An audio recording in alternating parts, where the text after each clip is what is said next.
G'day, mate. 40 here.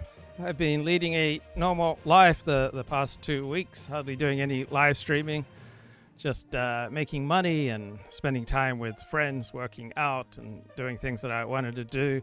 I like to take these periodic breaks from live streaming so that I'm just not talking compulsively. So Trump's tariffs dominate the news, and I want to bring a perspective that is not common in the mainstream media, or why else would you bother watching me? I'm not as skilled and professional as the people presenting the news in the mainstream media, so I need to add some value. So this is a fascinating story for many reasons, but number one, there is close to a 100% elite consensus that these Trump tariffs are a disaster, right? As close as you can get to a 100% elite consensus that these tariffs are a disaster. And it comes about as close to a consensus as you can get among economists that free trade is better than protectionism. And this is how I grew up in the economics profession. So from age 18 to 22, I wanted to be an economist. And I read Karl Marx's book, Das Kapital. I read Adam Smith on The Wealth of Nations, that was published in 1776. And I read widely on economics. I took classes in economics at UCLA. And one of my professors who had a great influence on my life was Russell Roberts, who was raised a secular Jew, but ended up becoming an Orthodox Jew. He was also a marathon runner. And he got his PhD from the University of Chicago. And the UCLA economics program, one of America's best, was known as the University of Chicago of the West, meaning it was very much a libertarian Milton Friedman style economics department. Milton Friedman was a big believer in free markets and in free trade. And that's how I was educated, and those are my instincts. And Russell Roberts had a profound influence on me. We would have these long, lengthy discussions about life, morality, meaning, economics, Judaism after class.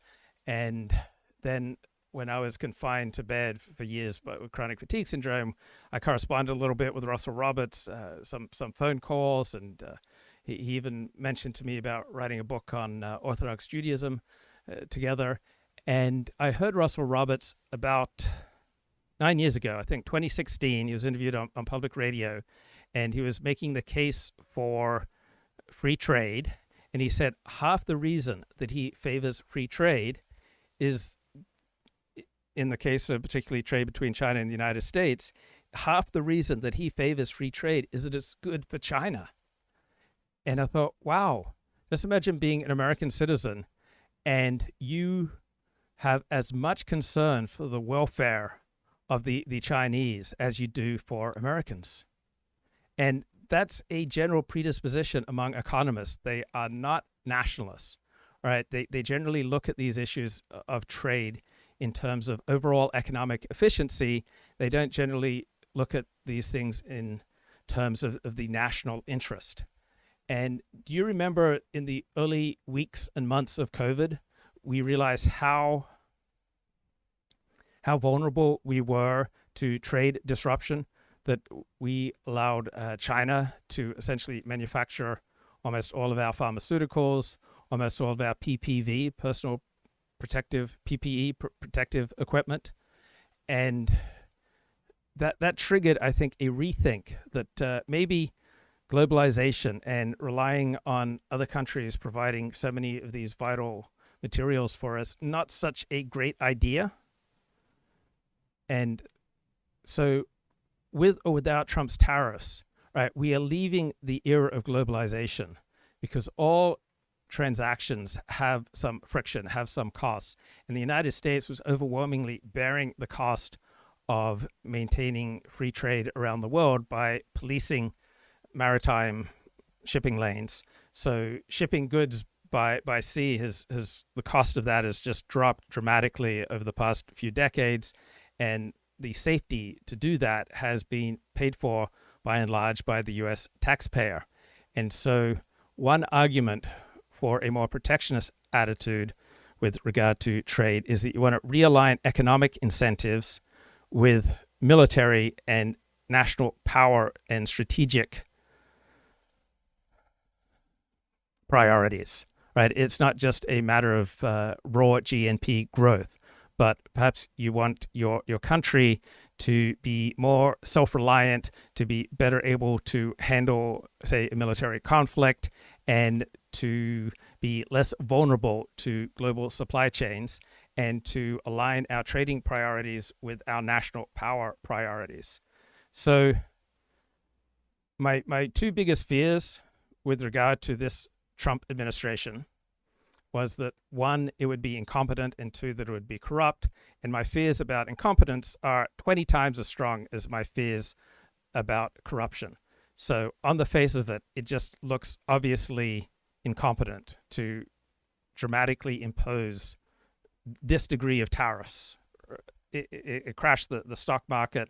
It seems, on the most simple, basic analysis, just gross incompetence.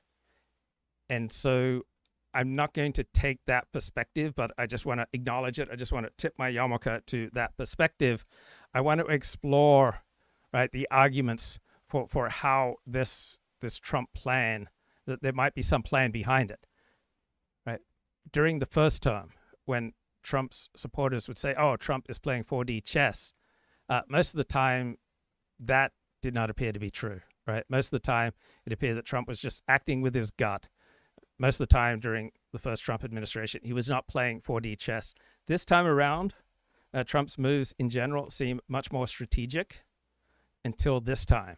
Right? This looks like an absolute disaster, but I am not going to take the attitude that this is just idiocy. I'm going to try to understand the reasons for why Trump is acting this way. Like, could there be possibly some rational reasons for this Trump approach, and how likely is it that it will succeed?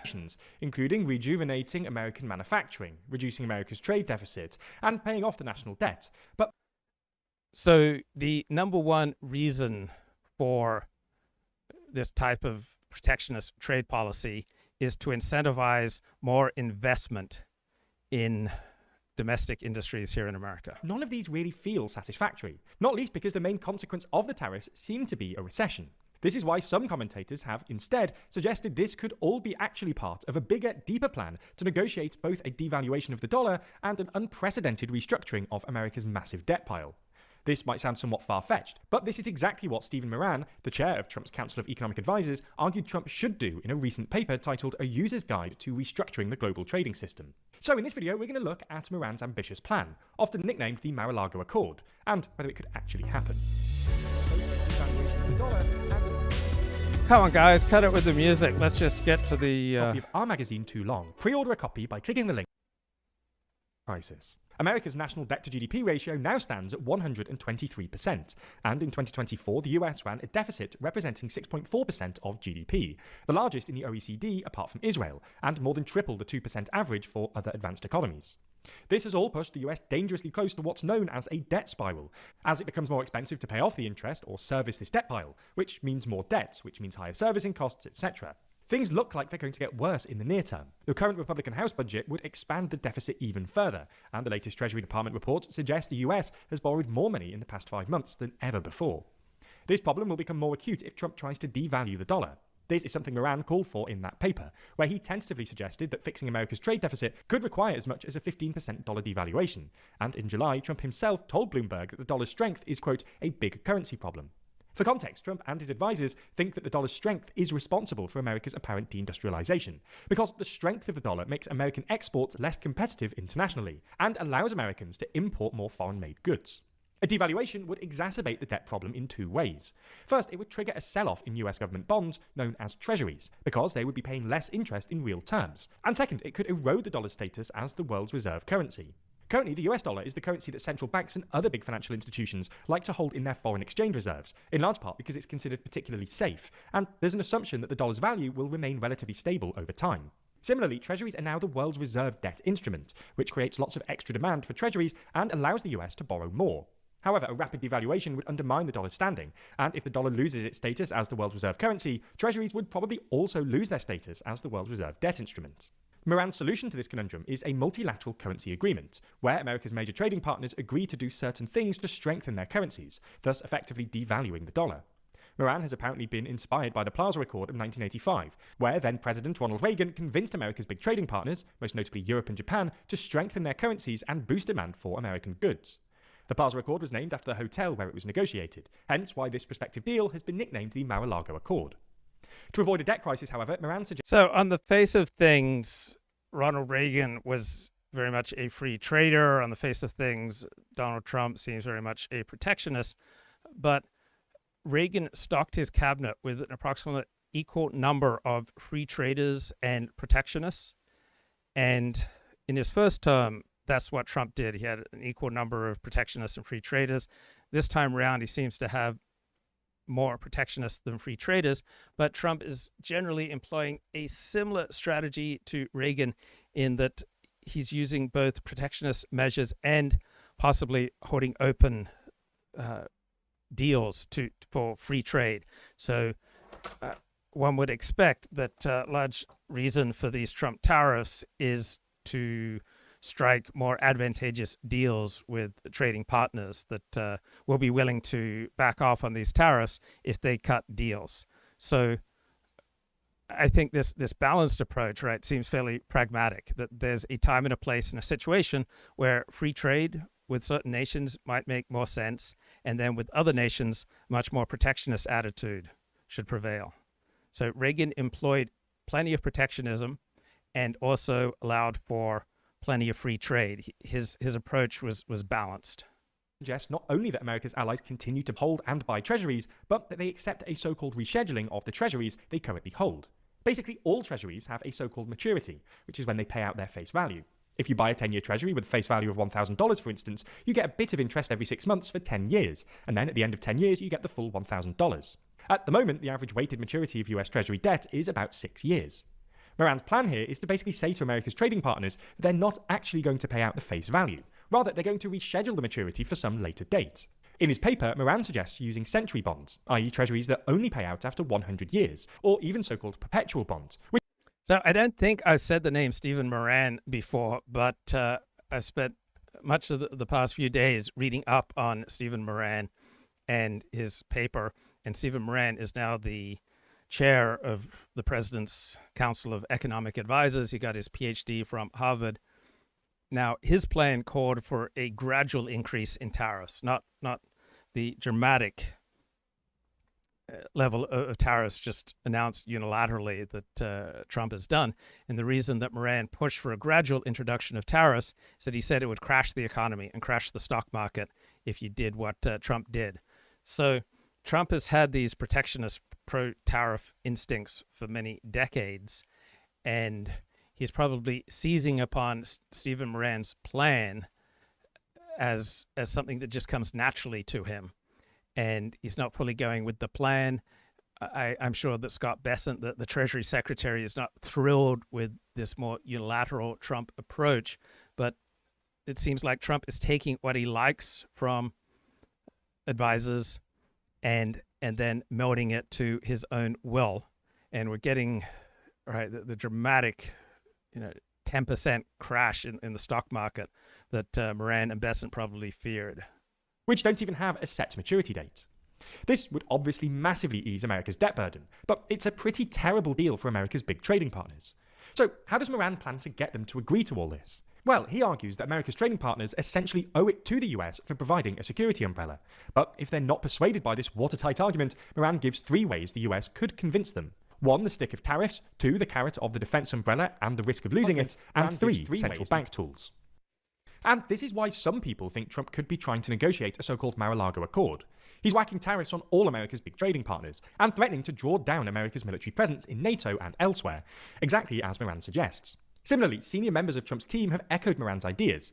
Last year, Treasury Secretary Scott Bessent, for instance, argued that the US should force NATO states that weren't spending enough on defense to buy what he called 50-year military bonds from the US. So, will this actually work? Well, we're not convinced. For starters, the Plaza Accord was made doable by the fact that, back then, America's main trading partners were also its allies. This is no longer true. America's biggest trading partner, and one of the biggest international treasury holders, is China, and it's hard to see Xi signing up to this.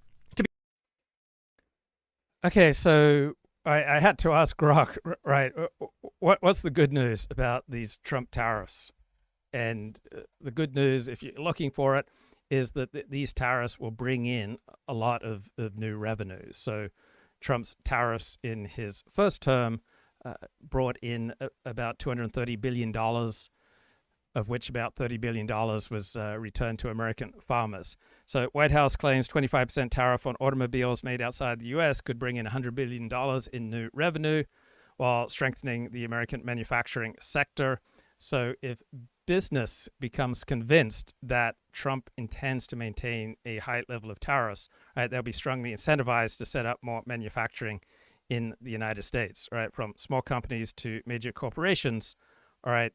They will see the incentive, they'll see the writing on the wall, they'll be more likely to invest in domestic manufacturing. Trump is certainly flexible. Has there been a more nimble U.S. president? I'm not sure there has. Right, so Trump seems incredibly flexible. My father said that I changed my mind more than anyone he knew.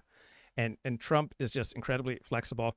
So maybe he'll use these tariffs as leverage to create deals for America that one would hope as an American are advantageous for America.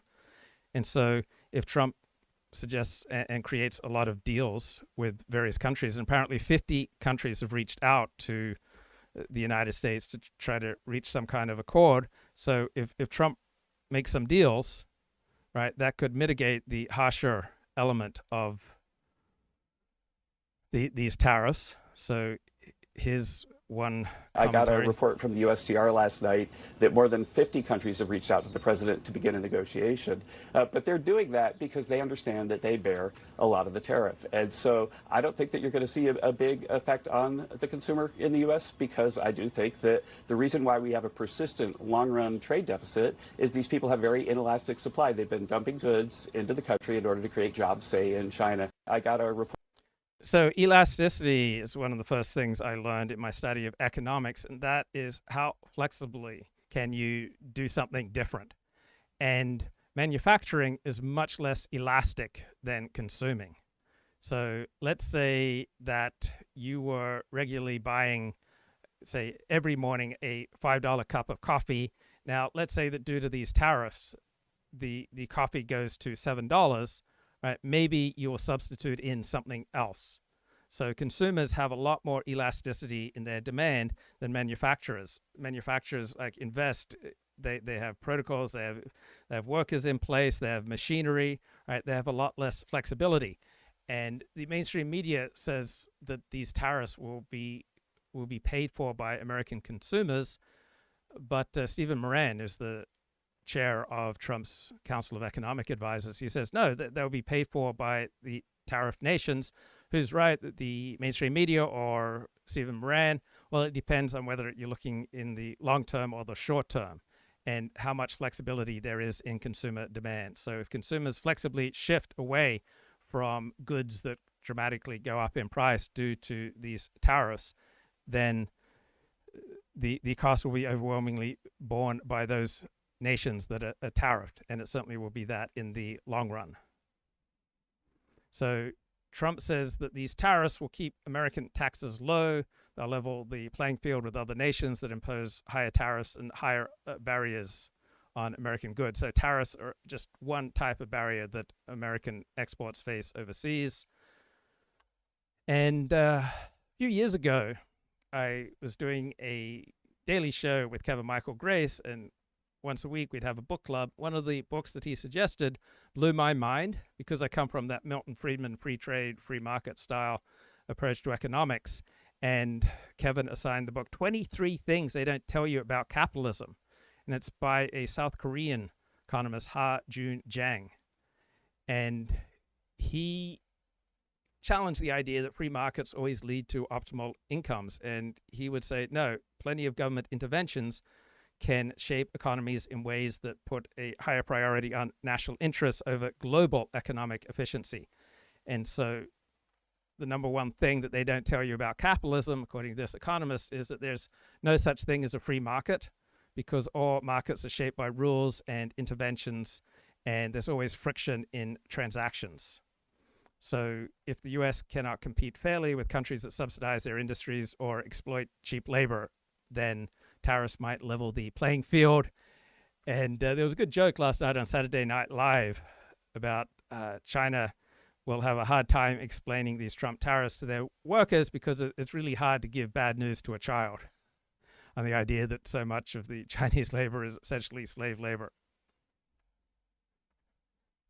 Another thing that this book argued, companies should not be run in the interests of their owners because they often prioritize short-term shareholder value over long-term social good. So Trump's tariffs could force companies such as Apple to rethink offshoring, and that might benefit American workers and local economies, even if it temporarily dents corporate profits or stock prices. So should the American economy be run primarily on the basis of economic metrics, or should it be primarily run and operated in the national interest and in the interest of Americans? Right? And Cheng says, free market policies rarely make poor countries rich. You have to shield vital industries from foreign competition as they get off the ground. That doesn't apply so much to America now. Making rich people richer doesn't make the rest of us richer. It's a challenge to trickle down economics. And number 22, he critiques hyper-efficient markets that amplify short-term volatility. So from this framework, Trump's tariffs are not just blunt tools. They reject the neoliberal orthodoxy of free trade, deregulation, and globalization. These are no longer sacred cows. So if Trump's plan sparks a manufacturing renaissance without crippling consumers or igniting a trade war, right, then obviously that would be a vindication of these theories. So consumers definitely, without a doubt, have more flexibility and elasticity than the manufacturers who are going to be hit by these tariffs. Also, only 14% approximately of the American economy comes from imports. Right? The American economy is less reliant on trade than any other major economy. And even though almost all economists support free trade, there are various ways that economists are disconnected from reality. For example, they treat all labor imports usually as the same, when obviously different groups have very different levels of productivity, they have different levels of work ethic, and economists don't normally think about the national interest, right? They tend to ignore history and context. So it's just striking to me how little they prioritize national interests. And this is the big reason that economists gravitate toward free trade. Right? They see economic growth as this big global pie, and the bigger slice for China is not a loss for America, just as long as the total pie expands. Right? So the intellectual roots and the toolkit of economics is in competition with nationalism's us versus them vibe. So free trade bias, right? Economists are all in with comparative advantage. Nations should specialize in what they are best at. So if China can pump out cheap steel and the US can crank out software, then we just should swap goods. And national borders, to most economists, are just lines on a map that mess up optimization. So economists don't tend to take much consideration of national borders. They measure success in metrics like GDP, consumer surplus, purchasing power. They don't really care about nation states. So nationalism has much more of a zero-sum logic, right? America first. So economics took off in the 18th and 19th century. It was started off as a rebellion against mercantilism, which was protectionism. Free trade became the enlightened policy, and that has largely stuck. So economists are trained to think in systems, not with regard to trade. 80% of economists back freer trade. And economic tools don't tend to play nicely with national interest. So American university campuses are the least nationalist places in the United States. Overwhelmingly, for the past 200 years, nationalism has been the strongest force in politics and in global relations, but it's not so much true on university campuses. Right? So nationalism has, you could argue, non-rational roots. It's based or reflected in poetry and song. It's a feeling that we prefer our own kind to outsiders. And the more right-wing you are, right, the more likely you are to have skepticism about outsiders. So economists tend to have a globalist mindset, right? They're not anti-nationalists out of spite. It's just that their framework, their way of thinking, does not compute nationalism. So let me get some guests onto the show. Hang on. Measure cheating. This has been a point of debate since last night. Explain to the audience the thought process here. Sure. Thanks for having me. It's great to see you again. So the president has long been focused on bilateral trade deficits, and the president decided that the cumulative trade deficits the United States has been running over recent decades are a national emergency. So in order to address those trade deficits, we have to respond with tariff rates, and the president decided. So this is Stephen Miran. He is the economist who is credited with the master plan behind Trump's move, right? And he is the chair of Trump's Council of Economic Advisors. That we'd have different tariff rates for every country.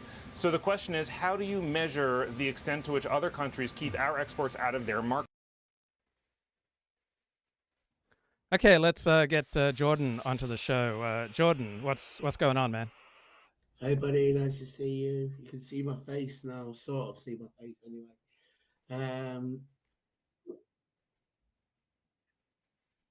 Yeah, what do you think? You obviously had something on your mind when you wanted to come on.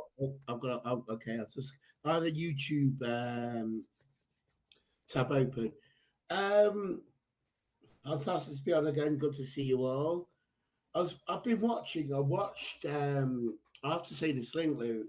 There was an ex-intelligence officer in the American Army. I have to send you her name. I can't remember her name. And she was saying about how Israel pushed America to invade Iraq.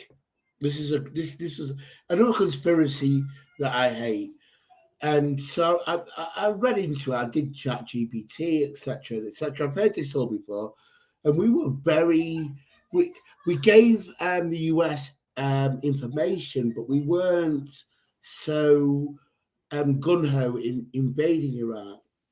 I think it goes back to the first Iraq war as well.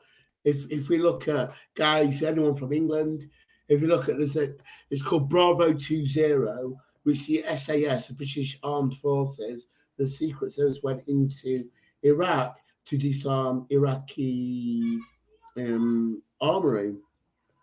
And it was on American British orders because they didn't want Israel to attack Iraq after the missile Saddam sent. And this is a constant thing, Luke, you know this yourself. Constant thing is that Jews and the Israeli lobby have so much influence over America. When anyone with a brain, guys, you have to read this. Fantastic. Israel is a puppet state of America. Israel has survived, yes, partly because of its own identity, but also because America needs Israel in the Middle East. It needs a democratic society to be a watchdog over the Middle East. And when I hear people say, oh, and they talk about AIPAC, and they don't realize that AIPAC is like mostly evangelical Christians who need Israel to exist for obvious reasons. It just makes me laugh. You have to read, not just believe everything you hear. Over to you, my man. Okay, so Israel seems to be the strongest military in the Middle East. It would make sense that the United States would want to have a strong ally in the Middle East, given that there is some importance to the Middle East. But two nations will always have somewhat contradictory goals. And so there is inherently going to be tension between the United States and Israel. And I don't know if you've experienced this, Jordan, but sometimes I've had great relations with a person, with a bloke, and then we got a little closer, and that blew up the relationship. Like, we would have been fine if we just stayed as acquaintances, but when we got closer, we found some irreconcilable differences, and we couldn't handle it. Or with women, like, things were great on just a friendly basis, but when I say tried to turn it into a romantic relationship, it just blew up and it just didn't work. So even if the United States and Israel have many strategic interests in common, it doesn't mean that they should be joined at the hip in everything. So there is a case to be made for a little more distant relationship between the United States and Israel, in that would give Israel more flexibility. So I've never been married, but when I see married couples, I know that effectively one spouse largely gets a veto power over what the other spouse does. And so there are good arguments that both Israel and the United States would be advantaged by a somewhat more distant relationship rather than a joined at the hip relationship. That would give Israel a freer hand, and the United States would not be held responsible for everything that Israel does. What are your thoughts? Well, yeah, I mean, you're absolutely right. I mean, many people have said this. Many science Jews have said that the fact that we're accepting help from Israel, from America, is not serving our purpose. I.e., the military contract is like, yes, they give us. This is what people don't understand as well, because they're either morons or literate. But the point is that, yes, America gives Israel bags of money, but yet it's on a promise. It's not. It's on, you provide, you develop weapons, sell them back to, or give them back to us, or this, that, and the other. It's not like, oh, we'll give you money, you're gun ho. So you're absolutely right. And there's a lot of people who, Rahman, one of the best. I love this guy, Rahman, who says we should, and I agree with you. We should. America's been great to Israel after a certain time. At first, they put embargoes on us, I think. But in general, yes, they've been very supportive. But Americans are going to get pissed. I remember, Luke, when you read. You did a skit. This is different. You did a small skit on the COC, Kevin McDonald, and you said that people are going to read this book and be pissed with Jews. And I get that. But that's like, but for me, I've spoken to Jews who there's a guy called, do you remember, Luke? A guy called Leo Frank, who was hung. Yes, exactly. And we both know this guy, but I'm not gonna publicly name him on stream. And he's very clever. You know him very well. And he said, "Yeah, well, I think he did it." And he says, "And do you know how I know this? I read Louis Farrakhan's book." I'm like, exactly. It's like, I want a really one-centered, moderate perception. I'm going to read Mein Kampf, and I'm just going to believe everything. It's like in England as well. I watched a debate. I'll have to send you the link on Jews versus the white nationalists. And I'm going to be honest, guys. Everyone who hears me now, I'm a Jew who lives in Israel, but I'm incredibly sympathetic to indigenous Britons being British. I think Britain should be predominantly white, not on a racial term, but that's how it was formed. It's formed on a Christian Judeo society where most people are white. It's not. I'd be also perturbed by Russians, Czechs, anyone else going into Britain as well, because you need a British value system. So it's not really on race, but overly, it kind of is the fact that Brits deserve their own homeland, indigenous Brits. I get that. And we can all see on the news. What's going on. And there's big problems. Now, there's another one, Luke, I've got to tell you about. And you know this guy as well. It's like talking about Jews in communism and Bolshevism. and he brings up a book by David Duke. Yes. I'm like, seriously, you fucking stupid. I've got a book by David Duke, so this must be true. And anyone who knows, guys, you're not Jewish, lovely to thank you for sponsoring Luke. Luke's a great guy. But anyone who knows about communism to its core, it was very anti-Jewish, very anti-religion. The Holodomor, which the neo-Nazis also, is a Jewish problem. Nah, not so at all. It's the Jews were persecuted just as quickly. And this is what we get. We get this ongoing nonsense, this moronic rubbish. People are literate or they just can't. I don't know. But the fact is that I remember someone said to me as well, Luke, we're put on earth. We're not better than non-Jews. We're not better than anybody. But God, guys, I want you to hear this, everyone. When God says you're the chosen people, it's not that you're better. It's just I want you to portray this message to everybody around the world of what I believe in. That's what it means. It doesn't mean that non-Jews or Muslims or anyone else are lower than us. It means we've been given God's message to contribute to the world. Now, doesn't every group think that they're the best? I would hope so. I would hope that Australian Aborigines, I would hope that Muslims, I would hope that the Japanese, I would hope that the Norwegians, I would hope every group thinks that they are the greatest group in the world. All right, I just think that's part of human nature. We naturally think of ourselves as the center of the universe. Yeah, I mean, look, but we don't. That's the whole point. That's the whole point of the Jews. And you know this, Luke. I mean, I always keep saying this to you. It's quite funny. I keep saying you're more Jewish than I am. You're more observant. You keep kosher. You go to shul. I find you, even though I'm ethnically Jewish, which I think is rubbish.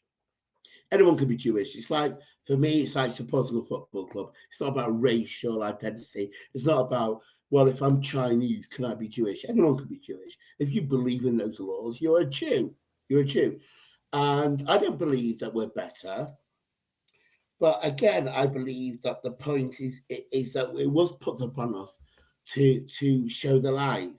Like the Jedi's. I'm more of a Jedi. How long have you lived in Israel? In Israel since 2009. And what was that like? I mean, that's a pretty big cultural transition from England to Israel. How did it go? As a European, you're right. And it's quite funny because the more you see Israel develop, it's gone back to Judeo-Christian values. It's gone back to, it's just, for me, it's mini America, Luke. It's mini America.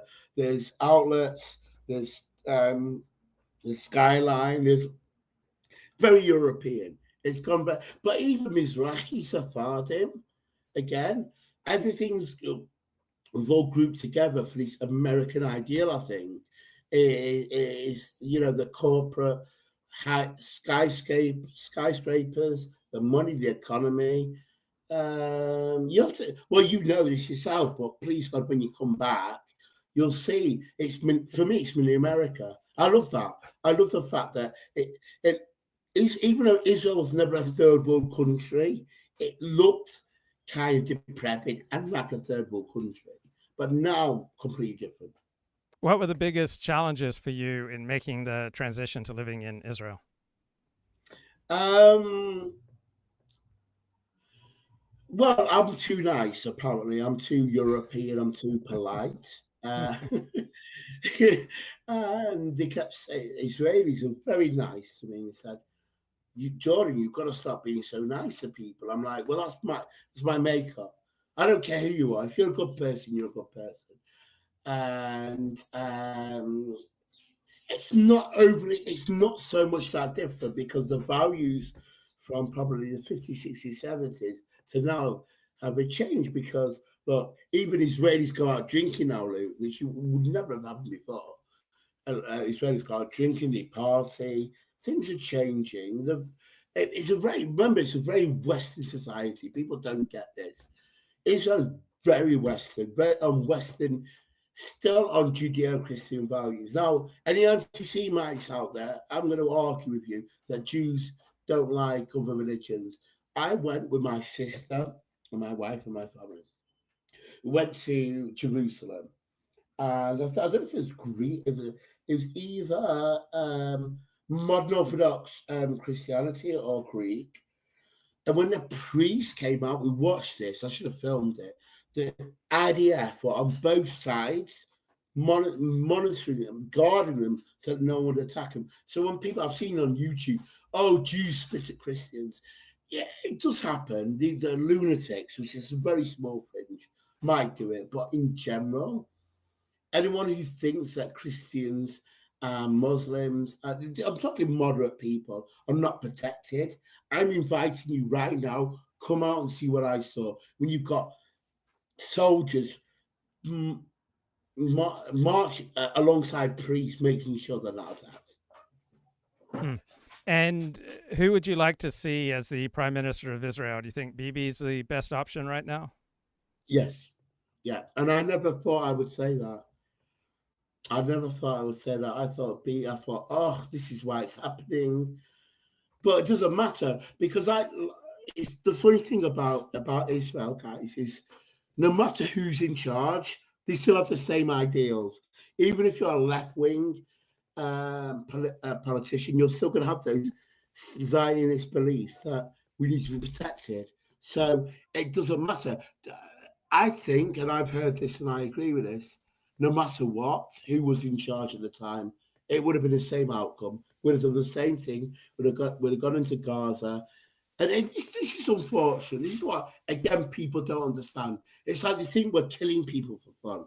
They think we're aiming at civilians. No, we're not. No, we're not. We're not aiming at civilians. We're trying. Look, if you look online now, you can see how many Palestinians are. Thank God. Protesting against Hamas now. It's amazing. Amazing. This is how it should have been. But they're scared. The Palestinians have been under control by Hamas for way too. It's ironic. No one ever mentions this. Is they have an election. They have one election. And that's it. Does that not ring any red flags for you or Luke's next question? Okay. So, do Ashkenazim largely hang out with Ashkenazim, Sfadim hang out with Sfadim, and Mizrahim largely hang out with Mizrahim? Is Israel largely divided into these tribes, or is there much social connection between them? Not anymore.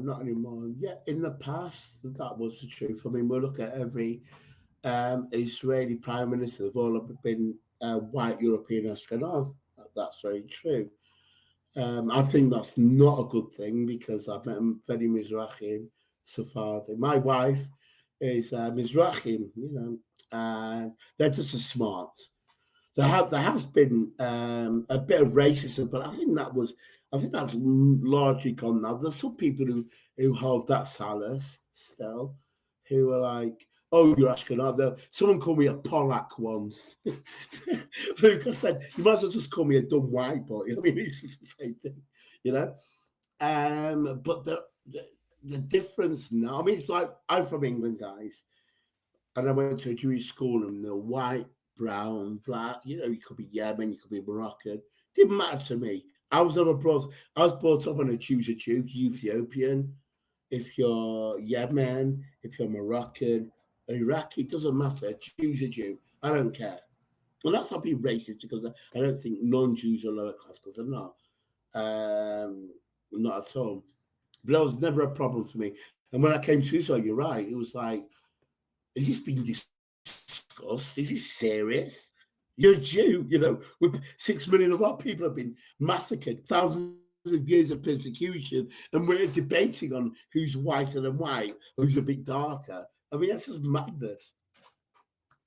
Mm-hmm. And are you optimistic about the future of the Jewish state of Israel, or are you pessimistic, or in between? Optimistic. We're in a situation where it's going to take a lot of time, but we can see Well, if you look at Europe, and this is not a good thing, I don't like people who are anti-Muslim. I don't. I think it's you can't be. It's like you can't be, anti-Semite on green, and then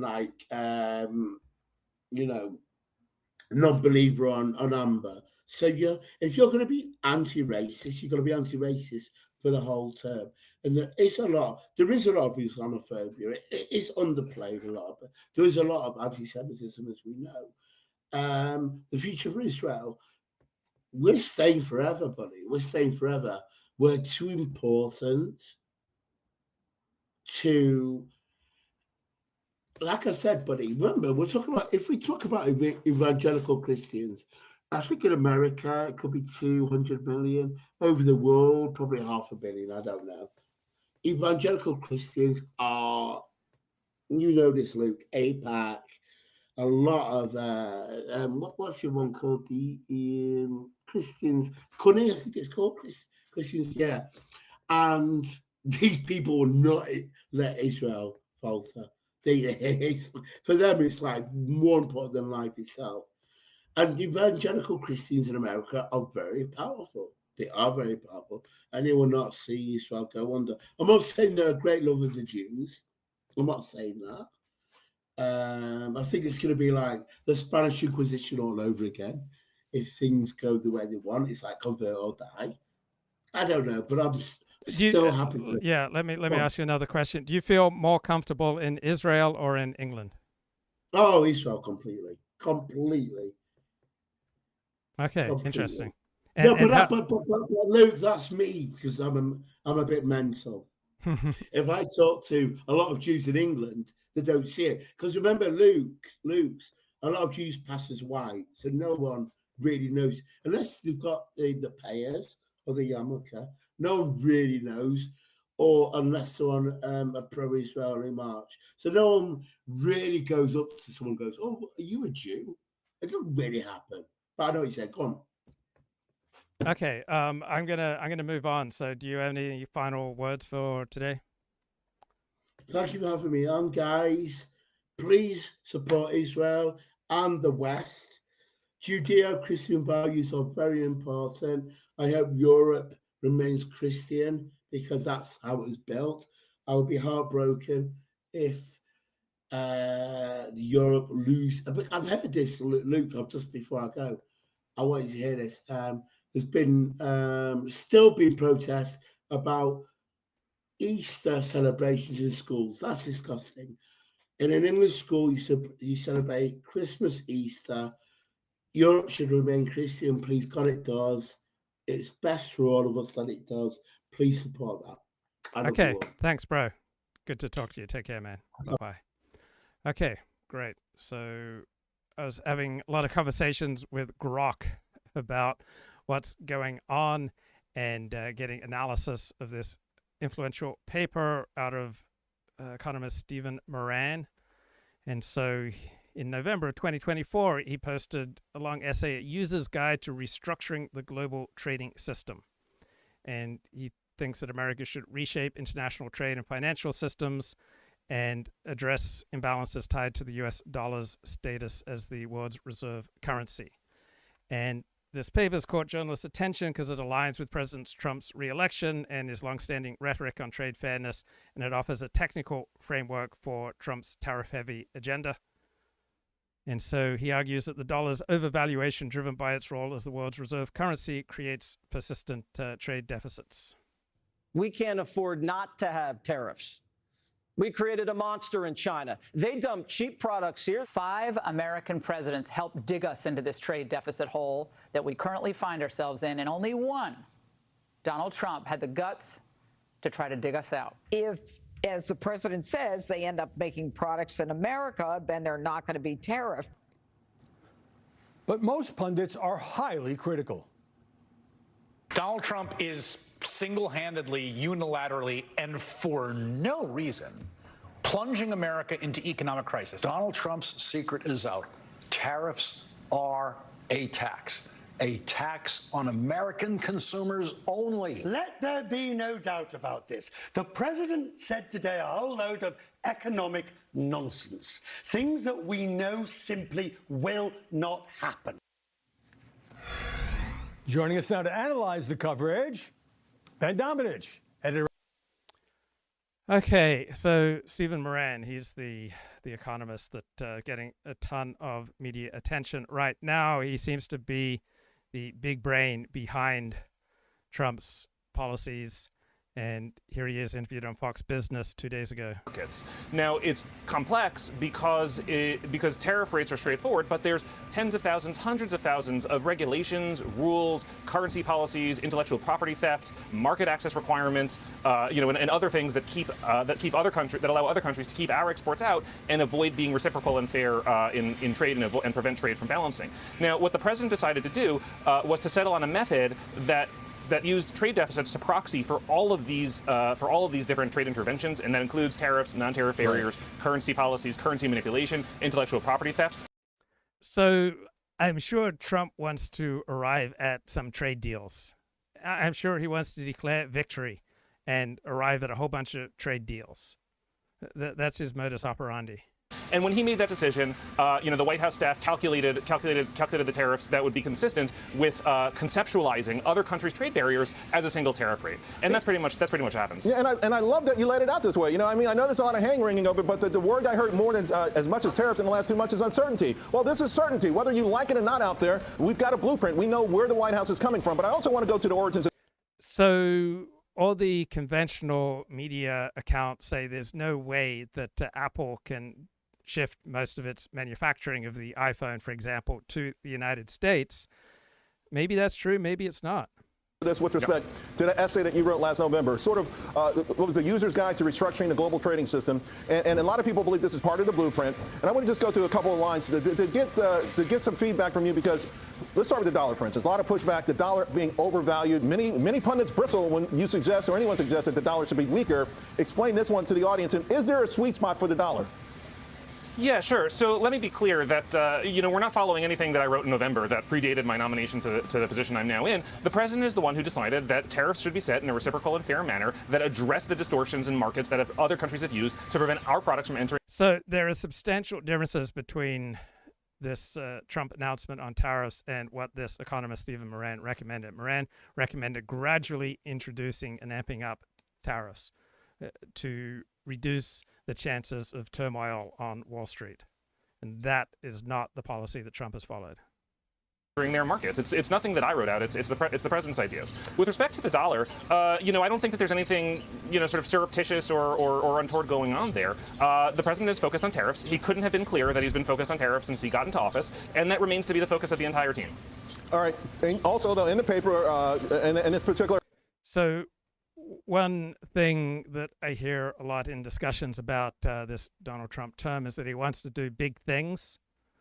And when you want to do big things, right, that has a big upside, often a big downside. George W. Bush, he wanted to do big things. He wanted to completely remake the Middle East.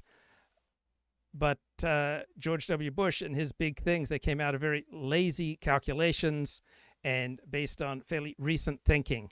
So one thing to say about Donald Trump's approach to tariffs is that he has had this perspective for about 4 decades, right? George W. Bush did not have a perspective for 4 decades about remaking the Middle East. In fact, he even campaigned against that during the year 2000 election. He only seized on that after the 9/11 attacks. And of course, George W. Bush's attempt to remake the Middle East was an absolute disaster. You did say that tariffs don't have to be inflationary. Explain that. Yeah, so the reason why I don't think tariffs are inflationary at all is because traditional economic analysis, what economists call incidence analysis, argues that the more inflexible party bears the burden of any policy, whether it's a tariff, a tax, a subsidy, anything at all. Yeah, I think that is a vitally important insight. The more inflexible party will bear the burden of a tariff. But that's true for interpersonal relations, right? The less flexible you are, the more likely you are to bear the burden of interactions. And so it's true interpersonally. It's also true with international economics. And consumers undoubtedly overwhelmingly will have far more flexibility and elasticity than manufacturers. And we're very flexible. We can substitute into home production. We can substitute among different exporting countries, whereas other countries are much more inflexible because they've organized their entire economies around exporting to the American consumer. There is no substitute for the American consumer. That gives. This is a great point. I don't think it's received enough attention in the mainstream media.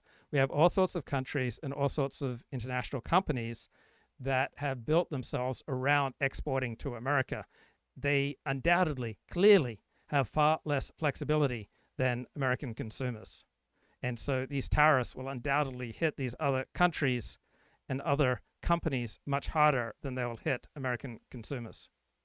Gives us the leverage and means that ultimately, in the long run, they'll bear the burden of the tax. What that means is no material price increases for Americans in the long run.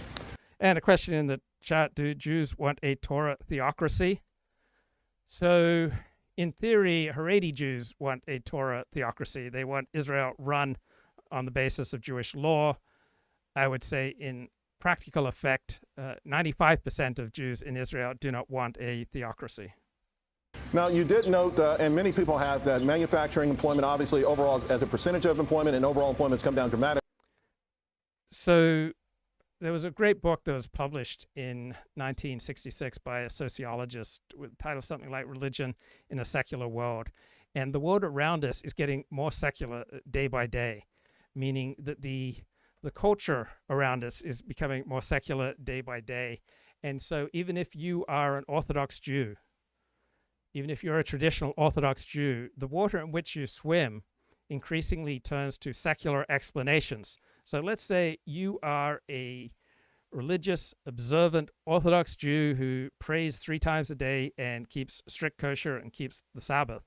All right. Still, if there's an earthquake or a flood, in all likelihood, you won't account for that natural disturbance as, oh, this is God's will, right? You'll most naturally think about it in terms of movement of tectonic plates and other naturalistic explanations, because that's the water in which we swim. So all sorts of people who appear super religious because they dress in a religious way and they have some very strict forms of observance, still much of their cognitive mindset is shaped and affected by the increasingly secular worldview of the society in which they live. And so even Orthodox Jews will account for all sorts of phenomena now in purely naturalistic terms rather than in the God-centered terms that their ancestors might well have thought of it. The question, though, many have is why the focus for the administration on manufacturing when it feels like robots are doing all the work anyway? Yeah, so manufacturing is important for a couple of reasons. One, it's important for economic purposes because the manufacturing jobs are good jobs, they're high-paying jobs, they're solid jobs, and in addition to that, manufacturing creates real knowledge spillovers that accelerate innovation. This is something that economists call industrial ecologies and agglomeration effects. Now, manufacturing is also super important for national security purposes, right? We have trouble, supplying.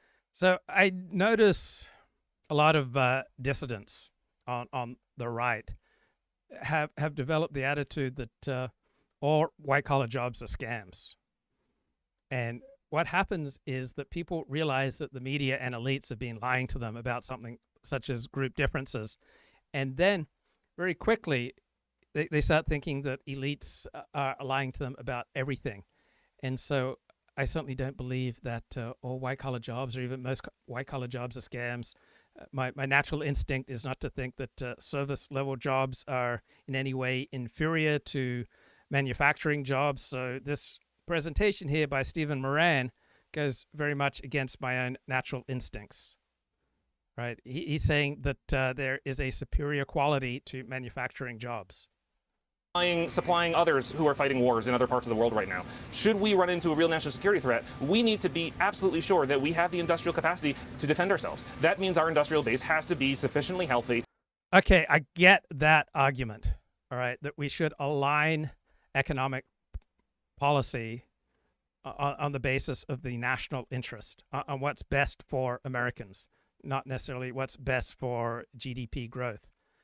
And I've realized over the past few years that there is one political ideology that has been consistently right about almost everything, with the exception of the 1991 Gulf War. Right? I supported the 1991 Gulf War. Looking back, I support the actions of the George H.W. Bush administration bringing together an international coalition to kick Iraq out of Kuwait. I think that was a good thing.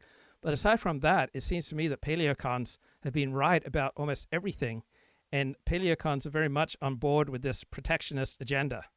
So I don't normally think of myself as terribly partisan, but there is one ideology that is just consistently right and that I consistently feel aligned with. And if you push me and say, hey, you must align with one political philosophy, I would have to go with paleocons. And paleocons are on board with this protectionist policy. And I remember that feeling of vulnerability during the early weeks of COVID in particular, when I realized how much we rely on global supply chains. And I think millions of Americans decided we are overly reliant on global supply chains, that we should not depend upon China to produce all of our PPE and all of our pharmaceuticals, that we need to realign our manufacturing base in alignment with our national interest. And sufficiently deep that we can produce whatever war material we need, should we need it. Globalists are wondering why anyone would fret that the U.S. is losing. We're 26% of the global GDP. We're only 4% of global population now. So I think 10, 15 years ago, we were 21% of the world's GDP. Yeah, so see, in 2010, I think we were 21% of the world's GDP. Now we're 26. So the United States, compared to the rest of the world, has been growing dramatically. I will note that it wasn't long ago we were 40% of global GDP, so we're certainly heading in the wrong direction, but they say, why not enjoy where we are? Yeah, so look, I mean, I think the example from COVID is really instructive.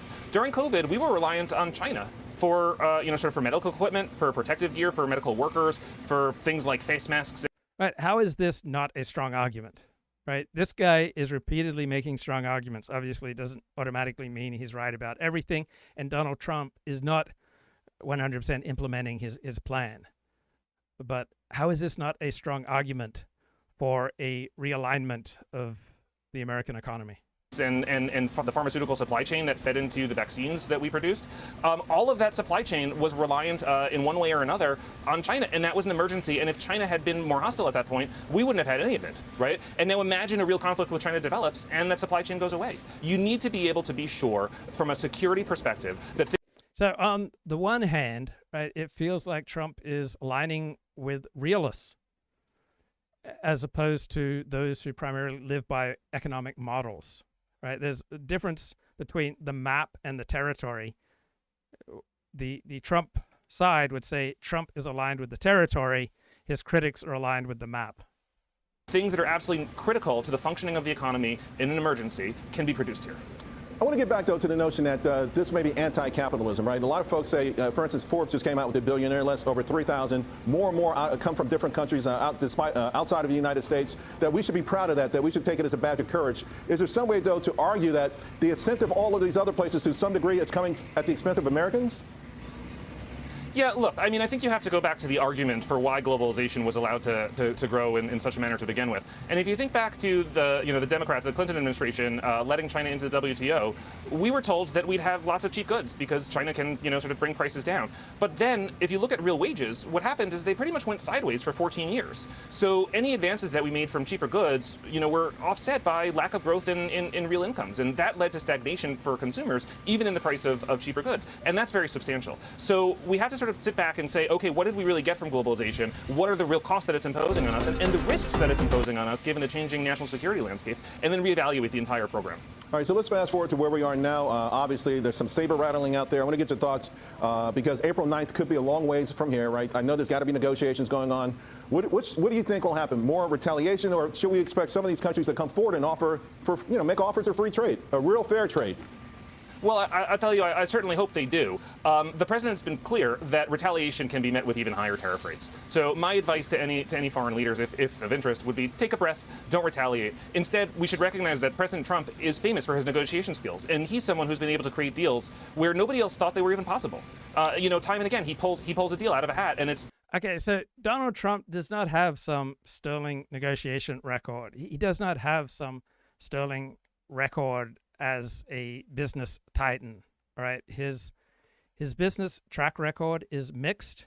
All right, he would have been better off simply investing the money that he got from his father.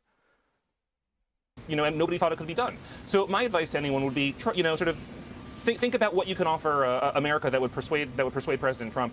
He will ultimately be the one making those decisions. And before I let you go, there's this sort of talk out there that the administration is trying for what they call autarky, which is sort of where a country is insulated. They do everything for themselves inside their own borders, and then they. Okay, a quote in the chat where goods cross border, soldiers do not. Not true. For example, before World War I, England's #1 trading partner was Germany. Germany's #1 trading partner was England. Right? Their goods were crossing those borders all the time, and yet they both went to war with each other. They sort of point at North Korea as being an example of this, and obviously I think it's really dumb to even sort of compare us to North Korea. But the bottom line, would the message from the administration be that you do embrace trade, you just want it to be free and fair? Yeah, that would be my message, is that we want free and fair and reciprocal trade. And if other countries had taken the opportunity of recent decades or even recent years to improve the terms that they offer American companies and American products and started to rectify their trade balances, none of this need have happened, right? They have had plenty of opportunities to open their markets and do the right thing, and time after time they refuse and they don't do it. So I would say that, we're not opposed to... Okay, let's get some Glenn Greenwald and John Mearsheimer.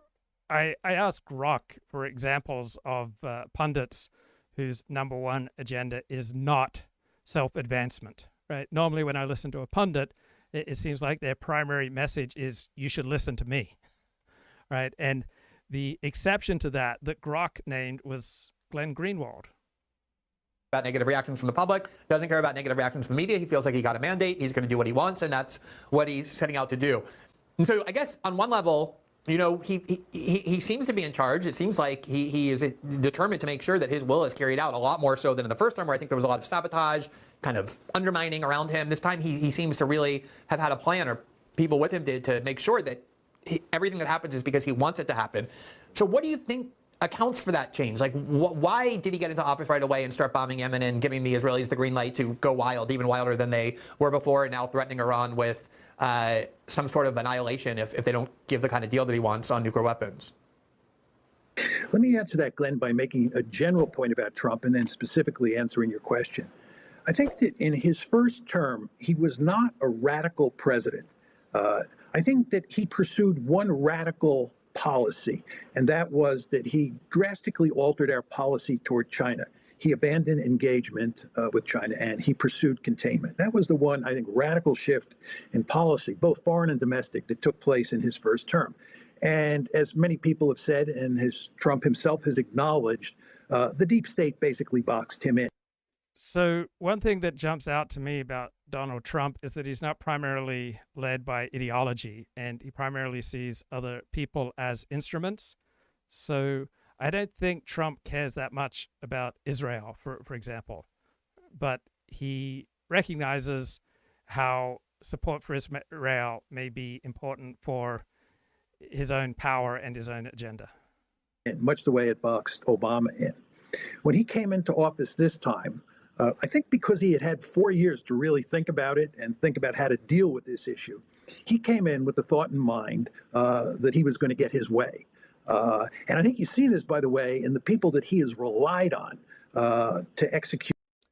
So just a side thought, and that is there's absolutely no connection between punditry success and podcasting success and live streaming success and being right. Right? I would humbly present to you that this show has been more right than any other show of which I'm aware. So upon Trump's first term, his first electoral win, and even before he won, I said Trump will accomplish some of what he set forward. And so a lot of people got very disillusioned with Trump because he didn't accomplish as much as they hoped. And I didn't get disillusioned with Trump to the same extent as many other people. I kept an open mind that there might be some strong arguments for social distancing during the early months of COVID. And so the people, for example, who championed America invading Afghanistan in 2002 and invading Iraq in 2003, they paid no price, right? People achieve success in this space, in the space of punditry and live streaming and podcasting, on the basis of being interesting and on the basis of serving the needs of the consumer, right? Giving people what they want, they do not achieve success on the basis of being right. And those who championed all sorts of horrible policies, such as America invading and occupying Afghanistan and Iraq, they paid virtually no professional price for being so horribly, horribly wrong. And those who were opposed to the 2003 Iraq invasion, they received virtually no professional benefit. And so those pundits who said there was absolutely no chance that Donald Trump would win the Republican nomination or become president or would survive his first term, right? Or the pundits who were completely wrong about Donald Trump, they paid virtually no price. And so even now, right now, there is an elite consensus among pundits that what Trump is doing with tariffs is just clearly 100% ineptitude and a disaster for the United States. But these people have a track record of being consistently wrong about Donald Trump, and they paid zero professional price for consistently being wrong. His policies. Elon Musk, for example, and Steve Witkoff. I think Musk is the key person, the key right-hand person for Trump on domestic policy, and Witkoff is the key right-hand person on foreign policy. Neither one of these individuals is part of the deep state. Neither one of these individuals is part of the Washington establishment. They're outsiders. They're Trump's buddies. They're the kind of people he can trust. He doesn't trust Marco Rubio and people of that sort. So what he did was he brought in his own team. And he set out to pursue a radical policy, both at the foreign level, foreign policy level, and at the domestic level. And if you just laundry list a lot of the policies, it becomes manifestly clear that that's the case. First of all, with regard to tariffs. Secondly, with regard to the whole notion of conquering territory, like Greenland, the Panama Canal. Third, with regard to transatlantic relations. Fourth, with regard to relations with Russia. Then if you switch down to the domestic level, his approach towards dealing with the judiciary, his approach towards dealing with the deep state, his approach toward dealing with immigration, and his interest in wrecking universities. These are truly radical policies across the board. You didn't see this the first time around, but this time he's unleashed the dogs, and he has lieutenants, again, Witkoff and Musk, who are working with him in this regard. So at a very general level, I would say you do not want to underestimate what a transformational president he intends to be. And given that he's just in the beginning of a 4-year term, one can only wonder what this is all going to look like 4 years from now. So that's my general point. My specific point is I don't understand what he's doing in the Middle East. I understand what he's doing with... And I think the honest person has to say that. Right? The honest person has to say that if you're a big Trump fan or you're a big Trump hater, right, it's hard to understand what Trump is doing. And if you're unable to say that, you're not being honest.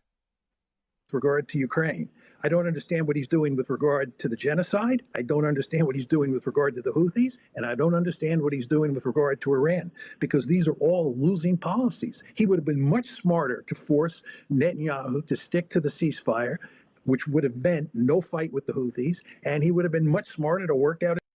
Makes sense. One might go and read your 2007 book called The Israel Lobby, because I do think, at least for me, my big concern throughout the 2024 campaign and then the election was, and I had a very similar idea toward as you did, which is that I thought how powerful the lobby is. So there's no question that he's getting pressure there. I don't think Trump cares very much about the future of Israel. Yes, this is key, right? Trump doesn't care much about the future of Israel, right? Trump has a pragmatic, instrumental view of Israel and pretty much everybody and every group in the world. I think Trump is an America First president. I personally think what's going on here, I can't prove this, but my sense is that Trump is pursuing a radical agenda. Right. So even if Trump is operating with policies that seem like very Israel first, seem very Zionist, it's not because Trump has some deep attachment to Zionism.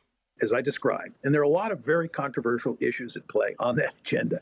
And it does not make sense, given that agenda, for him to pick a fight with the lobby over Israel. It's just much easier to let the Israelis do what they want, make the lobby happy, don't get any flack from people in the lobby, and if anything, create a situation where the lobby supports you and it doesn't get in the way of pursuing your radical agenda.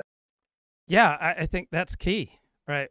What Trump wants is the Israel lobby supporting him, and to get there, right, he's going to do pragmatic things. Right? I find Trump's war on American institutions just absolutely fascinating, because almost all of our institutions are in the hands of the left.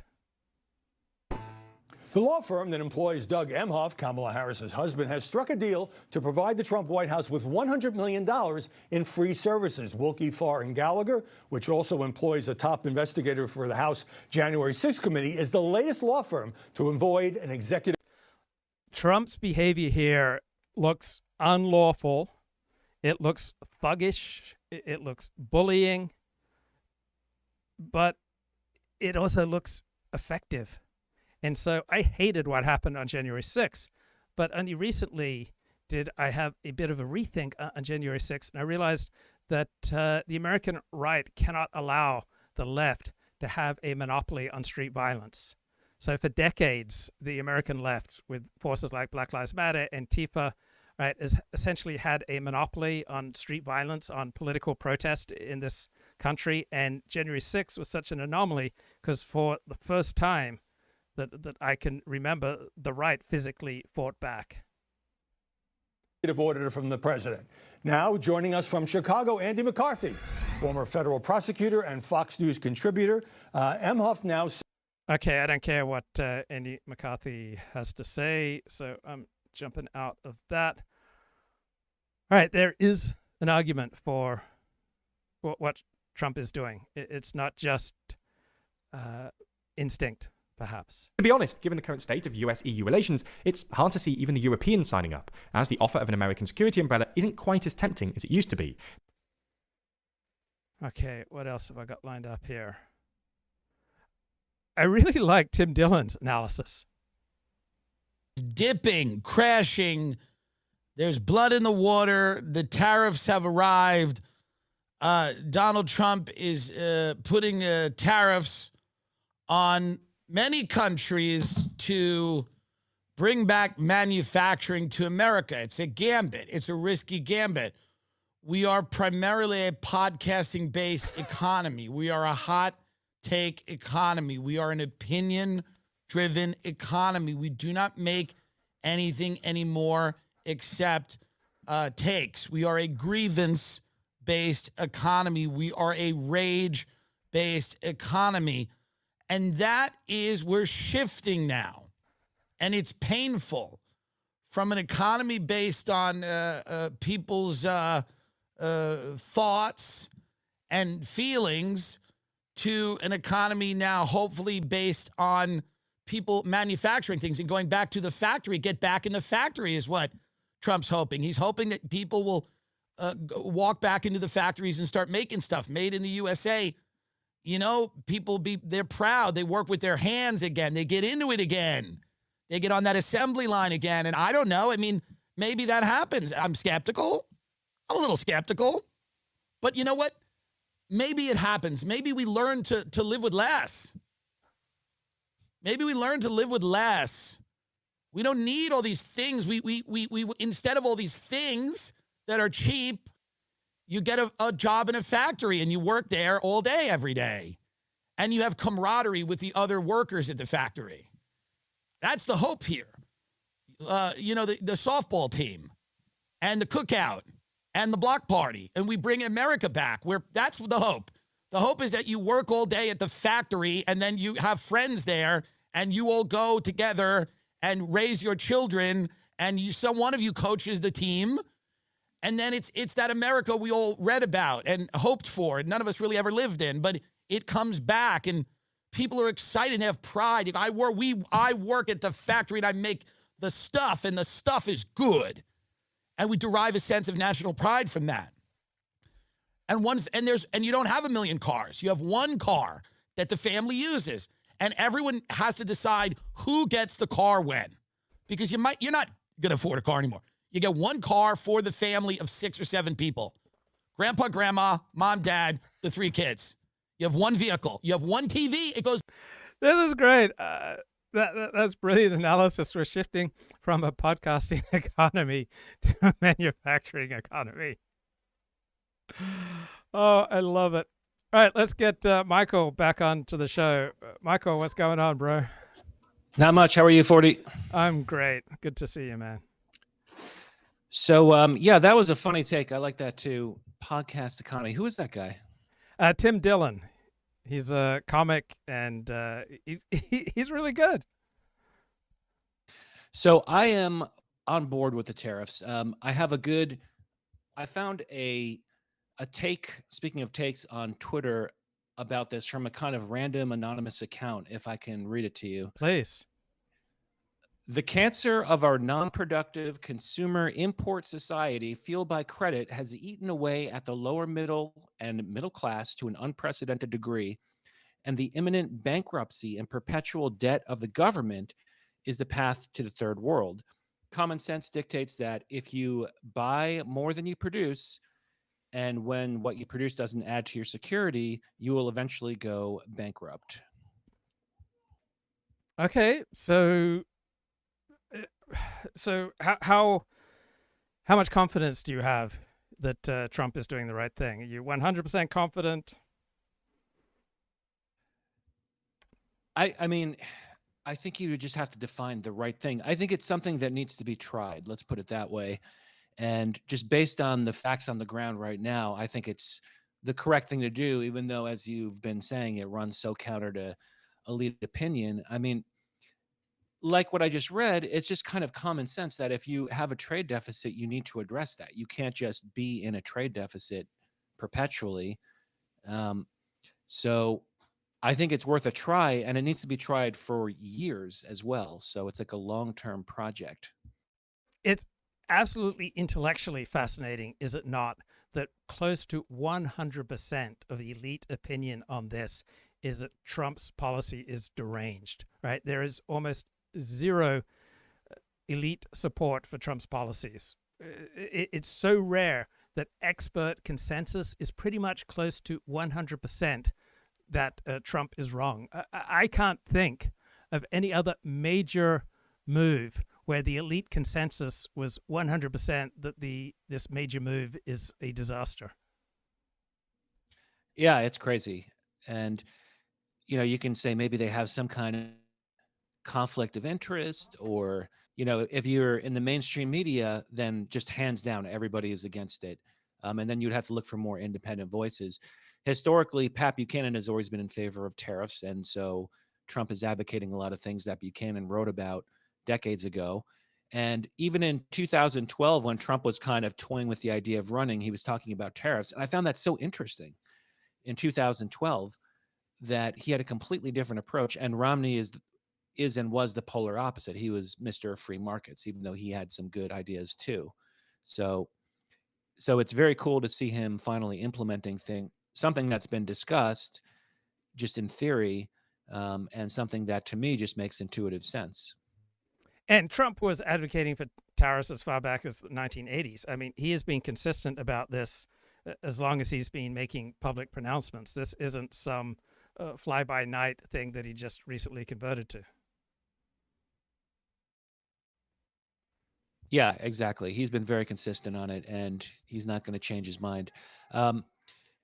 Look at China. In 2024, we had a $300 billion trade deficit, $295 million with China. How is that acceptable? How could you not seek to address that? And so we slapped on a 34% tariff on China imports, and then China had the audacity to retaliate against us and put a 34% tariff on our imports. Can you believe China?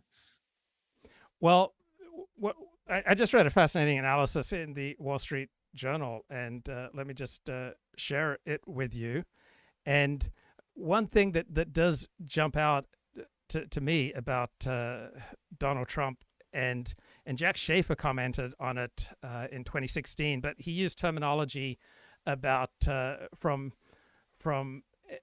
Air Force pilots that there's a particular term for very quick reactions, and Jack Schaefer was commenting on Donald Trump is seizing our attention because he has quicker reactions than any other politician. That as soon as something happens, such as the San Bernardino terror attack, he just came out very quickly with, we need to pause Muslim immigration to this country till we figure out what the hell is going on. Like no other presidential candidate would have come up with that. No one else would have come up with that. It's just amazing that Trump would have these incredibly nimble approaches, and here's some analysis from the Wall Street Journal. Key reason for Beijing's defensive posture is that they don't want to be seen as over earnest. They don't want to engage too soon. They don't want to risk looking weak.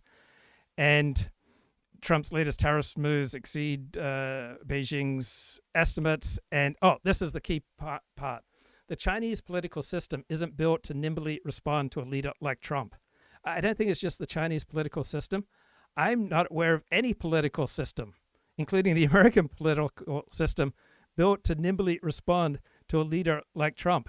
So the Wall Street Journal says Chinese leaders rely heavily on established ways to engage with the outside world, including through back-channeling with adversaries. But that sentence, let me just repeat it. The Chinese political system isn't built to nimbly respond to a leader like Trump. I can't think off the top of my head any political system in the world that is built to nimbly respond to a leader like Trump. I can't think of any leader like Trump in the nimbleness of his moves. The agility of this guy is astonishing. Any thoughts? Yeah, absolutely. And you can see the same thing with how he deals with the Russia-Ukraine war. He just came in and did a complete 180. He never said anything bad about Putin after we've demonized him for years, and he completely changed the conversation. So that's a similar approach to how he approached the tariffs, which is he just kind of acted very swiftly and changed the entire conversation. And in both cases, 100% of the media says he's wrong, he's uninformed, and here's why he's wrong. But they're both kind of populist issues. The Ukraine war just defies common sense of the common man. And likewise, the trade situation defies common sense, even though everyone tells us differently. I have a good scoop here that this is kind of funny. This is from CNN. Quote, CNN is quoting an ally to President Trump in their article. Quote, "It didn't help they tariffed islands with no people and no exports," one ally to the president said. So we put a tariff on an island with no people on it, but I'm still in favor of that. Yeah, like Trump, this is what comes along with making very swift moves, is that you will say and do a lot of boneheaded things. So the most important question for me is not, are you saying and doing boneheaded things? The most important question for me is, overall, are the agile moves that you are making to the advantage of the American people? So yeah, Trump says and does a lot of ridiculous things, but that is the price that you pay for moving nimbly. For example, when you are giving a speech, you can be much more precise with your language if you read your speech, but a speech that is read is not as compelling to listen to as a spontaneous conversation. And what makes Trump so compelling a public speaker is not when he's reading a speech, but when he's riffing. But when you riff, you're going to make a lot of mistakes. And when you are moving very quickly, and when you are open to changing course rapidly, you'll inevitably say and do some boneheaded things. Any thoughts? Yes, exactly. The approach has been the same to immigration, like he was deporting Trende Aragua, and he accidentally deported someone from MS-13. And so the media was very offended by that how could you make such a mistake as to deport an innocent MS-13 member? So now they have to clean that up. But okay, back to this fascinating here, Wall Street Journal article. So apparently, the current Chinese ambassador to Washington has tried to engage with Trump advisor Elon Musk. Right? Beijing hoped that Elon Musk would help counterbalance the China hardliners on Trump's team, and other American business leaders, such as Wall Street financiers that Chinese leaders had previously turned to in periods of trouble. They now see little upside in acting as a go-between for Beijing, Who wants that role, said a senior American executive. No one. So Beijing is absolutely thrown by the rapidity of Trump's actions. And here's further commentary from the Wall Street Journal. Beijing's inability to think beyond formal diplomatic protocol has proven to be a mismatch with the Trump team willing to engage only with those closest to Xi. And so to me, what's most important about this is not just what it's saying explicitly about China, but this is true about life in general. All right, protocols are great. All right, I'm glad that surgeons and airline pilots and all sorts of other industries operate on the basis of protocol, but there's no magic key to the world. And people who become overly reliant on protocol will get thrown by changes in situation. And so China, like I think every political system of which I'm aware, is heavily dependent on formal protocols. And now you've got a leader who moves at the speed of Trump. And China's just absolutely thrown. And you see this in daily life. People who depend on protocols and then they are thrown into a tumultuous situation that's just completely without precedent in their own personal life history, and they are just completely thrown. Any thoughts? Yes, but to be a little balanced, I know that your opinion previously was that Trump is really shooting from the hip on the tariffs, and it was just kind of unnecessary and gratuitously shaking up the markets. I think that he helped himself a little bit by clarifying. He had that event, and he made a chart, and it showed the tariffs that other countries have on us and what we're going to respond with. And some people said the chart was wrong, but it was a chart that he made. And I think since then, I feel better about it. And a lot of people on X are like, "Oh, hey, boomer. Oh, you don't like that your stocks are going down?" And I don't sign on to that 100%. Like, if you have no care about the stock market at all, that kind of means like you're a loser, like you're a marginalized loser. So I don't want the stock market to tank, but if it can be temporary, I'm not like playing the stock market, but yeah, I have in theory, I have investments that need to materialize at some point in the indeterminate future. So hopefully we found a right balance of shooting from the hip and giving a little stability. So one of my least popular perspectives is my extreme skepticism of betrayal. So I posit that betrayal is the hyperbolic emotional term that we use for when other people don't have the priorities that we expect. And we usually have too much expectation that we have greater importance to other people than we really do.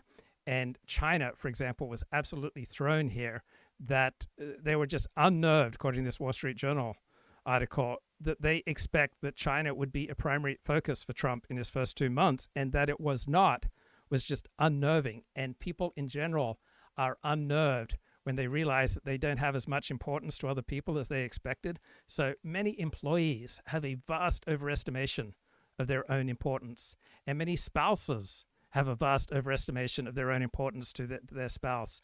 And it's just a normal, natural part of the human condition to think that we're the center of the universe, but then it results in humiliation if you then carry on with other people as though you are much more important to them than you really are.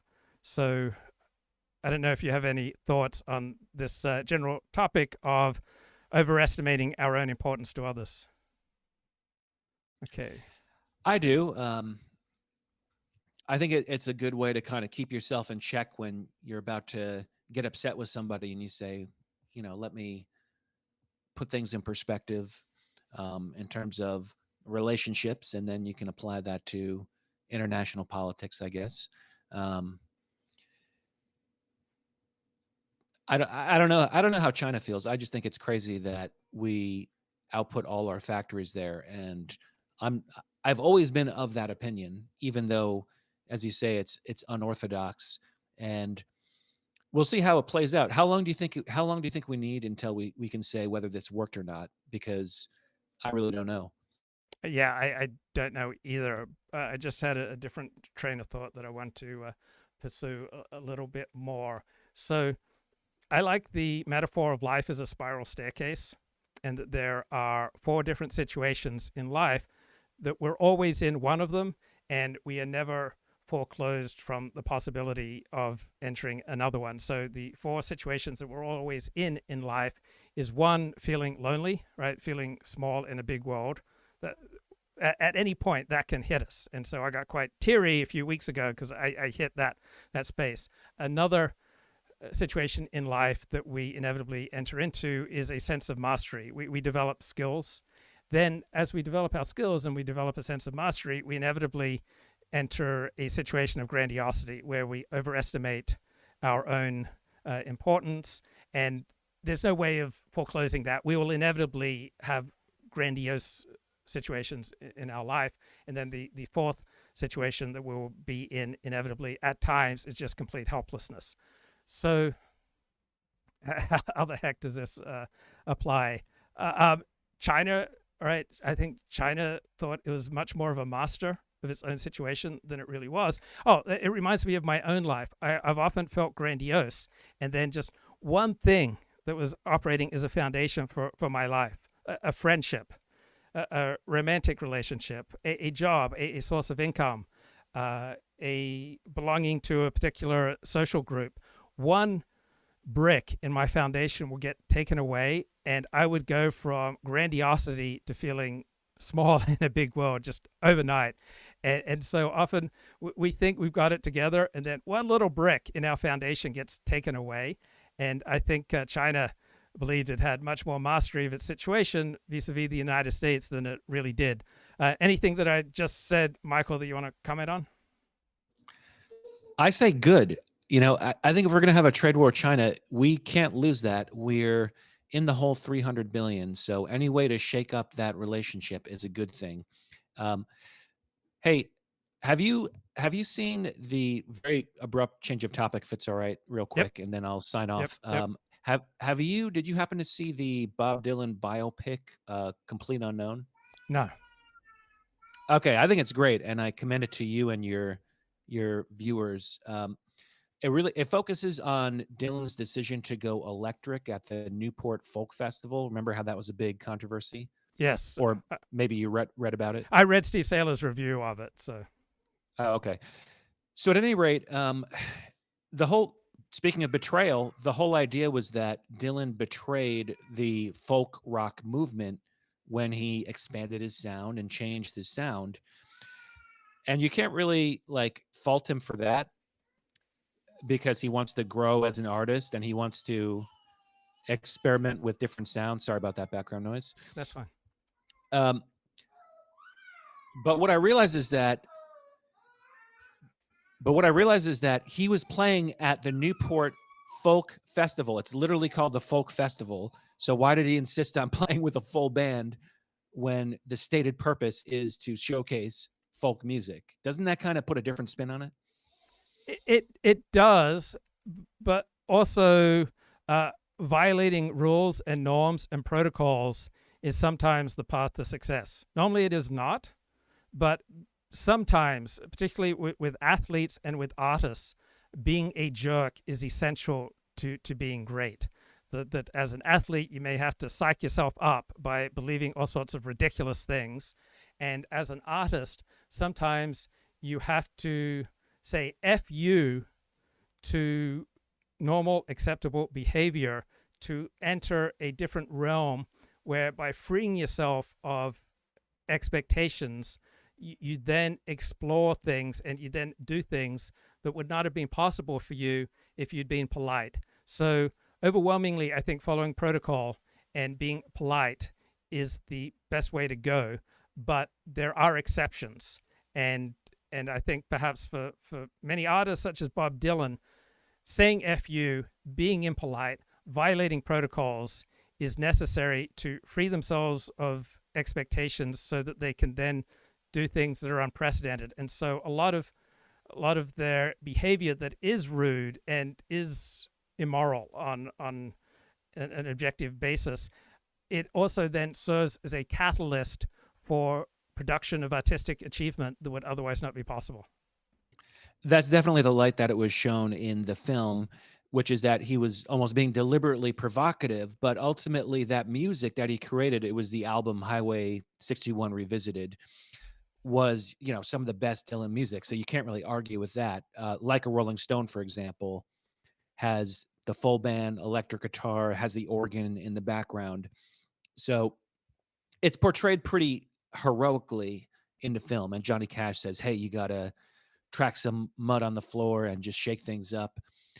Dillon himself is played by Timothy Chalamet, and he's portrayed as a little bit abrasive, but kind of just a chill guy, like a little bit arrogant, but with a sense of humor and a sense of humor about himself. So anyway, but yeah, definitely comes from the folk music scene in New York City in the 1960s and was like a legend in that movement, but then just kind of moved on, like you said, for the sake of creating great art. So yeah, check that one out. I've been watching that the last couple of days, so I thought I'd. Do you like Bob Dylan, by the way? I don't care for him. So yeah. I do. I've always appreciated Bob Dylan, and I'm not particularly a fan of folk music, you know, but I think he transcends that particular type of music, and that's why Bob Dylan's music is timeless. And of course, that was before my time, that when he was really famous, but I can still appreciate it. And as an artist, you know, his music was culturally relevant to the 1960s, but it's not like he was making a political statement in particular, like a partisan kind of message with his song. For example, The Times They Are A-Changin' is, so that means 1960s civil rights movement. That means the anti-war, anti-Vietnam War movement. It kind of fit into that, but every generation you can say the times are a-changing. So a lot of 1960s music I don't like because it comes off as very pompous and self-righteous. But for me, Dylan's music still sounds very good, even decades later. Yeah, I just one thing, he doesn't have a very good singing voice. That's funny. Well, and I have strong feelings on that too. Again, Timothy Chalamet, he sings everything live in the movie. Not only does he sing it himself, but he sings it live, and he sounds great. And that's tough to pull off, because how do you not do like a Bob Dylan impersonation? But rather, he's just singing it, and he sounds in his own right, but it's very much sounds like Bob Dylan. I think Bob Dylan has a good voice. I think he's a great artist. I love his song "Knocking on Heaven's Door." Right, that song that hits me. I like the Guns N' Roses remake of that song. Oh, I'll have to check 40. that out. Yeah. Yeah, 40. Come on. God. But anyway, okay. All right, man. It was fun being on. Thanks, 40. Yep. Take care. Oh man, we had Kip lined up to go, but he just dropped out, and I had a thought that would forever change your life, and I lost it. But I hope we'll get that thought back. Maybe we'll even get Kipper, the Kip Man, back.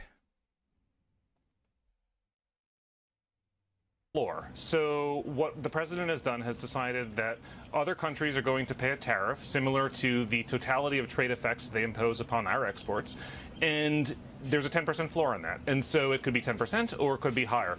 But the president campaigned on, the president promised to make trade fairer for Americans. He promised to make American workers on fairer ground vis-a-vis the rest of the world, and he's doing that. So I was going to ask you, China at the top of the list.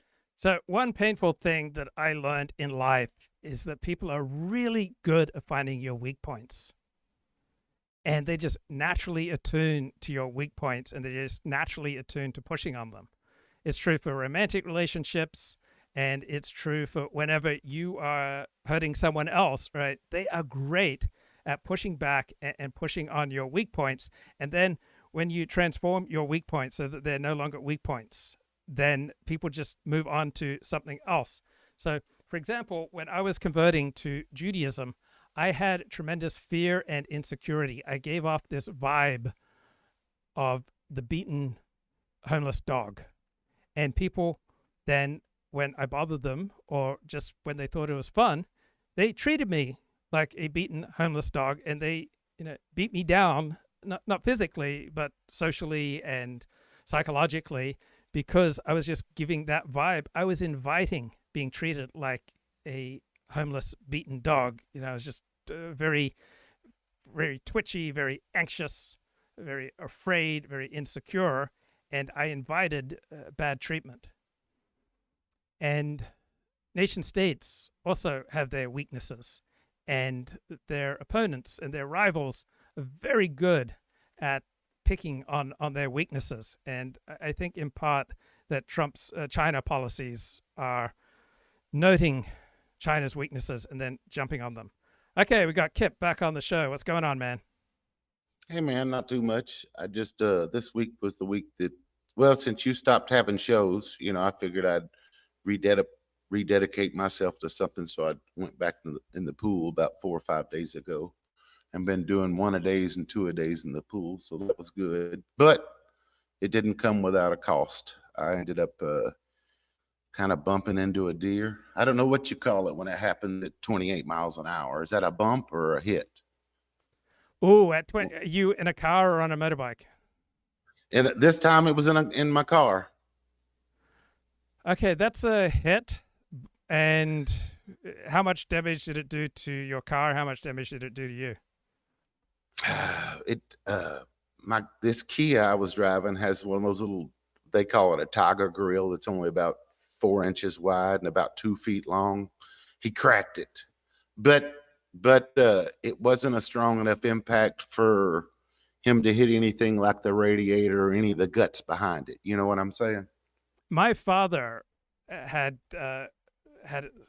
fear about the motor car because I think until he was old, my father never had a new car. So my father had a lifetime of dealing with secondhand wrecked cars that would, you know, the brakes would stop functioning. So my father had a lot of automobile crashes. And one of the things that he taught me is that it's pretty much impossible to die if you're driving 35 miles an hour or less. I don't know if that's true, but it makes a great deal of sense to me, and it's something I've often felt as I get off the freeway and then my speed would come down from, say, 60 to 35 miles an hour. I would often get this sense of relief as like, at least I will no longer die. And my father was also good in being my teacher in that he just sat in the car and he didn't give me instruction unless I asked for it. And so that was really chill. But another thing that my father did teach me is think about how much it hurts when you get up to go to the toilet in the middle of the night and you bump into a door or you bump into a wall and you're only going about 2 miles an hour, but you hit that door.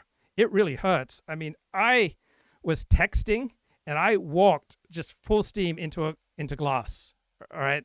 I mean, I smacked my head. I had a big nasty lump for a few days this week because I was going probably 3 miles an hour, but that hurt like the dickens. So my father would make the point, you know, the pain smacking into something when you're walking 3 miles an hour, you know, just imagine the pain then at 20, 50, 80 miles an hour. Back to you, Kip. Yeah.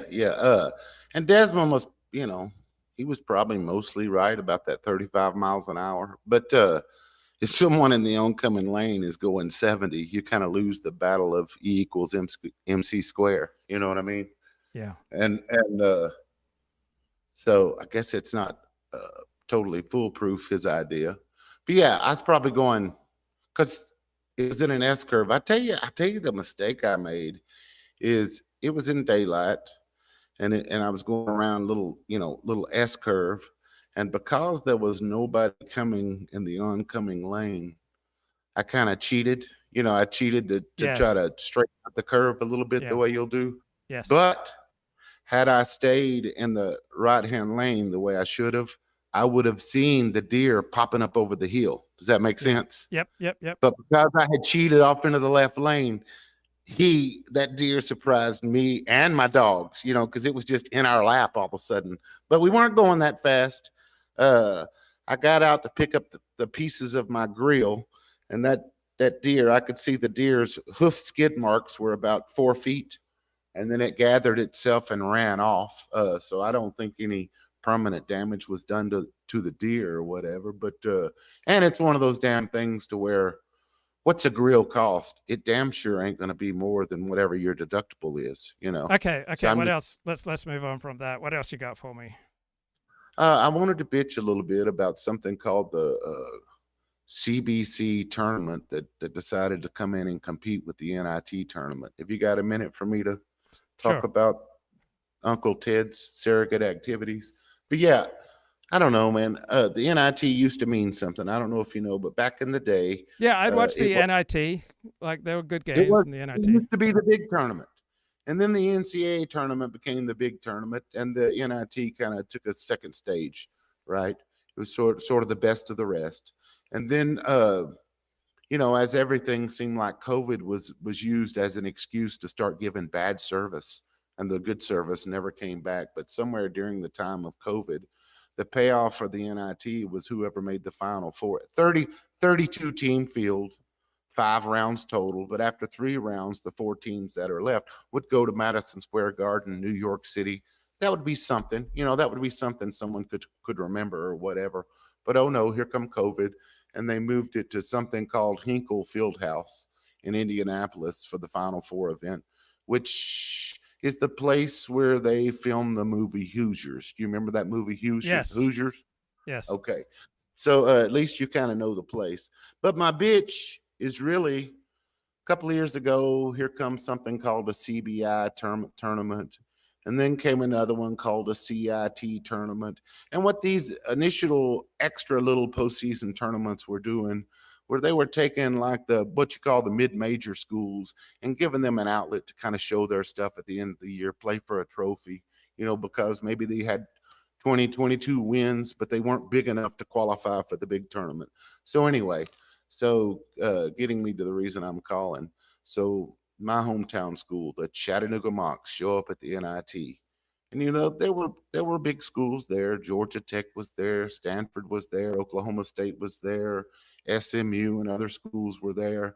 But as it worked out, they ended up playing other mid-majors all the way through the thing, you know, and they won the first 3 rounds. And instead of Madison Square Garden, they loaded up and went up to this Hinkle Fieldhouse in Indianapolis.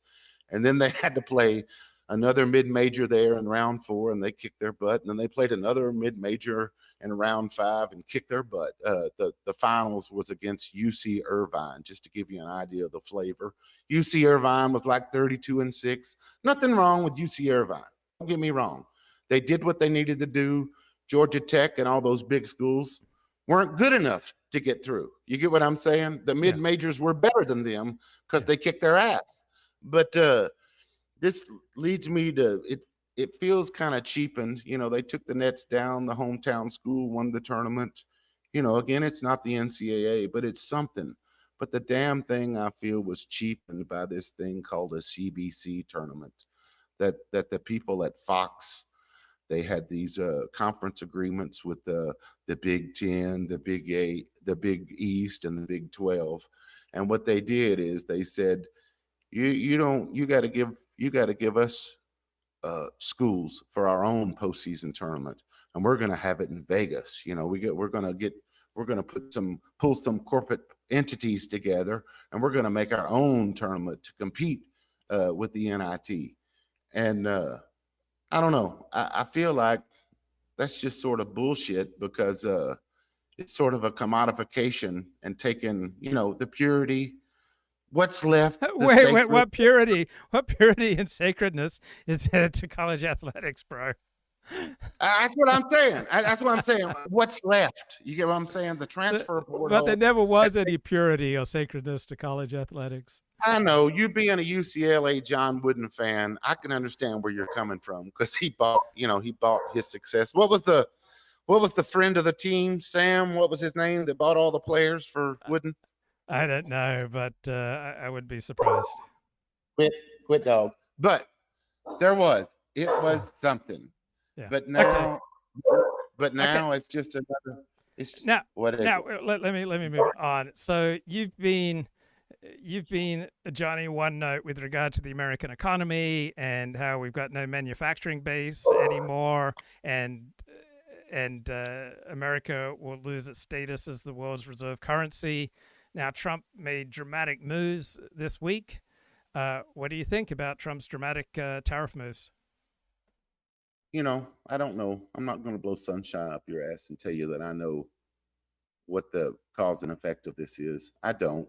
I'm more paying attention, Luke, to the sort of Mexican standoff that we're having now between, like, the banks are starting to lose 10, 15, maybe some of them 20%. Well, they're the ones who have a green phone to the president. Luke Ford don't have that. I don't have that personal line to the president, but they do. So at some point, I'm just worried that they're going to pick up the phone and tell the president about all the pain that they're feeling. And he's going to come up with some credit facilities and some, way to print money without printing money. It'll show up on the balance sheet. It'll show up in that $36.5 trillion worth of debt that we have. This is really what we need, Luke. We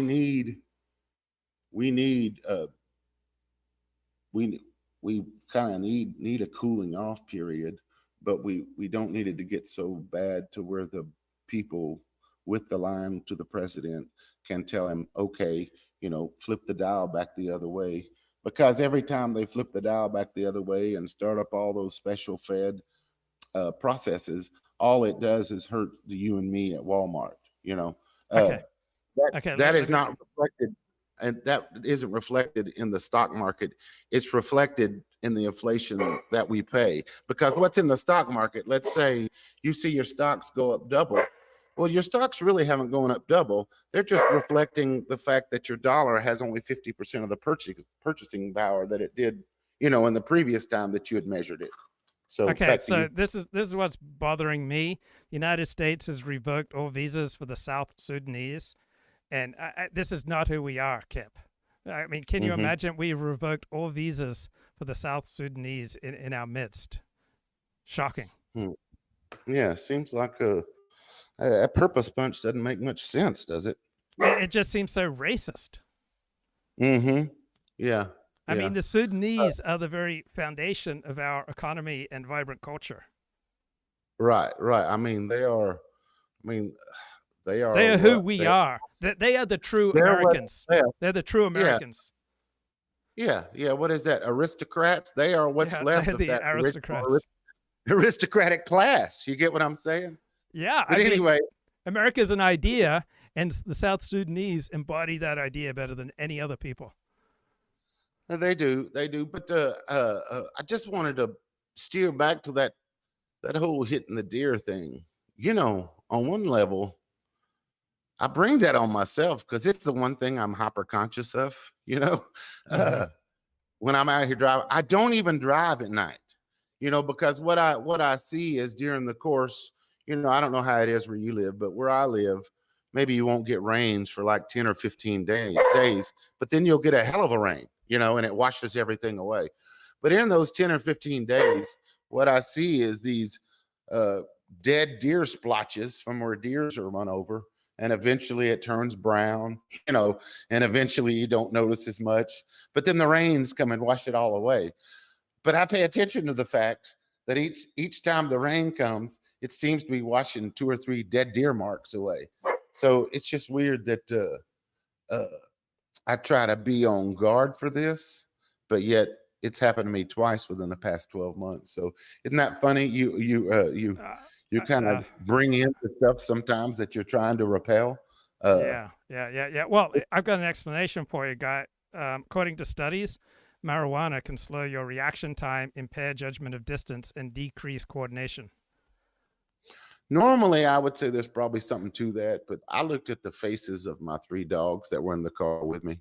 They were just as surprised as me to see that deer, because when we're driving down the highway, what they do is they do a good job of like spotting those deer or turkey or whatever it is off in the distance. And they'll tell me, and if I don't see it, I'll just kind of slow down because they're telling me something's out there. But we were all kind of caught off guard. And yeah, really the one thing, I don't think it was the marijuana. The one thing I should have done is been in that right lane, because the road just fell away. There was no shoulder there. But had I been on the right side of the road where I was supposed to be, and not Okay. been cut in the Okay. short, I wouldn't Enough on the do. deer. Enough on the deer. Anyway. Let me ask you something Uh-huh. else. So China is thrown by the nimbleness of Donald Trump, and a lot of people are thrown. And so I think we've all had real world experience with people who are excellent when they follow protocol, but who are absolutely thrown when they're pushed into a situation for which they don't have a protocol. And I think this is true for the world right now. I think this is true for businesses right now. Billions of people around the world are essentially have been placed in a brand new situation for which there is not a protocol. And some people are simply not particularly nimble on their feet. Any thoughts on this topic? Yeah, they're looking, who was it said you can't find shade in the tree on a map. You got to go into the real world, in a non-map world. And right now we're in a situation that this has never been mapped out before. This is kind of like in 1492 when they thought they were going to find a shortcut, to China to get all those spices, and the whole time they were sitting around in the Caribbean, they thought they were on the edge of China. You know what I'm saying? So we're in a brand new paradigm here. And the thing that I was talking about earlier with money, the best way I could explain it to you, Luke, is let's say you, instead of being a country, you're a country, but we're going to take it down to the personal level for you. Let's say the Visa company caught wind that you had a job paying you $10,000 a month. And they said, man, you are a man of wealth and influence and power. And we know that we want to help you. We want to help empower you even more. So they send you a $500,000, dollar black Visa or whatever. And it was great at first. You felt like the man of influence and power that they told you that you were. But this is where we are now as a country, is that Luke Ford now he owes like $450,000 on that $500,000 credit line Visa. And the beautiful thing about Visa is they only want 2% a month, so they only want $9,000 a month. So maybe you still have enough to buy yourself ramen noodles, after you're paying that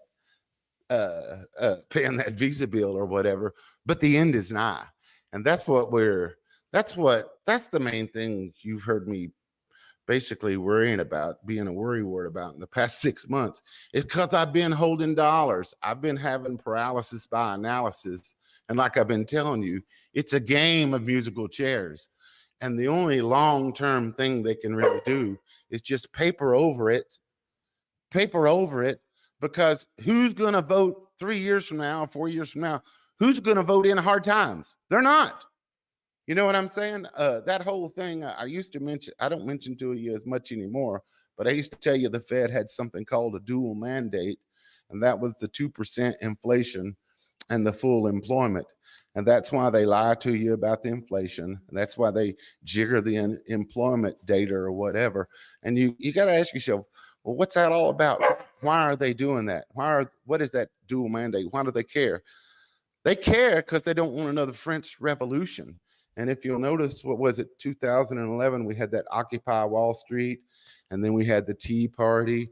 And what we've had is, you could just tell, we're just such a sterilized culture now that it doesn't come in the form of revolution. It comes in the form of a bunch of tie-dyed wearing pussies sitting around Wall Street bitching about stuff. You get what I'm saying?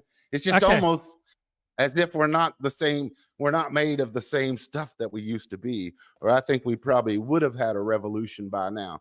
But that's my main concern, is I know somewhere along the way, they're going to get tired of it. They're going to worry about us storming the streets or whatever. They're just going to print more money, and everything's just going to be worth half as much. Okay, Kip, I'm going to move on. Thanks, bro. See, bro. All right, bye. Take care. Bye. Okay, so there are three groups of people, 4 groups of people among whom my friends reside. So one group, my friends from childhood. Second group are my friends in Orthodox Judaism. third group are my friends who are writers, and then the fourth group are my friends who are philosophers. And I'm particularly interested in the role of expertise and the role of democracy, because the more we rely on expertise, right, the less influence democracy has, right? The more our life is ruled by experts, the more that our economy is ruled by experts, right, the less room there is for the people, for a populist uprising. Populism is in large part a revolt against rule by experts, and I'm not on either side, right? I'm not on the automatically pro-expertise side. I'm not automatically on the pro-populist side. I'm right in the middle.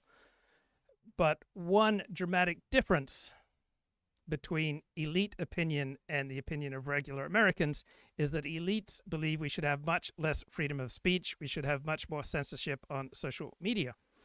And one example of this is the philosopher Jason Stanley, who believes that Donald Trump is a fascist and that MAGA supporters are essentially fascists, and he is leaving America. He is a philosopher at Yale University, and he is leaving America, leaving Yale for Toronto because of Donald Trump. And he is one of the biggest advocates for controlling speech, but he is for the right kind of speech, right? The speech that calls Trump and his supporters fascists.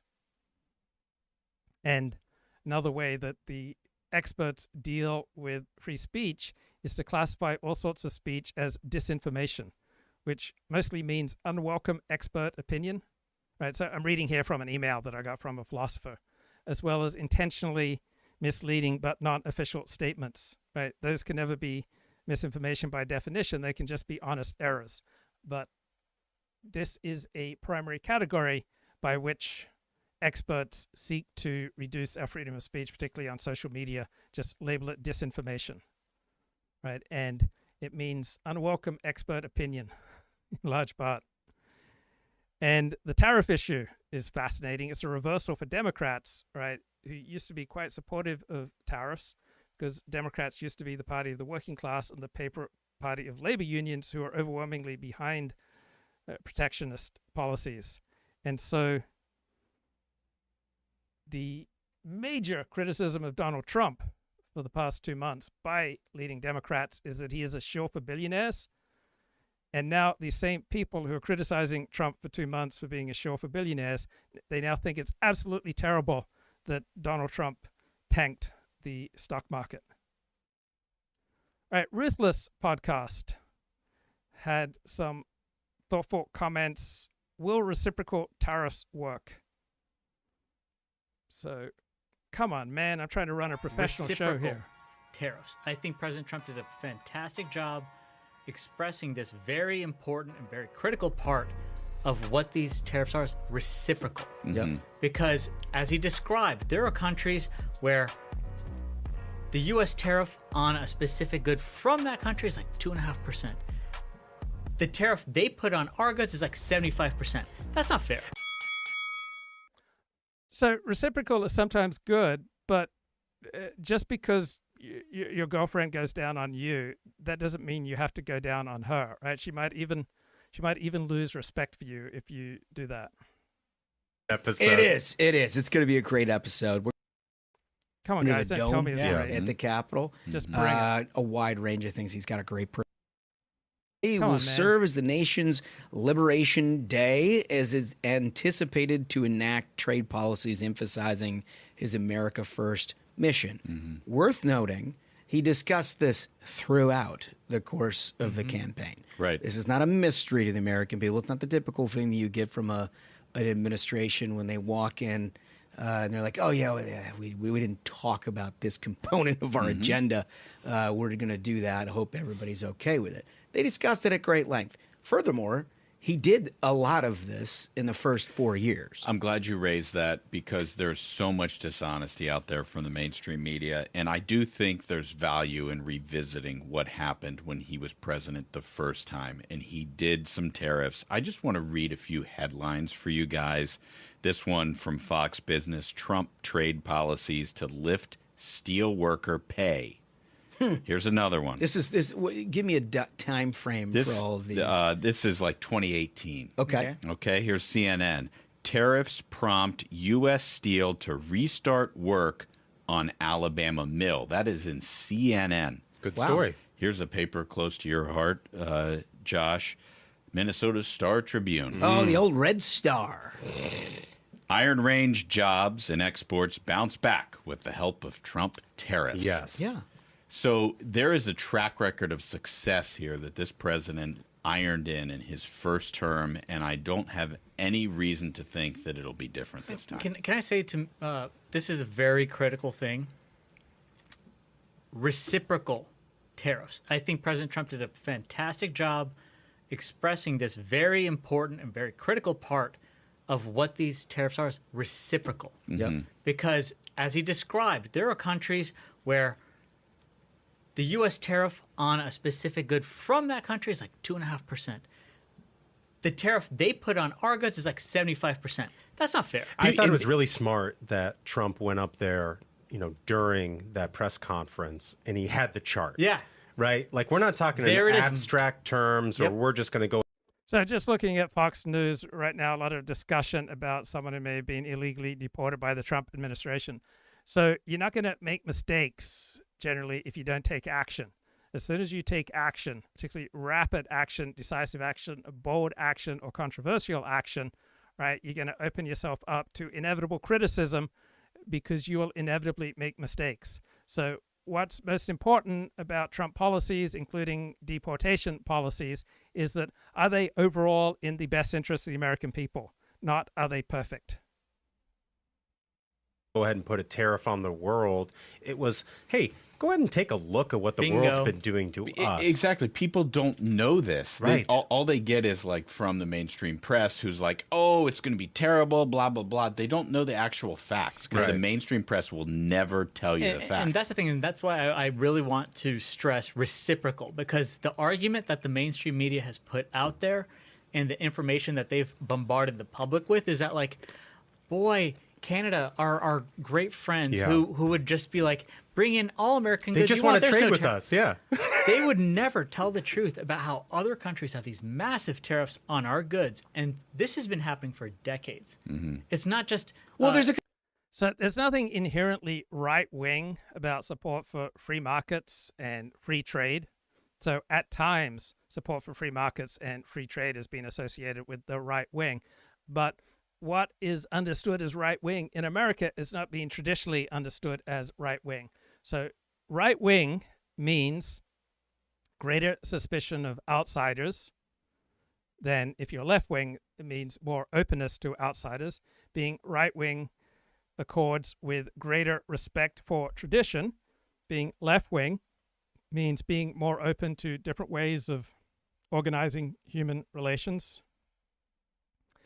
Being right-wing means stiffer punishments for norm violators, and being left-wing means less severe punishment for norm violators. But there's nothing inherently right-wing or left-wing about support for free markets and free trade. If anything, this is much more classically liberal, which from a traditional right-wing perspective is on the left. So there's nothing inherently right-wing. I'm just repeating myself.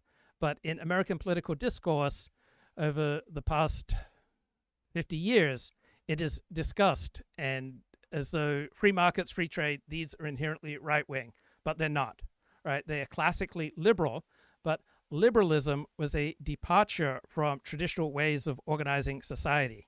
So if you push me to the wall, I'd say it's classical liberalism to support free markets and free trade, which, if anything, is a little bit more on the left side of the political spectrum than the right side, which accords much more with tradition and with national interests and much more skepticism of outsiders. And I don't know, does that make sense? All right, much of what we think about is inherently right or left. At times, it's been the political right in America that is associated with free trade and with free markets, but there's nothing inherent in that, right? Right wing refers to traditional ways of doing things where there is much greater loyalty to your in-group, right? And there's nothing inherently free market and free trade for people who have an intense in-group, intense ethnic identity. And so the Ronald Reagan free market revolution is associated with the right, but it's not really right-wing, right? It's classically liberal, right? Neoliberalism is a fancy term which properly and usually should mean support for free markets and free trade. And neoliberalism is not inherently right-wing. So there's nothing inherent in the Republican Party being the party of free trade and free markets. Now, over the past 50 years, the Republican Party, more than the Democratic Party, has been the party of free trade and free markets. But for more than 100 years prior to that, the Republican Party was much more for trade protectionism than the Democratic Party. A random occurrence that American factories shut down. Reciprocal tariffs is what they deserve. If you're gonna try to dock America, you'll get docked, and all it will lead to is they're gonna realize, okay, we can't play these people anymore. One of the people in this administration who I think did the best job of explaining the history of all of this was Howard Lutnick. Yeah. During the campaign. Went on CNBC and told viewers, I learned something from this interview. Rarely you do. There's not much new information, but he was basically saying, like, this trade. The Howard Lutnick and Scott Bessent interviews on the All In podcast are superb. The imbalance of tariffs is all a through line from a Marshall Plan in a post-World War II America, when there was a Right. The United States, by about 1880, it had become the richest country in the world. And the United States has remained the richest country in the world since 1880. And the United States had high tariff policies until about 1947. So the United States became the richest country in the world and maintained its status as the richest country in the world for another 70 years approximately, with high tariffs as their dominant trade policy. So there's no inherent connection between prosperity and low tariffs or prosperity and high tariffs. Right? You can become a rich, powerful nation with high tariffs. You can become a rich, powerful nation with lower tariffs, but there's not some strong correlation. Significant, not only obligation at some level, but an American interest, both from a commerce standpoint and a national security standpoint, to ensure that places in the world, Germany, namely, everything in the region of Europe, and then Japan and elsewhere, were able to rebuild and able to reconstitute an economy. Okay, a question in the chat. Leftists, why are they forgiving light sentences to criminals who commit terrible acts? Why don't they care about the victims? Because from a left-wing perspective, individual actions are primarily the result of social policies. So being on the right is currently believing in much more individual agency. So people on the right tend to ascribe agency to people who do terrible things much more than people on the left. So if you believe that individual behavior is primarily the result of our institutions and our policies, then it would make sense that you'd be less invested in punishing, right? If you don't believe in free will, if you believe that people are just the product of their genetics and our social policies, then it would make sense that you'd be less inclined to punish. Now, I think people on the right believe too much in agency, and even though it is factually incorrect, there may be many advantages to ascribing greater power to individual agency and free will than there really is. I notice a lot of people in the MAGA movement and the MAHA movement, Make America Healthy Again, believe that like healthy diet and healthy exercise and healthy living will be the best thing that they can do for their health. But there are things where medication will provide a superior answer. For example, ADHD, right? ADHD medication for someone who is ADHD will provide a superior answer then healthy diet and exercise, getting vaccinated with approved vaccinations in the US and in advanced economies will be a substantial boost to your health and will provide for periods of time more protection against getting severely ill with COVID, for example, than just healthy diet and exercise. They could service the people because you just. So yeah, I notice a lot of people on the right think, oh, if I just do the right thing, then I significantly reduce the chances of bad things happening to me. And I usually sense that they vastly overestimate their own ability to control what happens to them. And they vastly overestimate their own ability to make healthy choices and thus protecting themselves without regard to, say, expert opinion such as taking vaccines. To have a destitute, bombed out place that inevitably would have destability, would create more problems over the long run. And so it's not that the left doesn't care about victims, right? But the left places ultimate responsibility on social structures, social institutions, social policies for why people do bad things. So, for example, on the left, they think that crime is primarily the result of poverty. If we simply provide enough resources to people, they'll be less incentivized to commit terrible acts of crime. You know, Marshall Plan was part of that. And there were these tariffs in place that try to encourage manufacturing and all of these things that you could import into the world's largest new economy, which is America, in order to get them rolling. That's such important context. And really important. Over 10, 15, 20, 25, 30 years, it worked.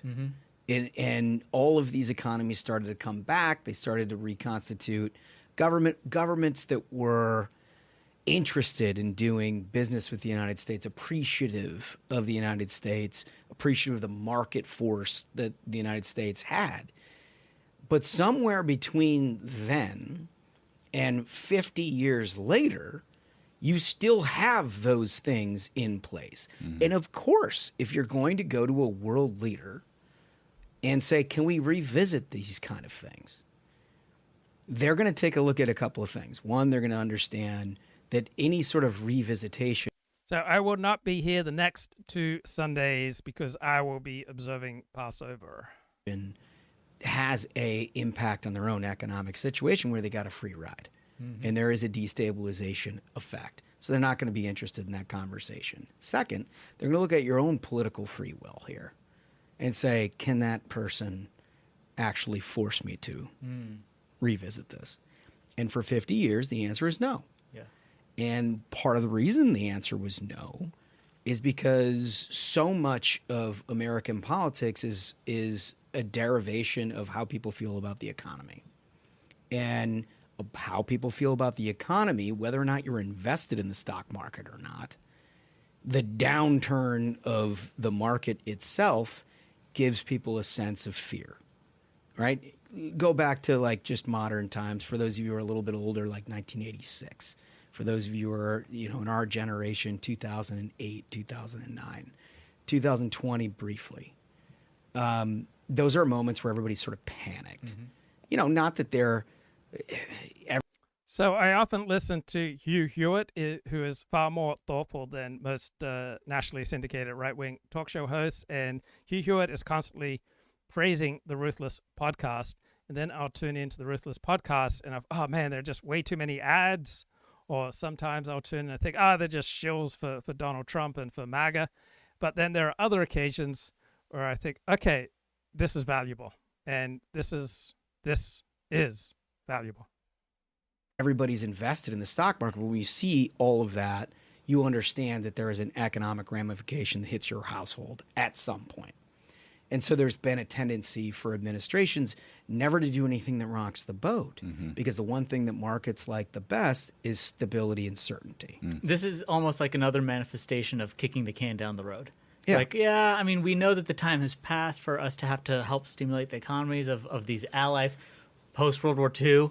But I don't want to rock the boat because if the numbers great start insulation. going down, let's just kick the can down It's the road. great insulation to even good friends around the world, allies of the United States, to know that I'm not sure I'm ever going to have to revisit this because the political wherewithal in doing so, it could be a real hazard for anybody who's in a democratically elected system of government. Right, and I think there's a very high likelihood that today, when you go about your daily life, some Democrat you encounter is going to attack what President Trump is doing. And so we want to arm you with this.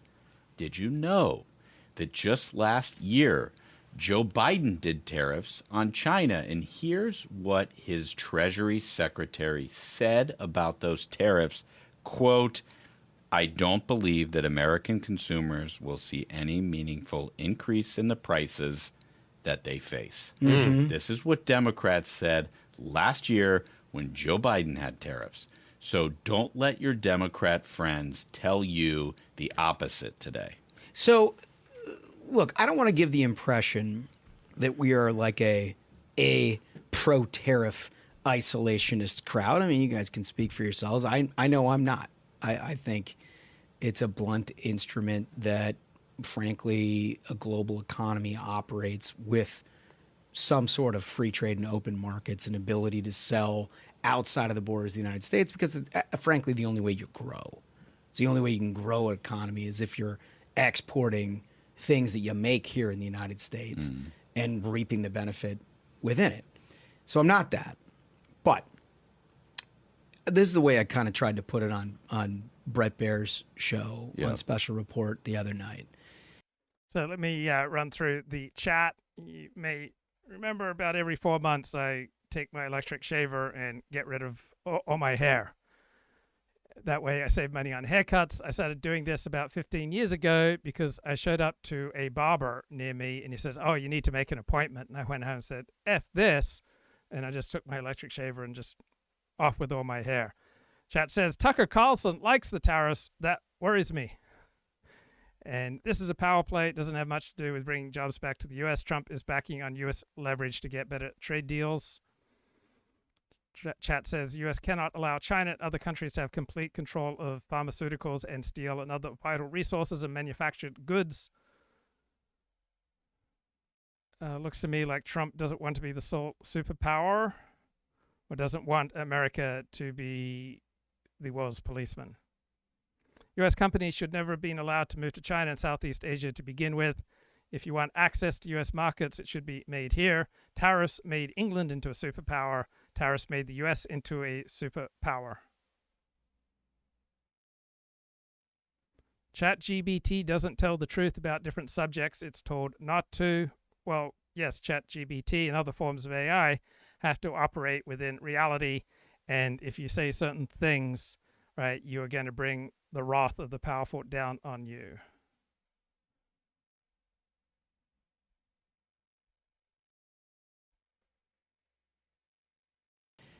You know, in your neighborhood, if your neighbor was stealing 20% of your shit every day and your neighborhood's looking at all of this and you not rocking the boat and going up to their door and say, what the hell are you doing stealing 20% of your shit, would make for a much more stable neighborhood environment. Yeah. Everybody would appreciate the camaraderie of you not making this a problem.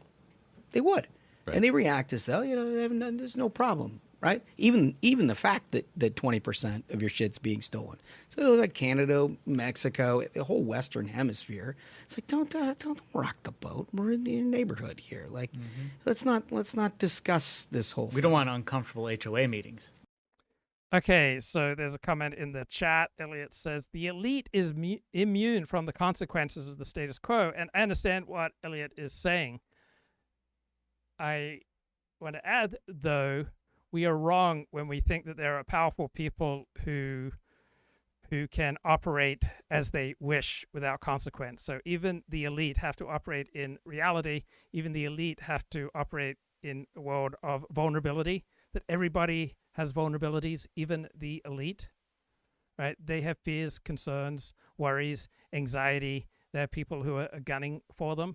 So there's no group that is immune from reality, that is immune from the situation, and it does not help the clarity of our analysis if we imagine that there are these all-powerful elites who do not have, you know, similar levels of fear and anxiety and threat to what we experience.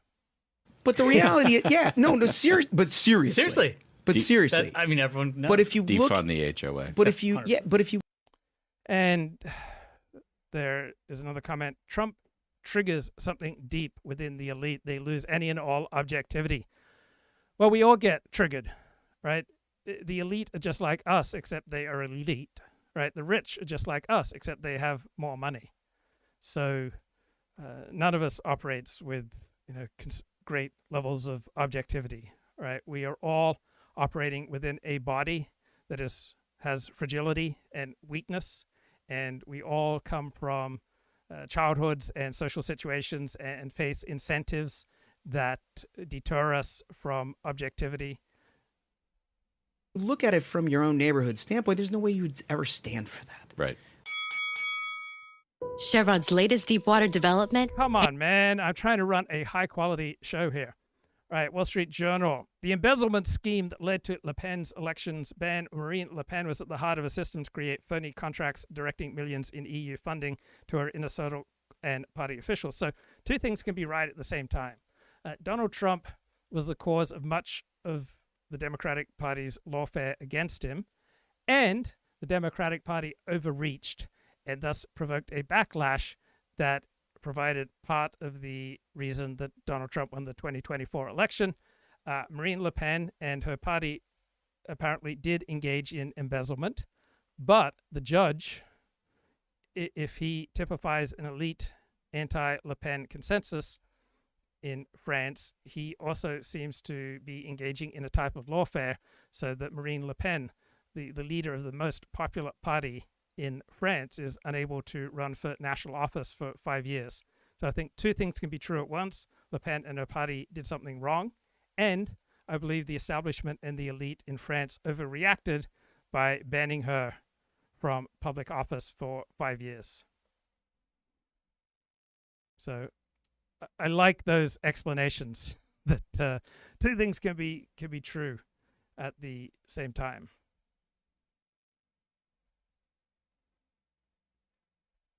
And Trump's Mar-a-Lago Accord, genius plan or economic madness? On Liberation Day, President Donald Trump shocked the world with a wave of sweeping tariffs, hitting America's top trading partners and shaking the global economy. But what if this isn't economic chaos, but part of a master plan? At the center of this strategy is one man, Stephen Miran, the economist shaping what could be the most radical financial gambit in modern U.S. history. Stephen Miran is no ordinary policy advisor, a Harvard-trained economist and former hedge fund strategist.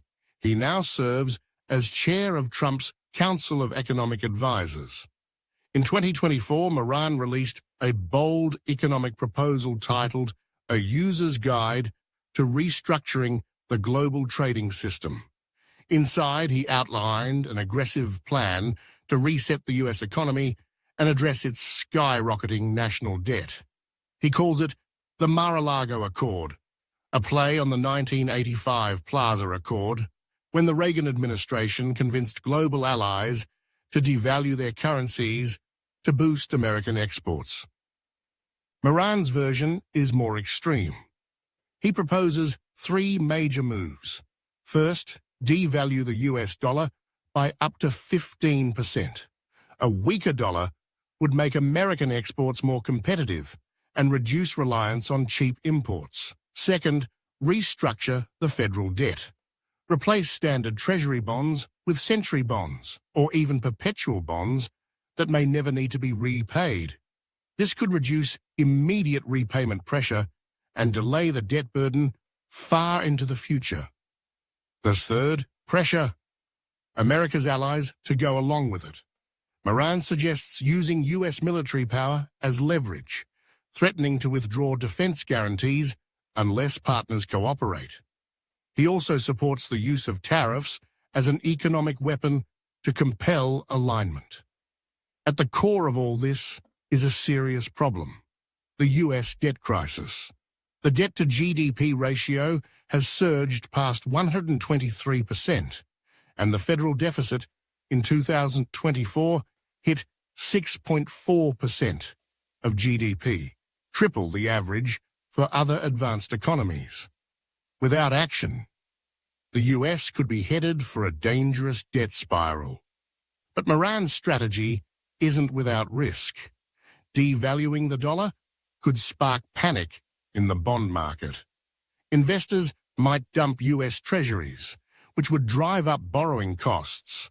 Worse, it could shake global faith in the dollar as the world's reserve currency, undermining one of America's greatest economic advantages.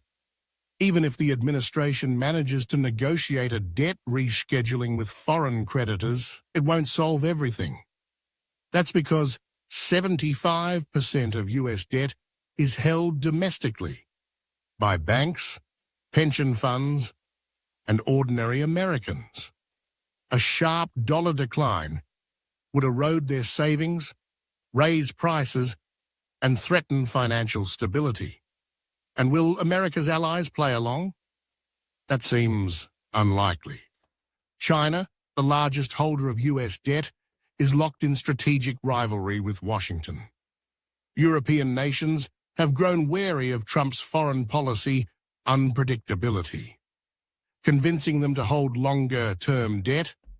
Okay, this is why the Wall Street Journal article here on China is just so fascinating, right? Because it has so many applications to personal, professional life, international relations, to everything, right? Beijing's inability to think beyond formal diplomatic protocol, right? How often have you felt thrown by a situation in life which you did not have a protocol to follow? So Beijing's inability to think beyond formal diplomatic protocol has proven to be a mismatch with a Trump team that is incredibly nimble. All right? So Trump only wants to engage with those people who are closest to the dictator of China. People close to Beijing's thinking say that they have recoiled at this because they see the political risk from such improvisation as unacceptable. Right, Trump is willing to improvise more than any other major leader that I can think of. Right, who else as a major world leader has been willing to engage in this amount of improvisation? Right, China keeps wanting to follow protocol, and this Trump administration is not particularly wedded to protocol. And China is absolutely thrown that China has not been a primary focus for Donald Trump in his first 2 months in office. And so the Chinese leadership didn't rush to talk to him or to offer any concessions. They just adopted a wait-and-see approach.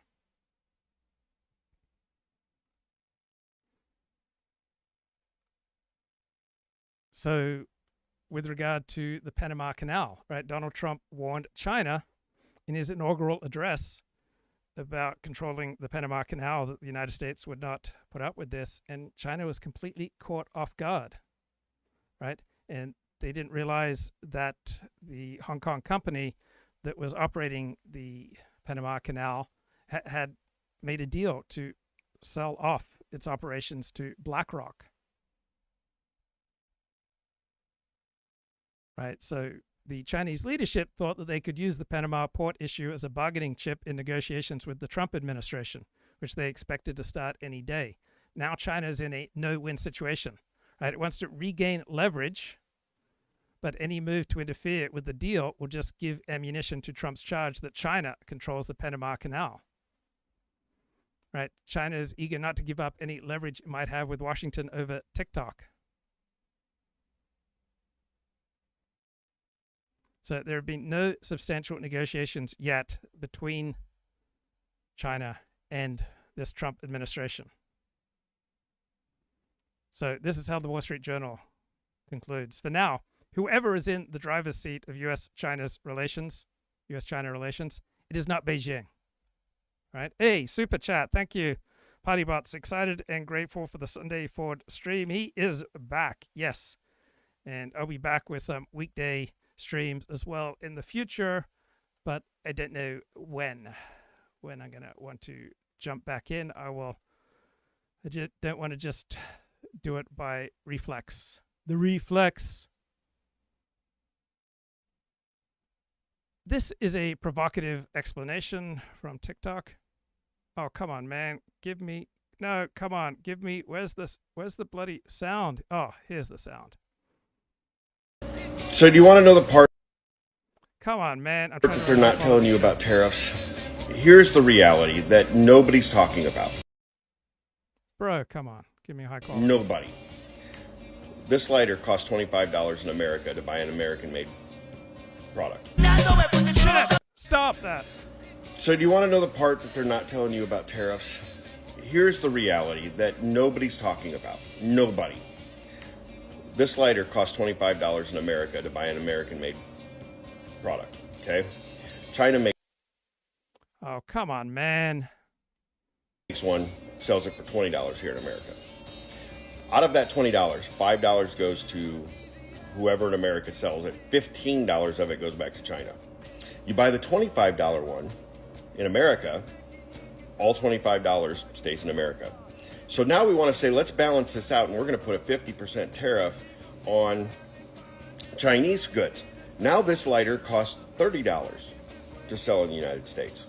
Now you have the US made one at $25. It is cheaper. It's more expensive in the big picture, I get it. But it's now cheaper, so people are going to buy the American made one. 100% of the $25 that you spend stays in America, stays here. The demand increases for that business has to hire employees. When many businesses hire employees, that creates a supply shortage of employees, which make wages go up. Is this more expensive for the consumer in the short term? Yes, but you're getting a better product. You're getting a better product for your money, and the money is staying local. Okay, you're not funding these other countries and their businesses. That is the purpose behind all of this. Will we have a recession? Yes. Will prices go up in the short term? Yes. But the lagging effect is all of that money now stays here with us. It's not leaving the country, which gives us more money in the United States to go around for everybody. Of course, every nation in the world is going to say, we're being bad neighbors and bad business partners. Well, of course, we've made them rich. And now we as a people are suffering. We want our money back. Why is that so hard? Okay, I watched this guy, Jesse Waters, played that clip, and it's seems to be fairly commonsensical, right? And I was reading a paper by a couple of academic economists, I believe, and the headline essentially was that the age of globalization is over, without regard to these Trump tariffs. Right, Trump, like everybody else, has to operate within a situation. And the situation is that the age of globalization is over. And here's just one key sentence from this paper. One of the most striking results of the COVID crisis was the resurgence in policies that prioritized one's own nation over others. I would think this is the normal, natural, healthy thing to do. Why would you not prioritize the welfare of your own children over other children? Why would you not prioritize the welfare of your own spouse over other spouses? Why would you not prioritize the welfare of your own family over other families? Why would you not prioritize your own nation over other nations? And so, since COVID, all right, we have had some economists rethinking their commitment to free trade. So before COVID, mainstream economics was all about globalization and free trade because this is rooted in comparative advantage. Nations get to specialize. We have trade flows. Everybody wins. We have higher global GDP, less poverty, more efficiency. Then came COVID. Factories shut, ports clogged, borders slammed shut. Global trade didn't just slow, it seized up. And supply chains for many essentials, such as masks, ventilators, drugs, collapsed. And it made nations aware of their dependence on far-away producers, such as China. So countries started hoarding critical goods, right? In times of crisis, people think more in terms of their own national interests, right? The EU restricted medical exports. India banned rice shipments. The US invoked the Defense Production Act to redirect supplies domestically. We had vaccine nationalism. Wealthy nations secured vaccine doses early. They left poorer nations scrambling, right? US and the UK stockpiled vaccines. Poorer nations floundered. We had political leaders like Trump and Biden pivoting to reshoring. And this wasn't just politics. It was a gut punch to economic theory, right? Free trade's promise, efficiency through interdependence, crumbled when interdependence became a liability. So COVID forced economists to grapple with three big realizations. So I asked Grok, how did COVID incentivize economists to rethink their commitment to free trade? And this is what Grok says. Transaction costs are not just logistics, right? Economists had underplayed these hidden costs. They assumed US-backed global stability would keep these costs low. The US was subsidizing this stability through its naval policing, but COVID showed that even the US could not buffer a global shutdown. So suddenly the free in free trade began looking pricey.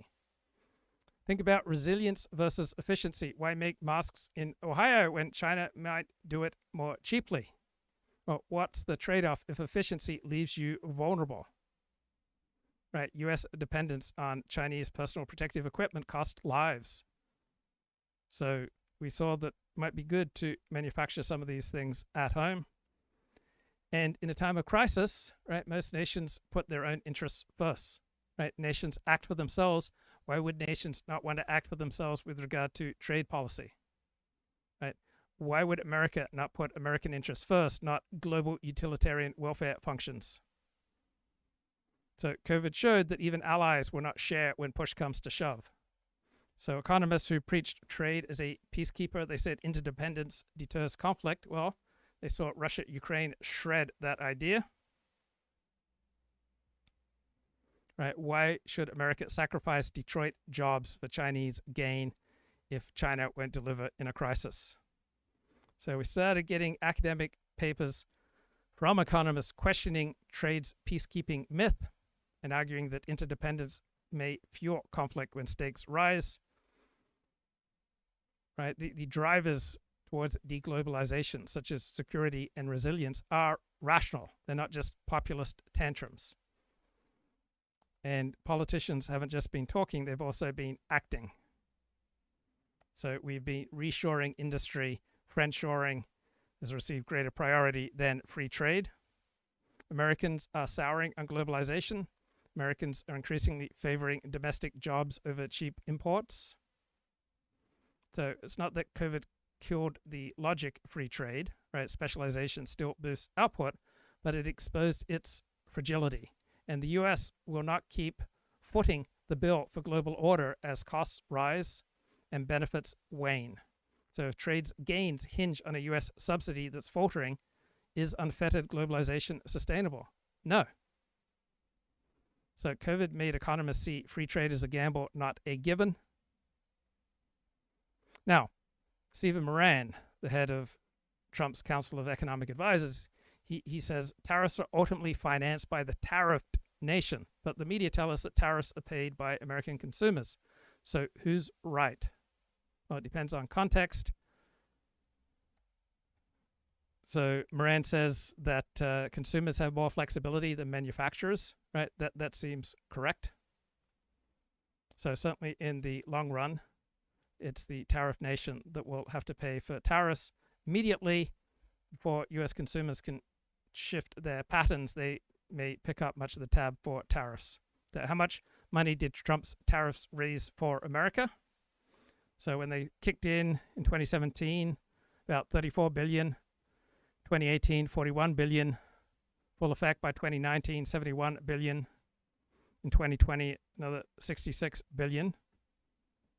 If you calculate Trump's tariffs and run them through to 2020, we've got about $89 billion, of which $28 billion was paid back to farmers. So net revenue of about $60 billion. But possibly, according to some economists, a net job loss of 245,000. So what are the chances that America replaces income taxes with tariffs? So in fiscal year 2023, the U.S. collected over $2 trillion in individual income taxes and $276 billion in corporate income taxes. and current tariff revenue was $80 billion. So Trump's plan is to replace a lot of our tax code with tariffs.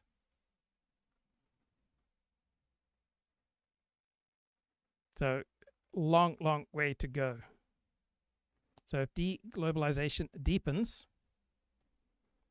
and voters demand tax reform, right, we may be able to replace some of our domestic taxes with tariffs. Right now it's a pipe dream, but in the longer term, tariffs might be an increasing source of revenue for our government. So overall, I am highly impressed with how often paleocons are right.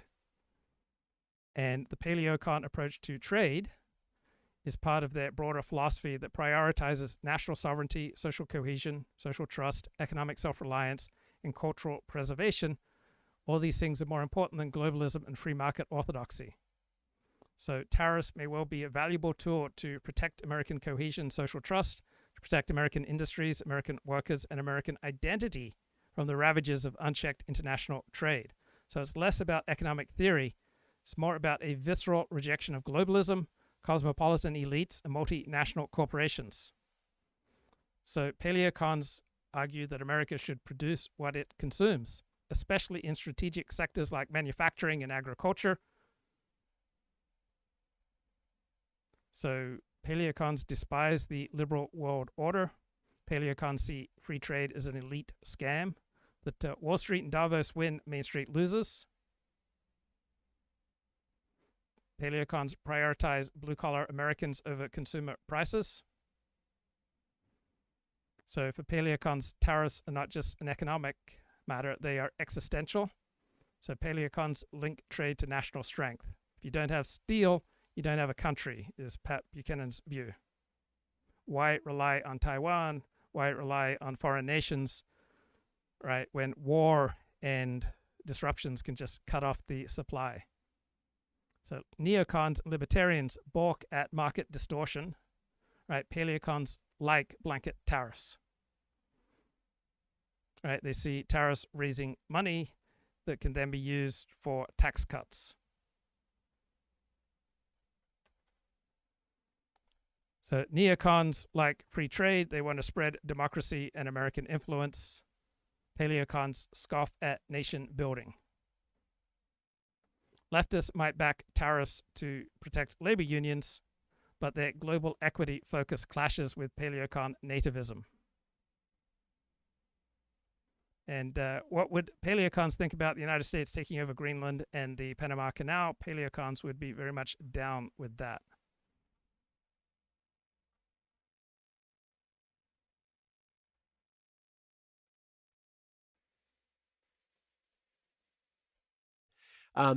But there's a few things that, like, I don't want to just focus on, oh, what's happening with the stock market. I want to look at, okay, what are the bigger things going on here? And I want to go back in time to last fall, where Scott Bessent, right, the U.S. Treasury Secretary, this is a little 1-minute interview with him. This is from, again, last fall, so a little bit less than a year ago. Listen to this, because what he's telling us here, what I believe, is that something big is coming. So I'll play this really quickly. It's about a minute long. I think as an economic historian and someone who's been in markets for 40 years, I actually think I'm starting to look like it now. It is, I think we're also at a unique moment geopolitically. So I'm a trad, right? I think that marriage is between a man and a woman, but I would rather have a gay, excellent Treasury Secretary than a less excellent heterosexual Treasury Secretary. And I could see in the next few years that we are going to have some kind of a grand global economic reordering. It was something on the equivalent of a new Bretton Woods, or if you want to go back, like something back to the Steel Agreements or the Treaty of Versailles. There's a very good chance that we are going to have that over the next 4 years, and I'd like to be a part of it. I've studied this. I think it's kind of a unique skill set. I think. So him saying that in the next few years, we're going to have some kind of grand economic reordering, something equivalent to a new Bretton Woods.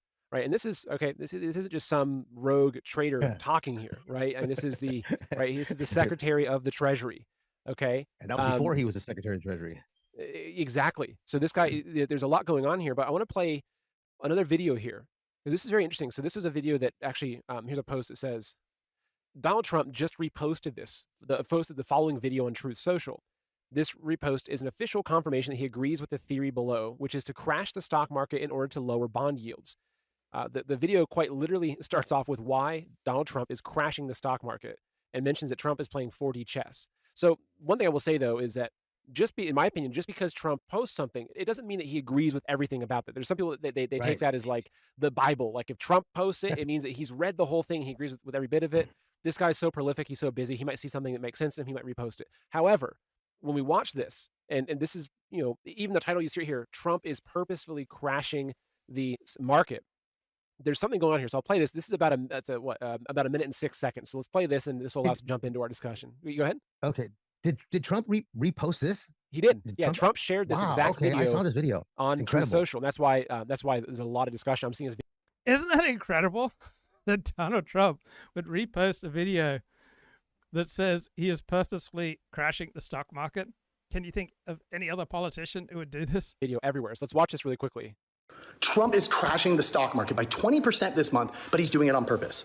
And this is why Warren Buffett just said Trump is making the best economic moves he's seen in over 50 years. Now, here's the secret game he's playing, and it could make you rich. So why is he doing this? To push cash into treasuries, which forces the Fed to slash interest rates in May, and those lower rates give the Fed the ability to refinance trillions of debt very inexpensively. It also weakens the dollar and drops mortgage rates. Now, it's a wild chess move, but it's working.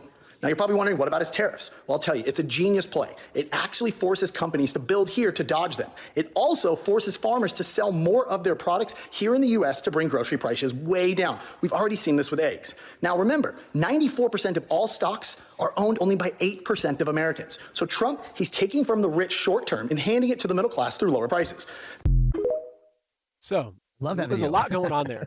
I love that video. So John, what's your perception of what's going on? Because what I'm seeing is that I think even 4D chess doesn't describe the complexity of what's going on here. So what is your take?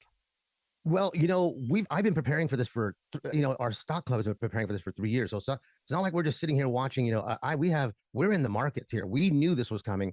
We prepared for it big time. And we're watching this unfold here. And I'm in agreement with this video. When I saw this video, I said, who did this here? I go, I'm in total, Trump wants that dollar to go down. In fact, a lot of people who say the US dollar's gone, it's going to crash over here. So wrong. The dollar will be the future global reserve currency backed by gold, the 40-year Treasury, Judy Shelton, July 4th. Trump has got to drag it down. Like the guy said, he's going to take from the rich and give to the poor. Not necessarily, not the poor, the working man, the man on Main Street. Okay. So you've got all this money coming out of Wall Street, and it is going to force production going on here. All right, fascinating theory. I'm reading every book I can that comes out on the 2024 election, and every book that I'm reading, I love it even more than the previous book. And this following book that came out, I think April 1st, is so good. I bought it as an Audible book, and I'm listening back to it for a second time, and it primarily helps you understand the 2024 election from the perspective of the Democrats, the Biden administration, and the Kamala Harris campaign. And it's called Fight Inside the Wildest Battle for the White House by Jonathan Allen and Amy Pons. It is so good. It is so good. And it's the first book that talks about internal polls, otherwise known as private polls, which tend to be much more precise and much more expensive than the public polls, which get so much attention. So I highly recommend Fight Inside the Wildest Battle for the White House. It's just so good. There's just revelation after revelation after revelation, and these authors have a pretty solid track record. This book is so good that I even then went out and bought their book on Hillary Clinton's 2016 campaign. And I don't care for Hillary Clinton. I'm on the right. I don't care for the Democratic Party. But these journalists are so excellent that I even bought their book on Hillary Clinton's campaign just so that I could just learn more about how politics works. Okay, Stephen Miran. a lot of thoughtful interviews with the guy who appears to be the primary brain behind Trump's policies. And he's getting a ton of attention, right? Not just popular attention, but also academic attention. Forward in our discussion, let us embrace this dual perspective, recognizing that every pioneering strategy carries both opportunity and uncertainty. Let's now distill the essence of Stephen Miran's paper, A User's Guide to Restructuring the Global Trading System. Here, Miran lays out a comprehensive blueprint that invites us to rethink the very foundations of international trade. Allow me to guide you through the key elements. Number 1. Core problem. At the heart of the paper lies a critical question. Don't they speak like an AI voice? What is fundamentally broken in our current global trading system? Miran identifies deep-seated imbalances and outdated policies that undermine fair competition and the sustainable growth of domestic industries. Number 2. Proposed U.S. strategy. In response, the paper outlines a bold U.S. strategy. This isn't merely a collection of ideas, it's a calculated roadmap aimed at leveraging American economic power to redefine global trade, restoring competitiveness, and asserting strategic dominance. Number 3. Tariff policy and economic impact. Tariffs are not portrayed as blunt instruments here. Instead, Miran details how carefully calibrated tariff policies can protect domestic industries while reshaping economic interactions on the international stage. This approach is intended to recalibrate trade dynamics in favor of a robust national economy. Number 4. Categorizing U.S. trading partners. Recognizing that not all trading relationships are alike, the paper categorizes U.S. trading partners.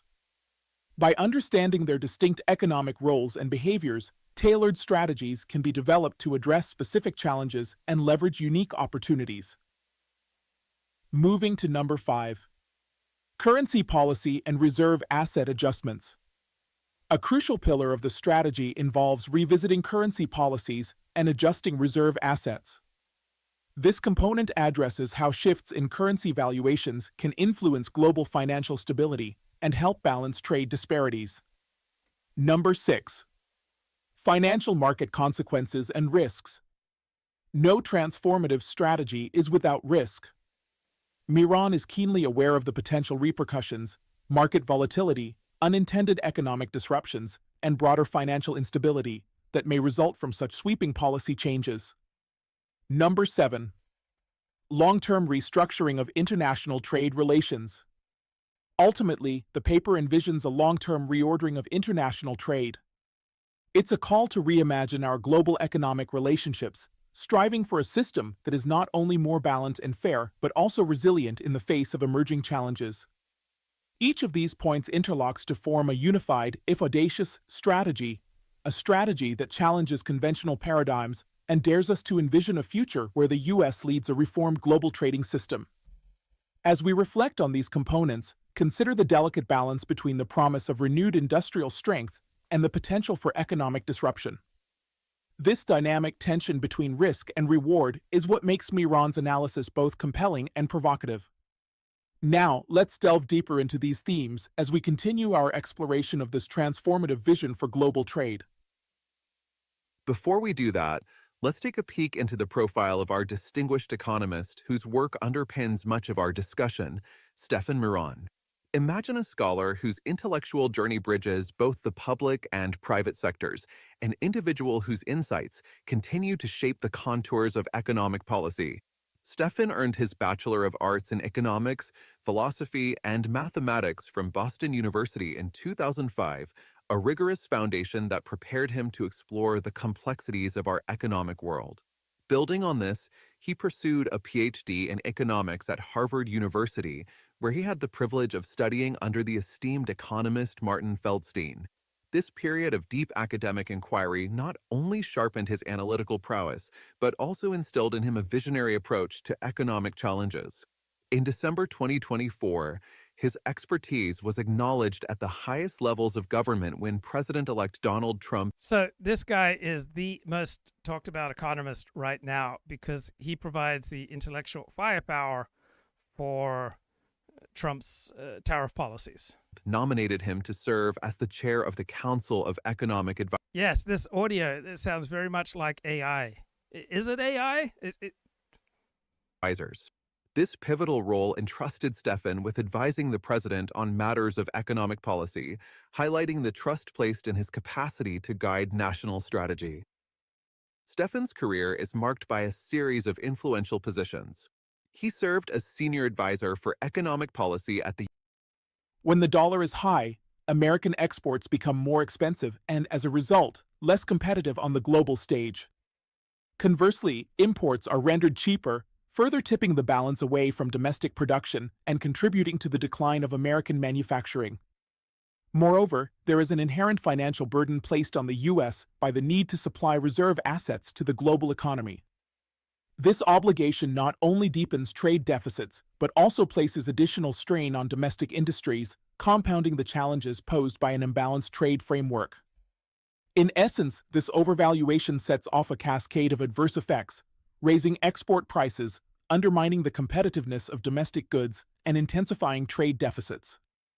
As we consider these factors, we are compelled to ask, how can such a system be reformed to restore equilibrium and bolster American industry?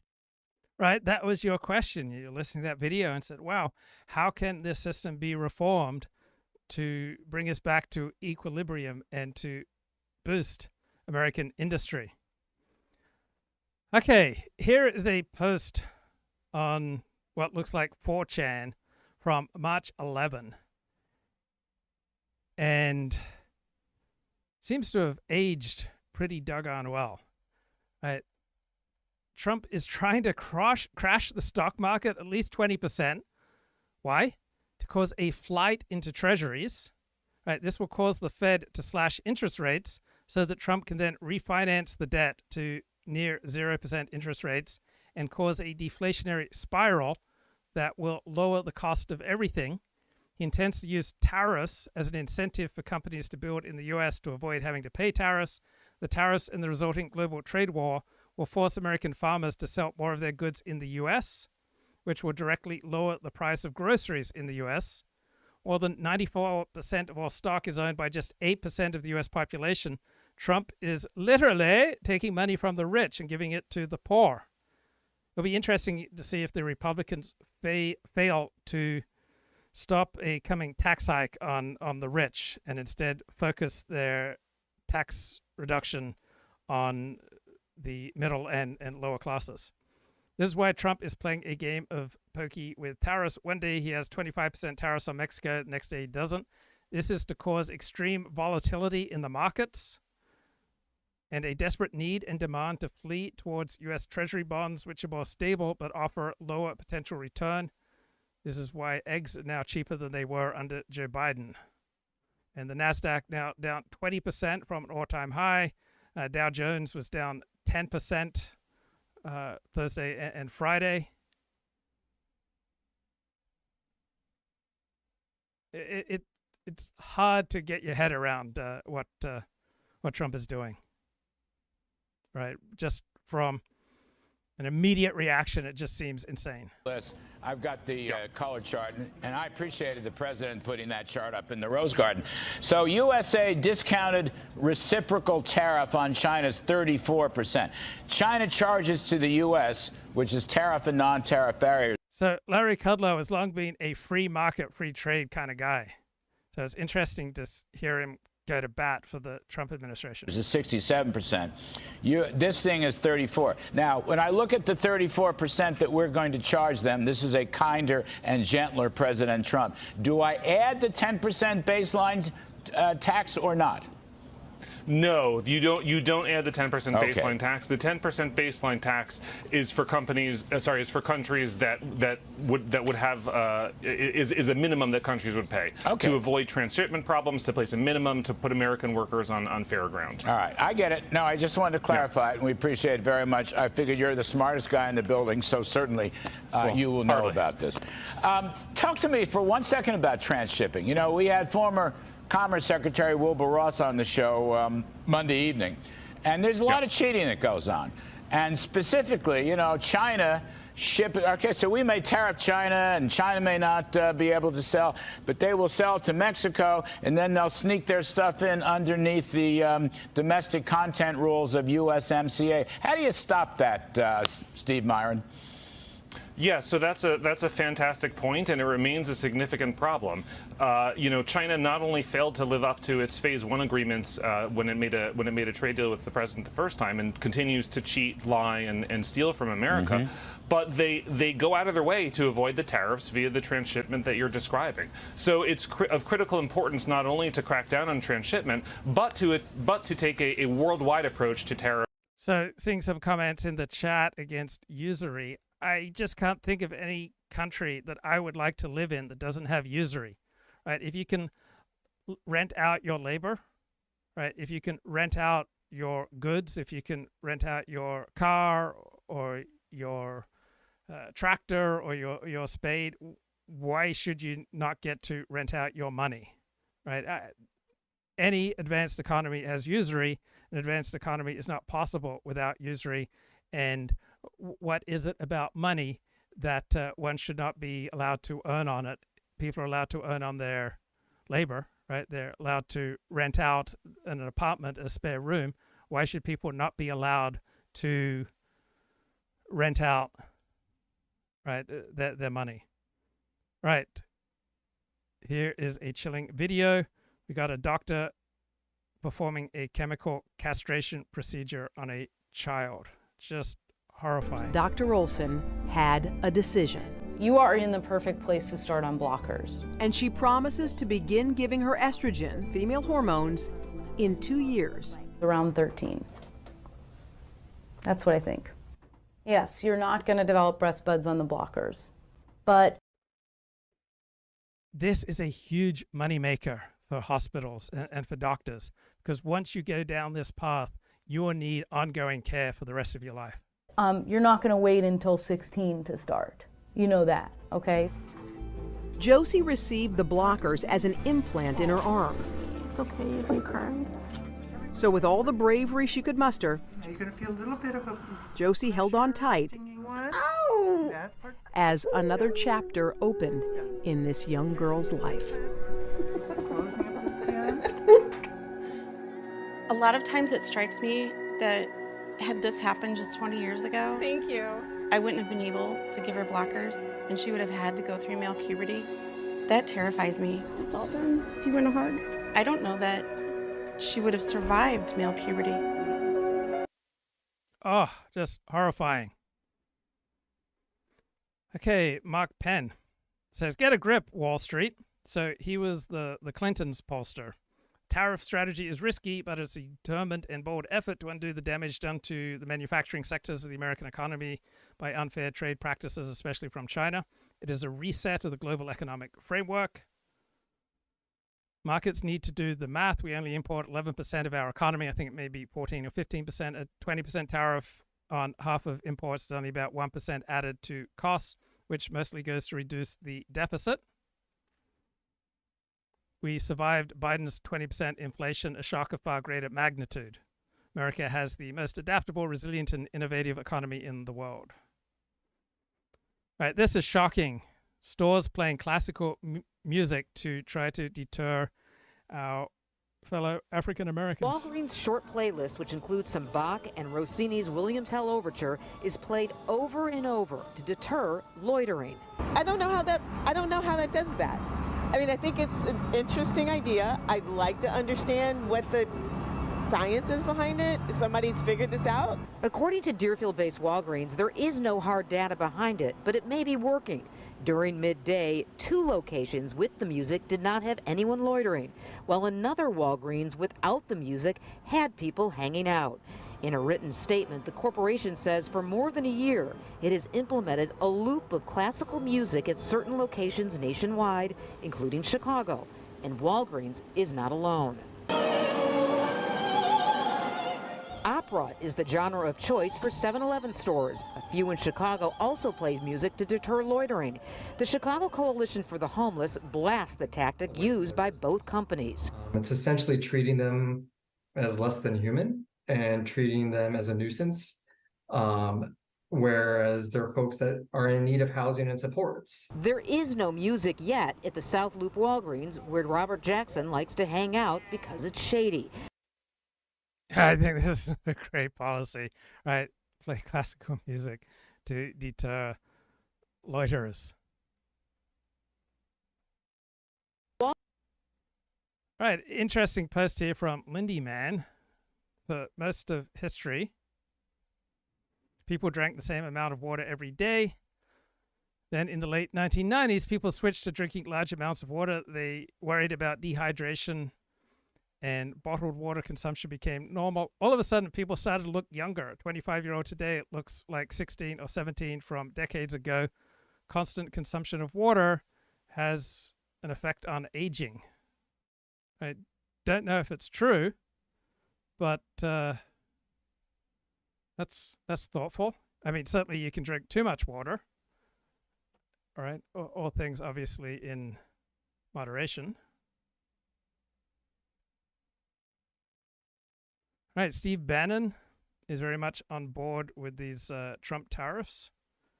Trump to break right here. You've seen his plan, and he's dug in right now. No negotiations, none of that. Although I've even been an advocate, you know, at least, particularly the way the calculation went, there are people that say, hey, we understood you took the trade deficit. There's a mathematical formula back of it that commerce and your trade and NEC worked on.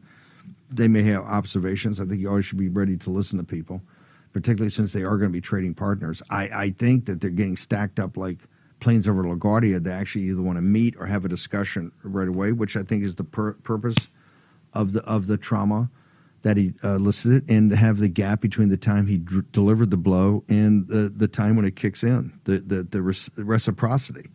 The other tariffs are kicking in right now, and the Chinese are livid. Spencer, what would be your advice to the President of the United States, sir? Well, I think President Trump needs to hold the line on this issue. I think no matter what happens, the tariffs need to remain in place, and they need to be fairly high. And the reason for that is because, you know, we have 50 years of offshoring to reverse. You know, it's done tremendous damage to this country. And the tariffs are going to help America in really just two ways. Because they're reciprocal, if foreign countries take President Trump up on his offer and they reduce their average tariff rates, that's going to open up new markets for American goods. Last year, 2024, America exported about $3.2 trillion worth of goods and services. And that's in spite of all these massive, you know, tariffs and non-monetary barriers to entry. If these other countries, if even half of them take President Trump up on his offer and they lower their tariffs, that's going to generate, you know, a huge market for American exports. And you know, if we did it by 50%, we can expect exports to increase by maybe $1.6 trillion. And that's going to support another 4 million jobs. Yeah, this is, and this, look, you're either going to get it in tariff revenue coming in because you're charging for a premium market, or by opening up new markets, having production here, you'll have a higher growth rate on GDP. Your corporations will pay higher taxes, even with the structure they've got, and citizens, because they're making more. There's a very solid, thought through industrial logic to what he's doing here. The logic that the opposition gives is that, oh, well, you know, we can all make it up with service jobs. That's just not the case. And service jobs don't really have sustainable competitive advantage. They just don't. People are going to throw capital at things. You can do things. The service industry does not have sustainable competitive advantage. Manufacturing does, with your manufacturing processes and techniques. Go ahead, sir. Oh, I was going to say, it's not just that. I mean, the service industry, you know, this goes back to Adam Smith's Wealth of Nations. He wrote it in 1776. And one of the, you know, one of the core tenets for Adam Smith was, how do countries get rich? Well, they get rich by accumulating capital, you know, paving new roads, building new ports and factories. And the service industry just doesn't support that, because it doesn't support diversified supply chains. And it doesn't support a large, well-educated and highly skilled. So Laponia says, 40, did anyone mention that Canada and the U.S. have an agreement that Trump is not respecting? Well, I believe he is respecting. All right, he is not. increasing tariffs on Canada with regard to those goods that are covered by NAFTA. So I don't think that what you just alleged there is true, but let's settle it. Let's ask Grok, right? Is Trump respecting NAFTA with regard to Canada? The workforce. Manufacturing does all of those things because if you're making physical products, you have to move those products around. So if you're investing in factories, you're going to also be investing in ports and roads and railroads and airports, and then all of the machinery that it takes to transport these products. Services is not like that. I mean, you look at the sort of the spin-off wealth that comes from manufacturing, and you compare that to Silicon Valley. I mean, you can run $1 billion services industry from Silicon Valley with 70 people. You can't do that with manufacturing. With manufacturing, you're supporting, about 10,000 jobs for every $1 billion worth of investment, right? So there's a huge multiplier. Okay, you won't believe what I just found out from Grok. Donald Trump is no longer in office as of April 6, 2025. So he's not currently making trade policy decisions regarding NAFTA or Canada. Okay, this is an enormous blooper. This is the first time. Right.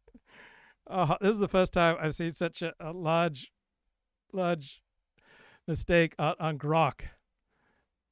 Oh my God, can you believe Grok just told me Donald Trump is no longer in office? You idiot. So how much can I respect Grok here? So let me ask you again, Grok. I mean, what idiocy? So let me ask you again. Is Trump respecting NAFTA? And is Grok going to keep giving me the crap? Okay. NAFTA is no longer in effect. Oh, it was replaced by the United States-Mexico-Canada agreement. So is Trump respecting this? So is Trump respecting USMCA? The answer is nuanced. So he's not respecting the spirit of the free trade framework with Canada. So is Trump respecting USMCA with regard to Canada? Right? And find out very shortly. French. There's a job multiplier for manufacturing. That's why all these social media companies don't employ anybody. By the way, on the situation with China, because this, you would agree, Spencer, this is the center of gravity. Okay, here we go. So this agreement with Canada, right? This is what replaced NAFTA. It's the U.S.-Mexico-Canada agreement. And Trump's actions suggest he is not fully respecting the framework. All right, so the USMCA explicitly aimed for tariff-free trade among the three nations. Trump's tariffs breach this. Trump could argue he is within the bounds of this agreement. He's just leveraging national security exceptions. So in practice, his tariffs disrupt the tariff-free trade that this agreement guaranteed for compliant goods. So is Trump respecting the agreement? Not really. He's technically using a loophole, and he's temporarily sparing some compliant goods. His broad tariffs and unilateral approach clash with the agreement's free trade principles and dispute resolution process. So Trump is less about respecting the deal.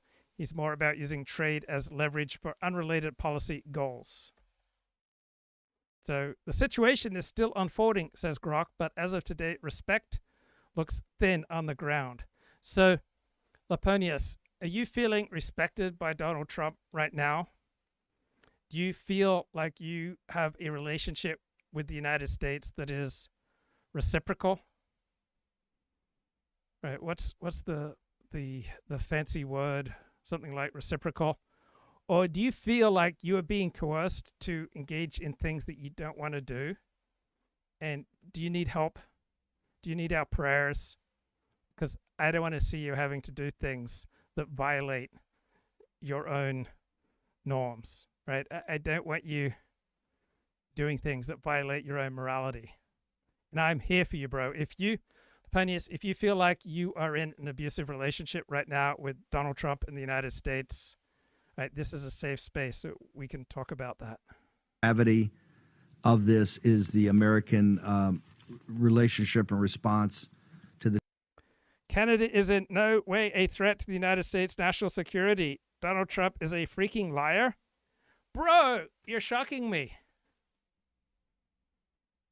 I thought Canada was some major national security menace. And they were only undertaking these tariff actions for our own national survival. You're telling me that Donald Trump is not an oracle of truth, bro? You're blowing my mind. The tariffs with China and the Chinese Communist Party? Well, China's at the epicenter of all of this. And the reason for that is because China is the #1 country that's preying upon America's markets. And they've been doing that, since the 1980s when they received most favored nation status. But really, it's like Canada and the United States had an agreement to use condoms. And now Donald Trump has taken off his condom and he slipped it in raw. And Canada's saying, no, this is not okay. I did not consent to this. Right? Donald Trump is stealthing Canada right now. And I am way too familiar with the crime of stealthing because the #1 story regarding a Luke Ford over the past year is some Scottish actor who was criminally convicted of that very act of stealthing. And so this bloke, right, he has caused disrepute on my name, right? And I am not that actor who engaged in criminal acts of stealthing. I would never do that to you, right? I have too much respect. And if Donald Trump is stealthing you right now, I'm sorry. Since 2001, when they joined the World Trade Organization, I mean, millions and millions of jobs have been lost to China, and that nation has completely industrialized on the back of American investment. But it's not just that, because we talked about this over Liberation Day, and I was on. Look, how was your Liberation Day, right? Some people would regard not using condoms as Liberation Day. But for other people, condoms help them to feel safe. And so Liberation Day is going to mean different things for different people. And I don't want to be all hegemonic and impose my experience of Liberation Day and just going raw and saying, oh, that must be your experience too, because you matter just as much as I do, right? Your hopes and dreams are just as important as mine, right? If Donald Trump pricks you, do you not bleed? Right? If Donald Trump hurts you and disrespects you, do you not suffer? And I know I have not been as sensitive to your needs at times as I should have been, and I want to do better. In the program, we talked about how we pay for these goods. Because we're not trading the Chinese anything. We're not making anything for them. So what we're doing is we're selling our assets and we're selling our debts. And one of the core assets that we're selling is actually ownership of American companies, right? So what these Chinese do, they're buying up ownership of American. Yes, Julian Assange. He was arrested in Sweden for stealthing. Right? When you stealth, you're being worse than Hitler. Because, yeah, Hitler did some bad things. And the more I learn about the guy, the less I care for him, to quote one wise observer. But one thing you can say about Hitler, he did not engage in stealthing. Stealthing is very, very bad. Tariffs, as the president has begun to do with the reciprocal tariff program, which by looking at trade balances with individual countries, the president is addressing transshipment in that manner. Talk to me about Mexico and Canada. Now, so many people, all right, are afraid to speak up about the great crime of stealthing. And I take my yarmulke off to Laponius, who is brave enough to step forward and say, I was a victim of Donald Trump's stealthing. Like, it hurt me. It violated my boundaries. it violated my sense that I live in a safe world, that I am having difficulties opening myself to love because of Donald Trump's act of stealthing against Canada. And Laponius, in private messages, has poured out his heart to me. I mean, the man has been in tears. He says, Luke, I don't know if I am going to be able to love again.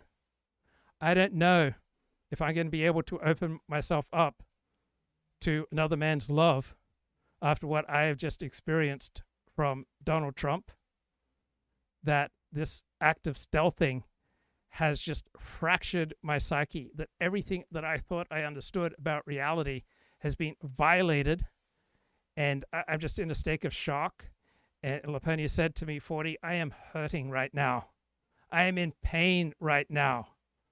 I feel like I've been ravaged and raped by Donald Trump, and I feel just so incredibly vulnerable, and it's hard for me to admit my vulnerability. 40, before I met you, I was never able to admit my vulnerability to another man. But 40, you have taught me how important it is to be kind to myself. 40, you have taught me what it means to be a good friend to myself. 40, you have shown me the importance of vulnerability and honesty in relations.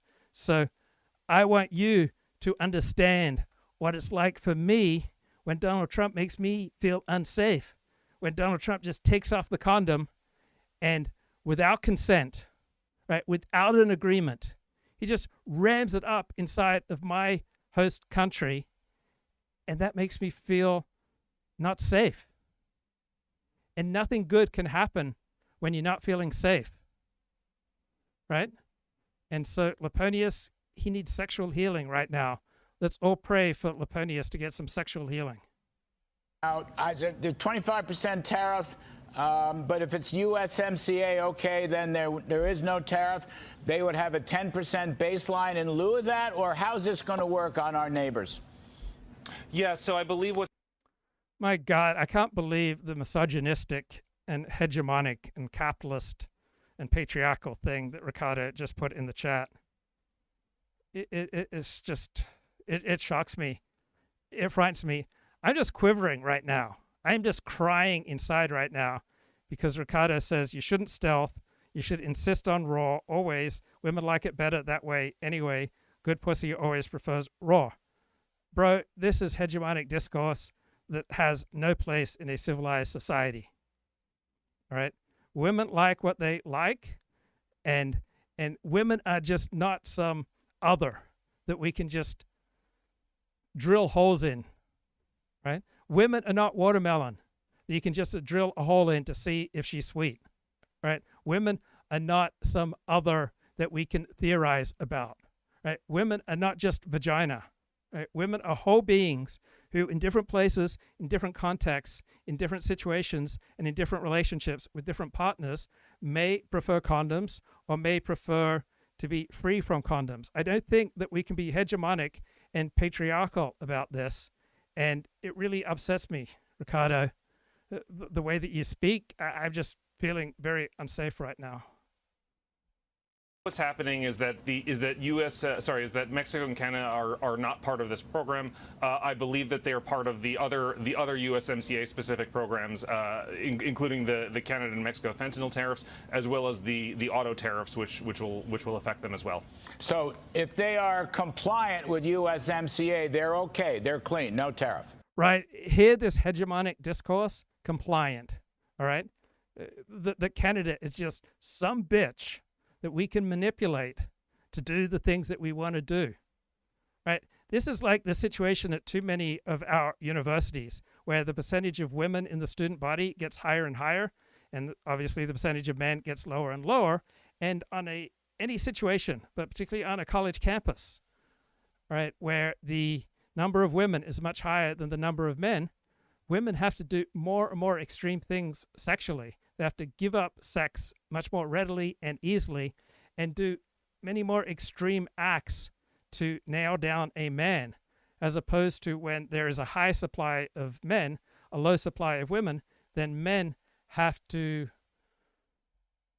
follow what women want, and there's longer courtship, and there's less sex, but this high ratio of women to men, and too many women are putting out too quickly and too often in too extreme a circumstance just to try to nail down a man.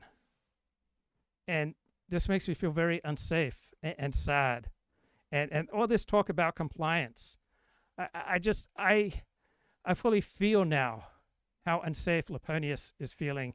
And when he encounters this rhetoric about compliance, and he feels like that Donald Trump is just lining Canada up and treating it like a whore, and that our president is effing Canada like Canada is a whore, and like Canada should be screaming, F me like a whore, this is what I want, F me like a whore, like put it in harder and deeper, right? That's what's going on right now, and no wonder Laponius is so upset.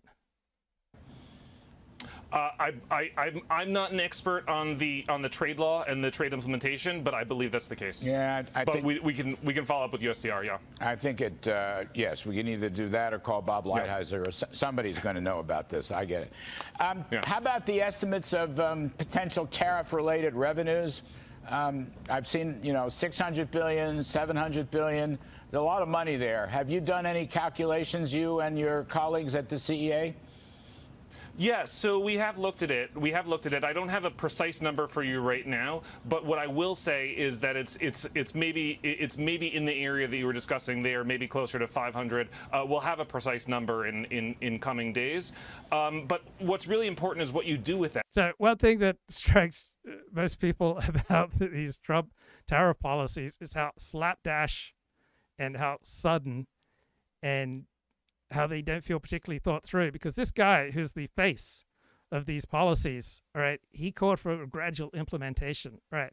What Trump is doing is ramming in these tariff policies hard and deep without consent. He's just unilaterally imposing them on other nations, and that is not what Stephen Miran wanted. Like Stephen Miran, he's into consensual. Wow, Ovechkin. Is that how you say his name? He just scored. He's now the highest scorer in the National Hockey League, just surpassed Wayne Gretzky. But Stephen Moran's into consensual, right? I'm learning now Donald Trump doesn't respect consent. And Stephen Miran is into mutuality. And I watched The Apprentice, and it doesn't seem like Donald Trump is into mutuality. And Stephen Miran wants reciprocity, but I'm growing concerned that Donald Trump is not into reciprocity. I feel like Donald Trump is the type of bloke who would get a blowjob from a hooker or from a mistress, and then he wouldn't reciprocate. He would think, oh, she's a hooker, like she's had sex with hundreds of men. I'm not going down on her. And how hegemonic and sexist is that?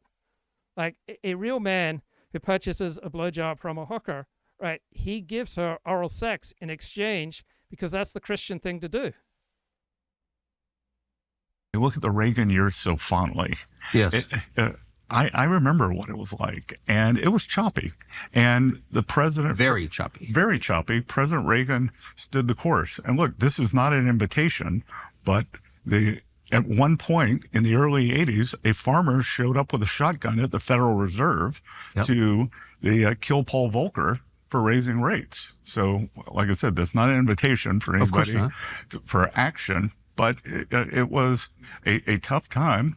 And then in 1984, President Reagan won re-election with 49 states. And I think they may have even let Mondale win Minnesota just so it wasn't a skunk. Just to be nice, yeah. And that's what President Trump is doing now. For years, the American worker at middle class. Ricardo just made a great point, and it hurts me to say that Ricardo made a great point, but he did, and I am a servant of the truth. Right? If I am anything, I am a humble servant of the truth. And when bloody Ricardo makes a good point, right, I take off my yarmulke figuratively to this goy. And even a dumb goy like Ricardo made a good point here. Right, it's so hard to find the one good point that Ricardo made. But he said, if you can't tell she's interested, you're not ready. And so one of the beauties about growing older, getting some clarity about life is that it's just so much more obvious now when women are interested or not interested. All right. She's interested. She will speak to you beyond what's pro forma, beyond what's protocol. She'll ask you genuine questions. She will touch you unnecessarily, and she will primp in front of you. And so unless you get these indicators of interest, right, which become pretty easy to spot, she's not really interested. Right, this is Scott Bessent, our Treasury Secretary, speaking to Tucker Carlson. Class has been eviscerated. American workers have taken it on the chin. And, we're just starting to see some of the research now. Like, we're seeing research on what's called the China shock from 2004. It's just coming out now. And it's what I thought China shock was what happens when you use tampons made in China and they trigger, some kind of shock to your system. I mean, that's my experience. It's what I know, but finally academics are saying, the American workers never... Wait, I'm just thinking, Ricardo, so you say if you can't tell she's interested, you're not ready. Are you telling me that women won't always tell you explicitly that they are interested and that they want to be penetrated? Are you saying that women sometimes fail to say exactly what they want? This is blowing my mind, bro. Covered from the China shock. What a surprise. And President Trump sensed it 40 years ago, but out in the campaign trail starting in 2000. Okay, I thought septic shock was China shock. China shock is septic shock. But that was racist, right? Not all forms of septic shock come from China, right? All our major pandemics come from China. But if you go back enough in history, I'm sure there was a major pandemic that didn't come from China. 2015, up until last year, he has promised the American workers that the old standard of living can come back. And because what we've seen over the past at least 20 years since the China shock, but more like the past 30, are these massive distributional problems where the coast of Doggone it, that guy, Bob Outberger, right? Our Norwegian guy makes another good point. The difference between the first and second Trump administration is all of these Silicon Valley people whispering, move fast and break stuff to Donald Trump. So I'm sure many corporate CEOs were expecting a different Trump, and they're shocked that Trump is now operating by the Silicon Valley mantra of move fast and break stuff. And I don't think Silicon Valley thought that this would happen to them. And what's hilarious to me, and maybe this reveals my own lack of moral sensitivity and the kind of unfeeling, selfish attitude that has caused Laponia so much pain. They didn't expect this to happen to them, right? They thought move fast and break things is just something that they got to do. Now it's happening to them, and they're not very happy, but they're too afraid to complain about it. Right? That's hilarious to me. The corporate CEOs are too afraid of speaking out against Donald Trump, even as he's crashing their businesses. Oh, too funny. Great. Yes. So I did a show, and I hope you saw it, about 2 years ago. It was called LOL, Nothing Matters. And it's obviously not an attitude to take always and at all times through all of life. But it is a fantastic attitude to take if there's nothing you can do about something. So there's nothing you can do about the direction of the American economy. So if you're dealing with stuff beyond your control, right, and it's not going to be hurtful to the people around you, an attitude of LOL, nothing matters is hilarious, right? It is an incredibly adaptive, freeing attitude. I find when I take the attitude of LOL, nothing matters, when I take that appropriately about things way beyond my control, it frees me up. I breathe better. There's less body tension. I see the funny. I laugh. I get taller. I get wider, right? I let go of unnecessary tension and compression. I let go of my tendency to write up tickets for people breaking my unenforceable rules. But with regard to Trump and his tariffs, right? LOL, nothing matters. There's nothing you can do about it to change whatever Trump is going to do with tariffs. So you might as well lie back and think of England, right? LOL, nothing matters is often an excellent attitude with regard to things that are beyond your control. So lie back, think of England, enjoy the ride. These things that are beyond your control, just LOL, nothing matters. And the middle. Yes, even nihilism has a place. The appropriate use of nihilism is an important part of a healthy diet. Middle of the country they have just seen quality of the life expectancy decline. They don't think their children are going to do better than they are. And a lot of people don't care. And President Trump cares, this administration cares. All right, there's a time and a place for sarcasm and irony and nihilism, right? Read the Bible, the book of Ecclesiastes, right? There's a time for this and a time for that, right? There's a time and a place for irony, sarcasm, and even nihilism. So Luke just admitted to being an irony bro. Well, many Americans suffer from a severe irony deficiency. Time and a place, man. That's from the Bible. You gonna argue against God, bro?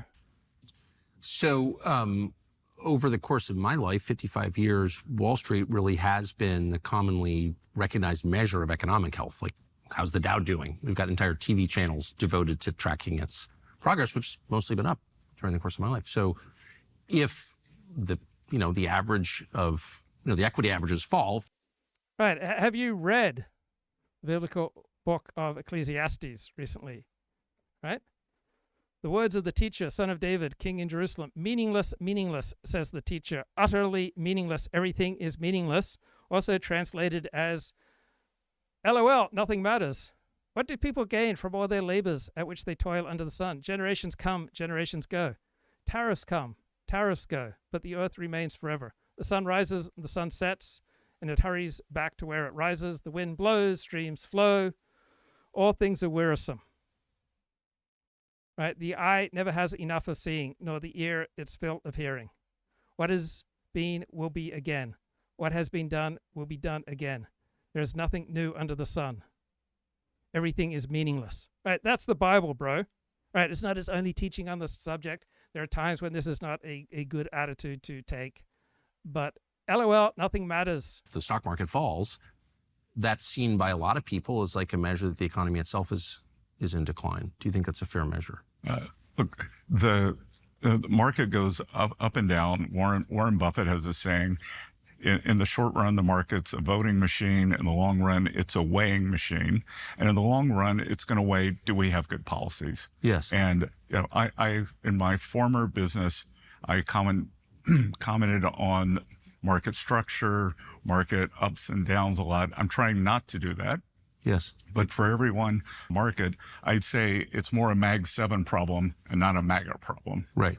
So it's a deeper, so actually the markets are, you're saying in this specific case with tech stocks, are taking like a real measure of the value of companies relative to foreign companies. Well, it's that. But if we look with the equal weight. I don't have any confidence that Trump is right here. Right. I fear that this is gross incompetence.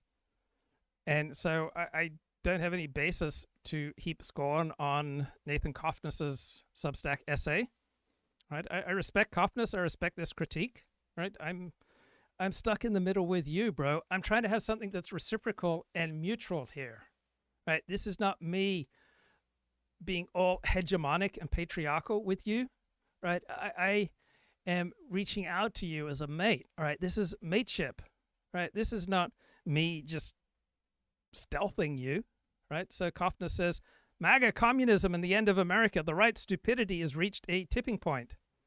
So Batya Anga Sargon is fascinating, right? She blocked me on Twitter like 10 years ago because I made some critical tweets, and then she was really nice to me in a DM, but I kept making these critical tweets, so she blocked me, and I get it.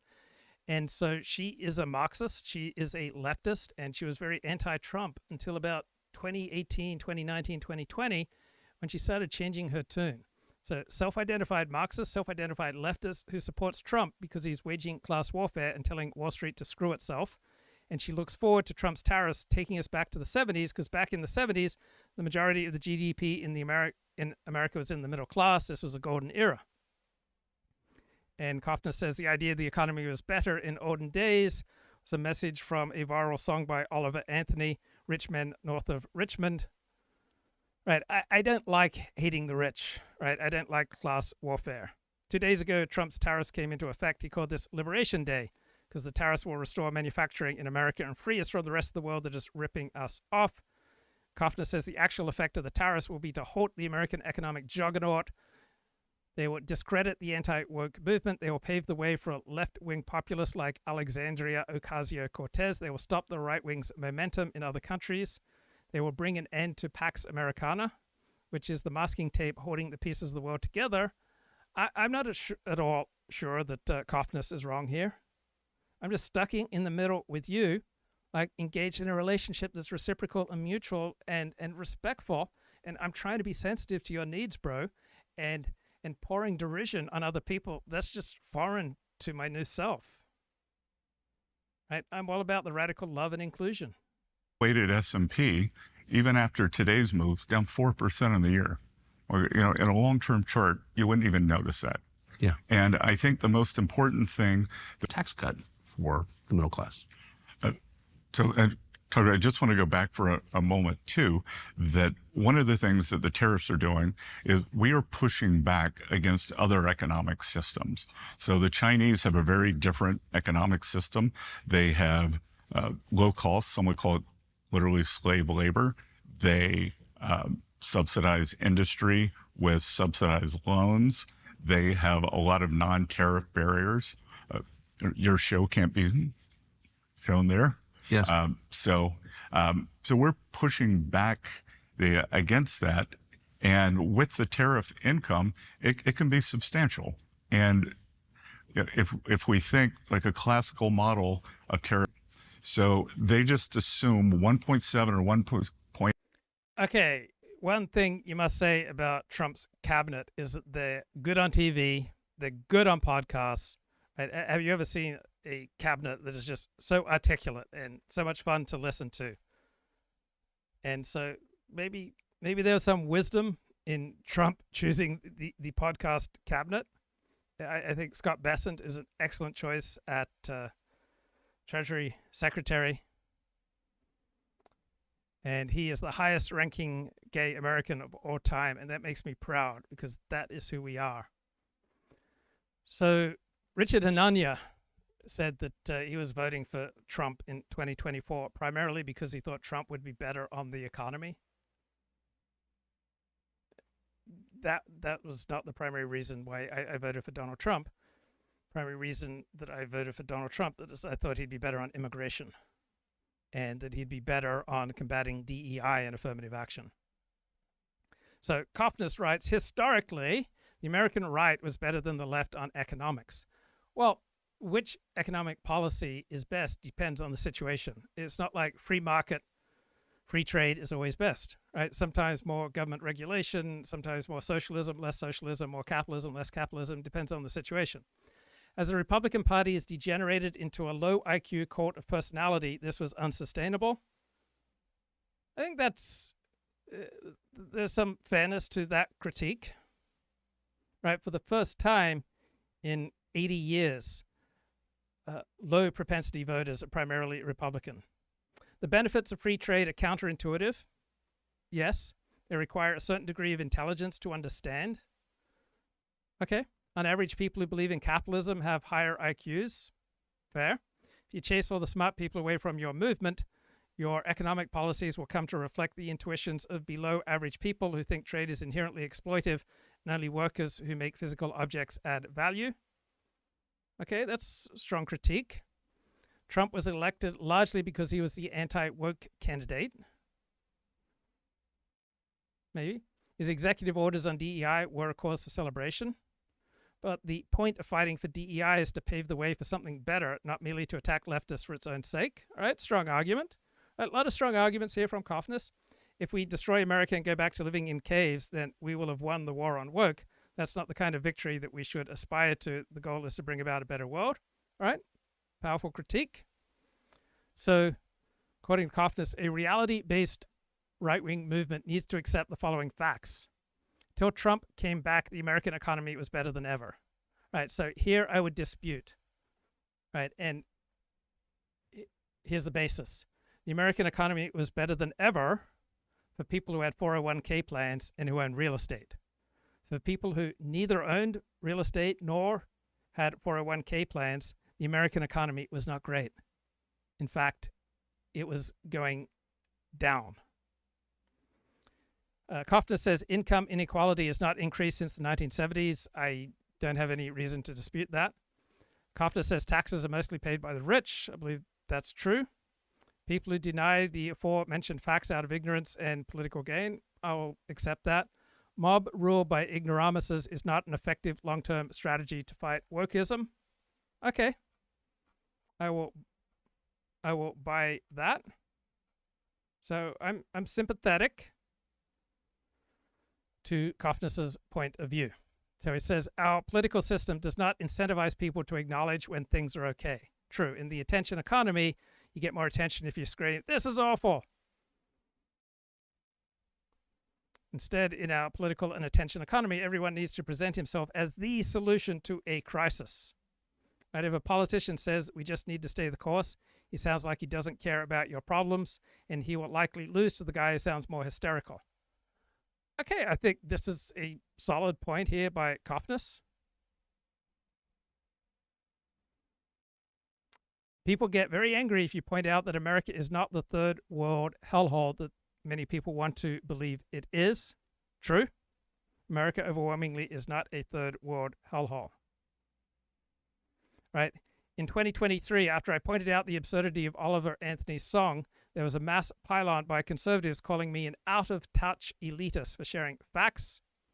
Political commentator Ryan Gudowski replied in a tweet that was retweeted by Ann Coulter, how dare the working class feel screwed? Don't they know how much worse it is in Uganda or back in 1870? So according to Gudowski and Ann Coulter, what matters is how conservatives feel, not objective reality.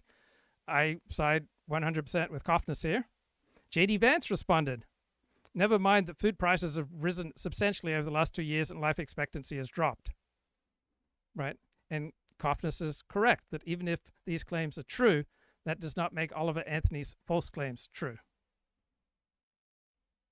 Right? Vance would never admit this because it can be nothing good about America as long as his political opponent is in power. Then Mike Cernovich of Pizzagate fame went full communist and declared, the vast majority of the rich don't add value, and your neck is 13 inches.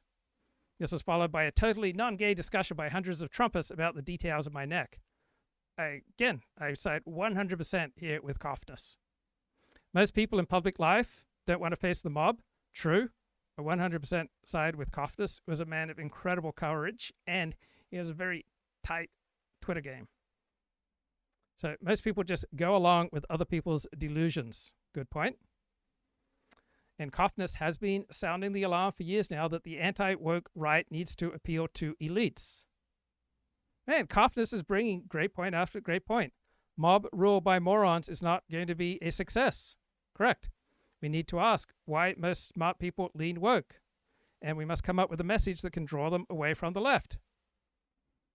Trumpists think that wokeism triumphed because it had power on its side, and that the way to defeat it is simply to take power for ourselves and to smash everything that leftists have built.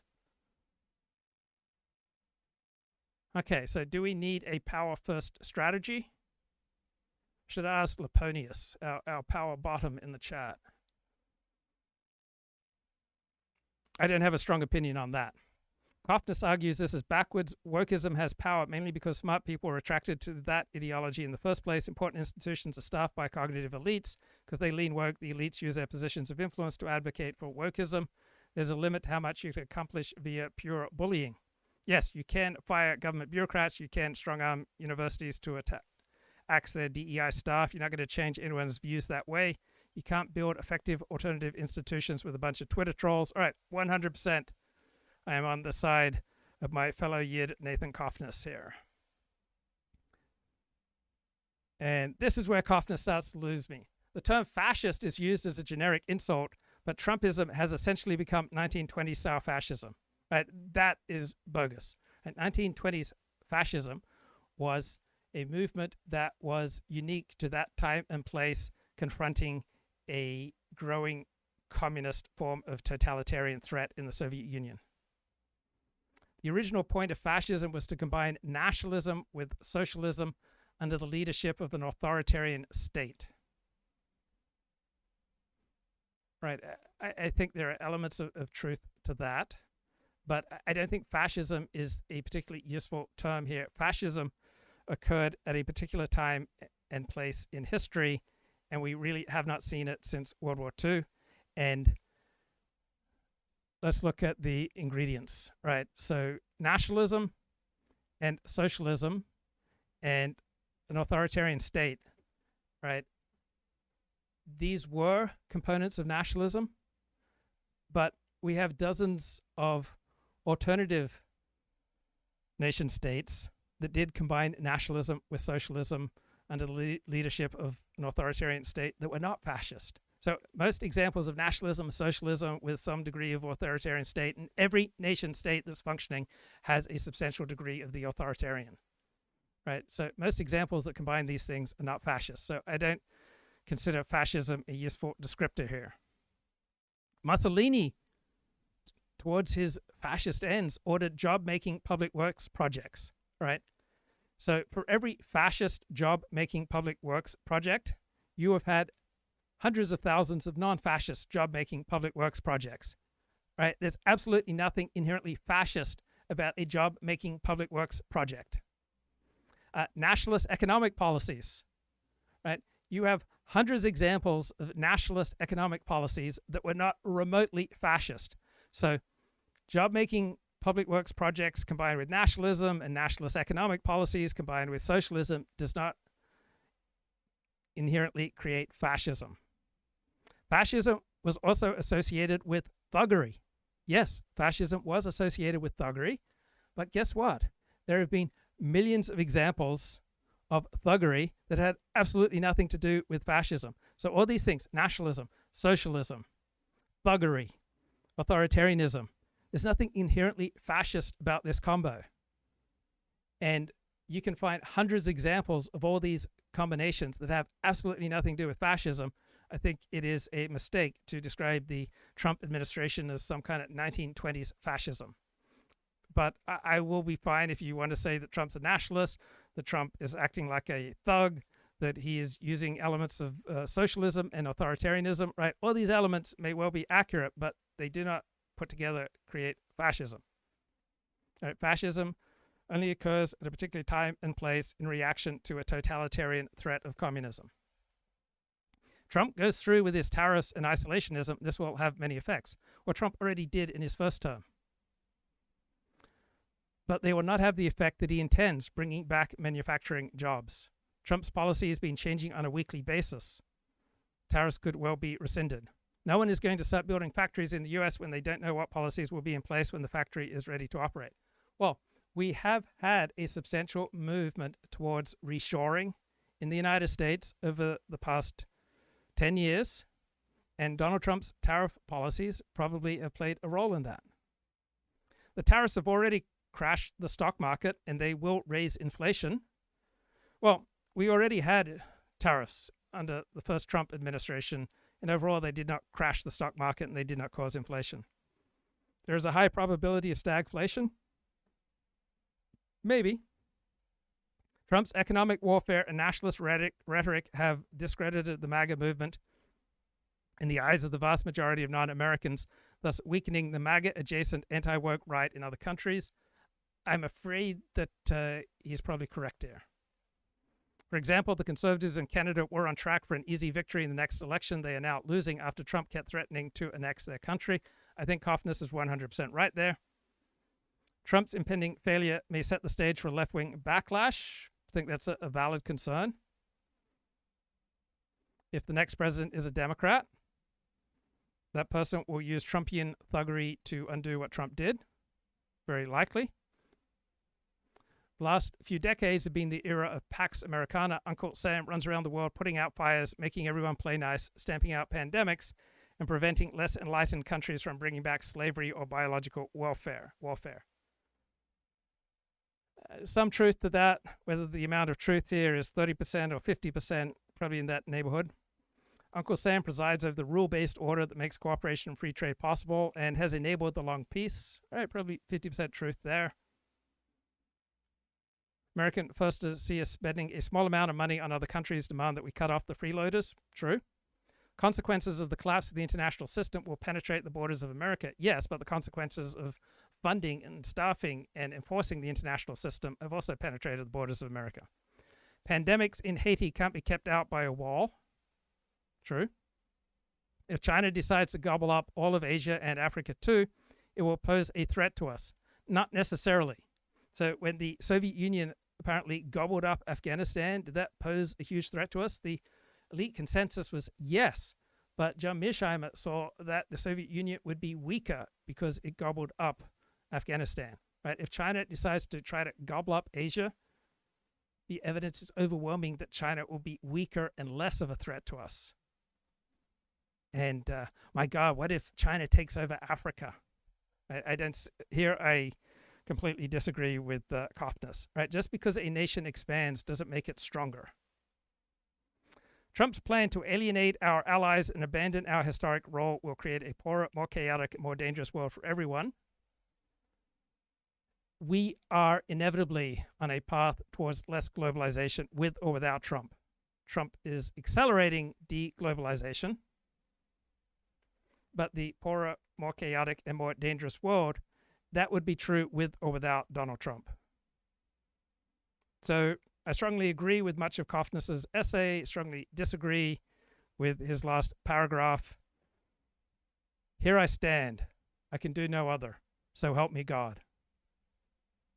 0.8% economic growth over the 10 years, and that never moves. Wow, I am impaled on the horns of a dilemma because all my friends in the chat right now saying that they do not want to have sex with Nathan Cofnas, and that just seems simultaneously homophobic and anti-Semitic, right? You are a bad man if you don't want to have sex with Nathan Cofnas.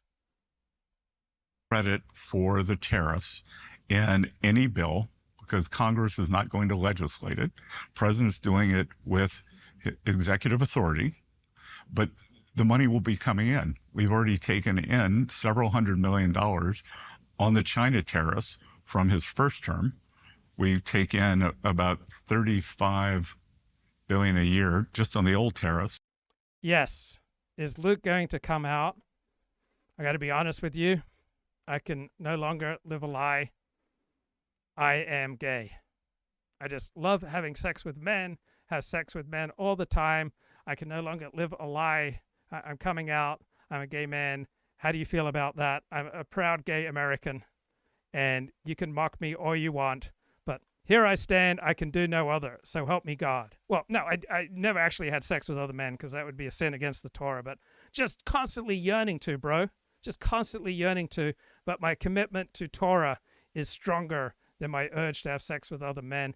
But do you think less of me for being a proud gay American? Please be honest, right? Our relationship is based on honesty, and this is a difficult talk. This is a difficult conversation, but it's one that we need to have.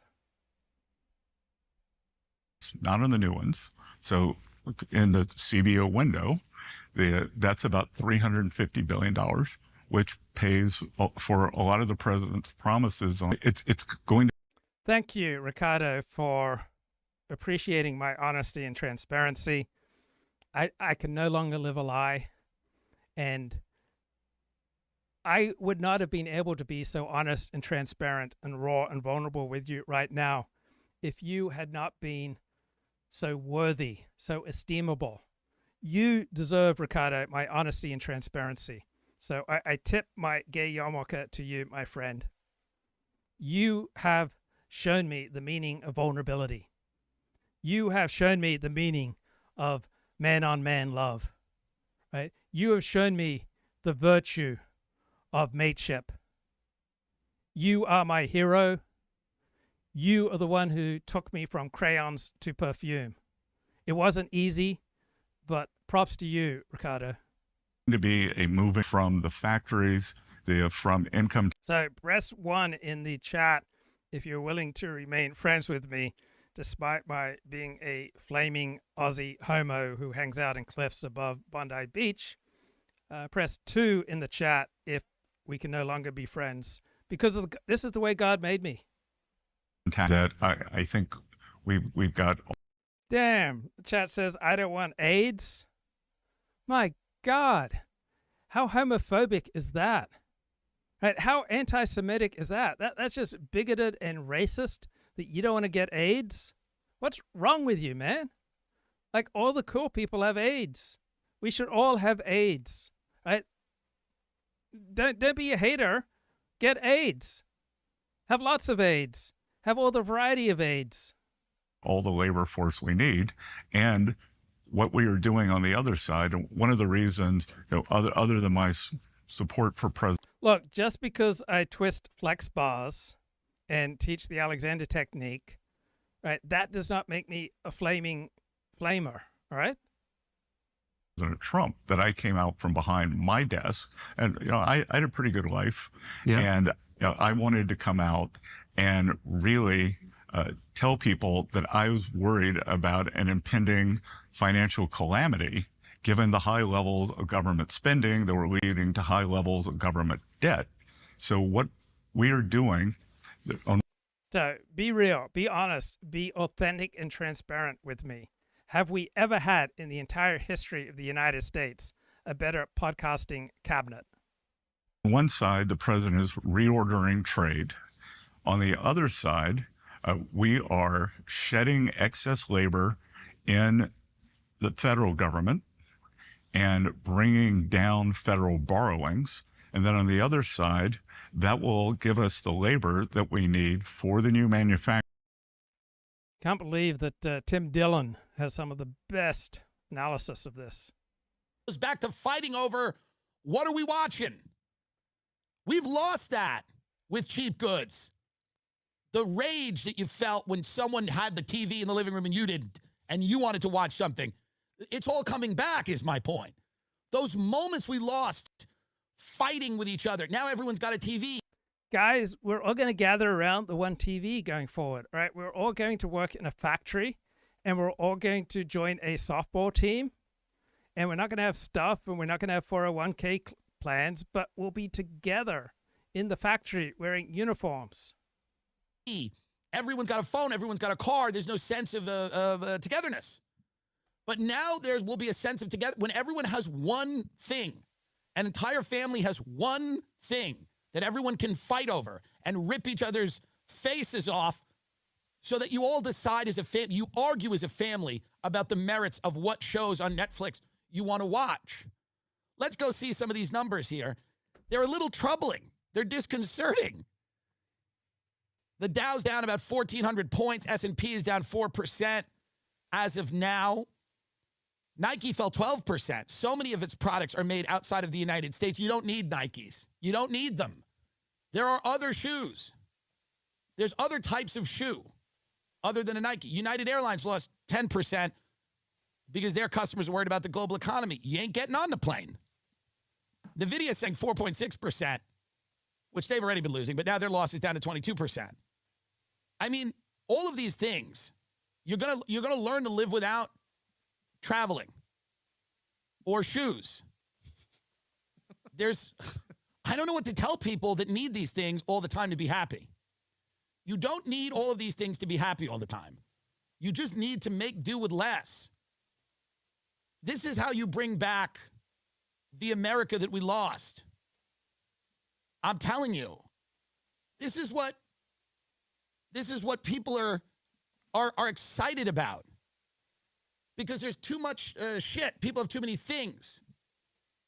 You don't need a phone anymore, like a smartphone. All it does is pump your head full of craziness. You don't sell it. If you have a smartphone right now, sell it to a drug dealer who can use it. If you're not a drug dealer, you don't need a phone. It's the way that we treated pagers. You have a pager? Are you a drug dealer? That's what it used to be. You had a cell phone, you were a drug dealer. Now everyone needs a cell phone? By midday, the S&P 500 lost 4.37%. The NASDAQ declined by 5.59%. And the Dow Jones. Most of this doesn't matter to people because they're just broke. And they don't know what any of this means. And it doesn't mean anything to them. But there are people that have the 401k, that retirement plan. And that got hammered because you're all invested. Okay? We've erased trillions of dollars from the U.S. stock market. But you got to stop thinking that more money is making you happier. It actually could go the opposite, where some of the happiest people I know are impoverished. Have you seen a third world country and all the kids are smiling and singing songs?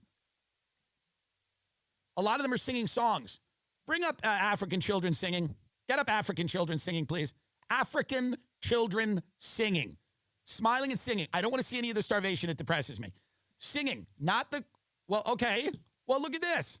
Look at this. Bring this up. We are not alone. This is what's going to happen once everyone... Look at the... What are we talking about? Let's go.